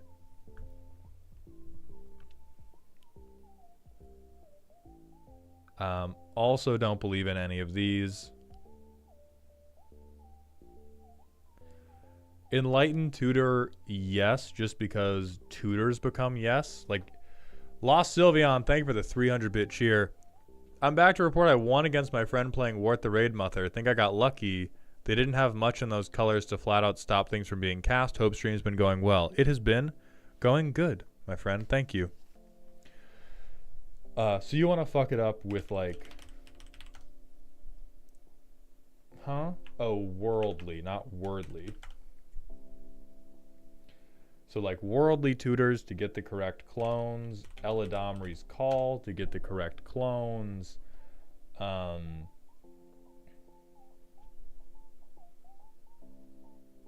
Yes, Sylvian, I do remember. And then after we do the tutor game plan, you can either do like generically good green cards like intuition and gifts ungiven, and that's when we just like break it straight into bracket 4. And then you put in Spark Double, you put in Sakashima of 1,000 Faces, we put in all the other clones. You probably even afford like putting in Mirror Box. Phyrexian Metamorph is also a good clone. And all of these guys will very reliably trigger Helga. You don't do Helm of the Host, Platypus, because we're trying to repeatedly get cast triggers off of Helga.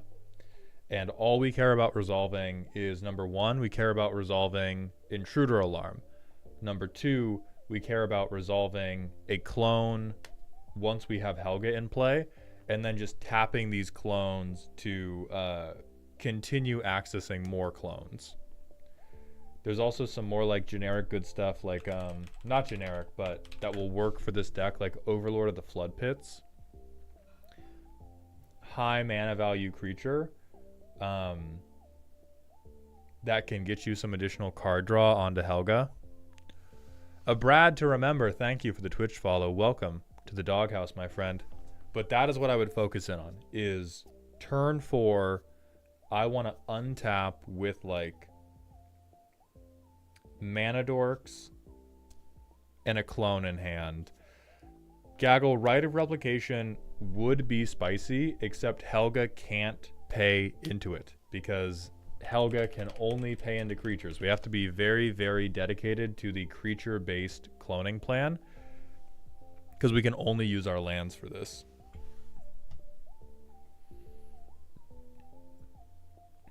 And then a lot of the X-Spell things can be pretty good, but I would double down on the ones that are like Genesis Hydra, Altered Ego, Hydroid Krasis.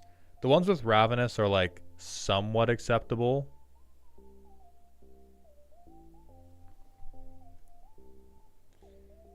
Oh, right. Yeah, we can do X as well. Rockstar Rar, thank you for the Twitch follow. Welcome to the doghouse, my friend.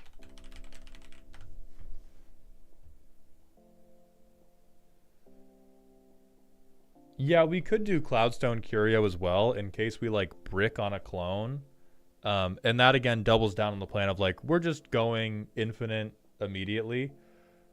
This one can get kind of tough through the mid game though. If we have Communal Brewing out, Communal Brewing solves this problem.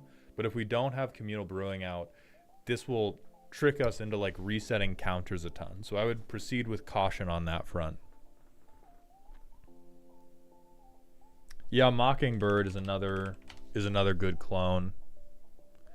But really you want every clone that can be cast for 4 mana and above.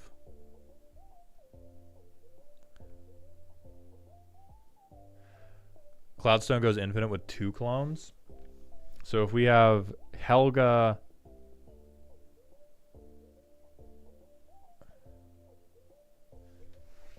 I think it depends on how many. Because if we do, because when the new clones come in, they're not going to have any counters on, so they're coming in with 1.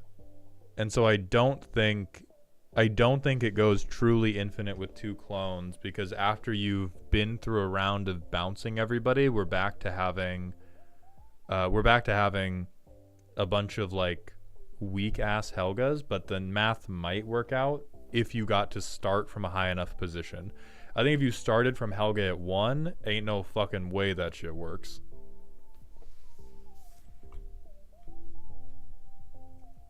Now, if you have Communal Brewing, it's just snap immediately infinite. And so I think Communal Brewing actually gets to stay in the super high power. The 99-cent group hug enchantment gets to stay in the high power fucked up version of the deck because it turns on half the infinites. And then you can double down on like Palancron stuff.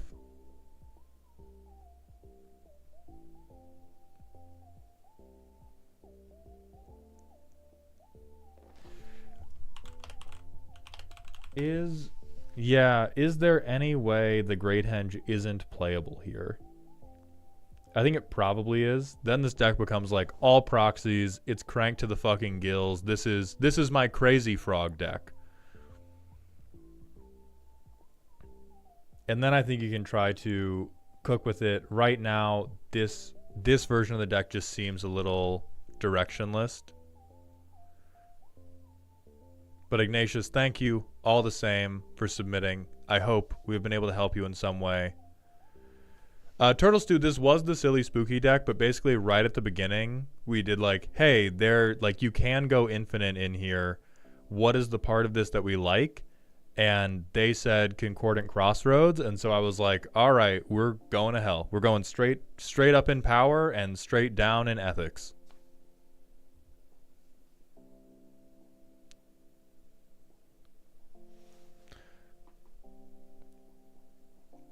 And then from here, that is going to be it for today.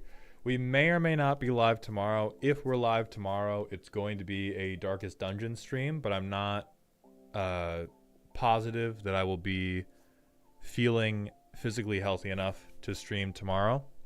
The next time it will guaranteed be live is Wednesday, April 30th, doing more deck roasting. And I hope you all had a very good day. I hope you all remember to stay toxic. Let's find somebody to raid. Elk is doing deck reviews with our boy Kuro Hitsuki, so we're gonna hit K-Dog with the indestructible Justin command. Everybody, please be kind to K-Dog. I hope our roasties either enjoyed themselves or at least got something from it. I will see you all maybe tomorrow, definitely 2 days from now. Please have a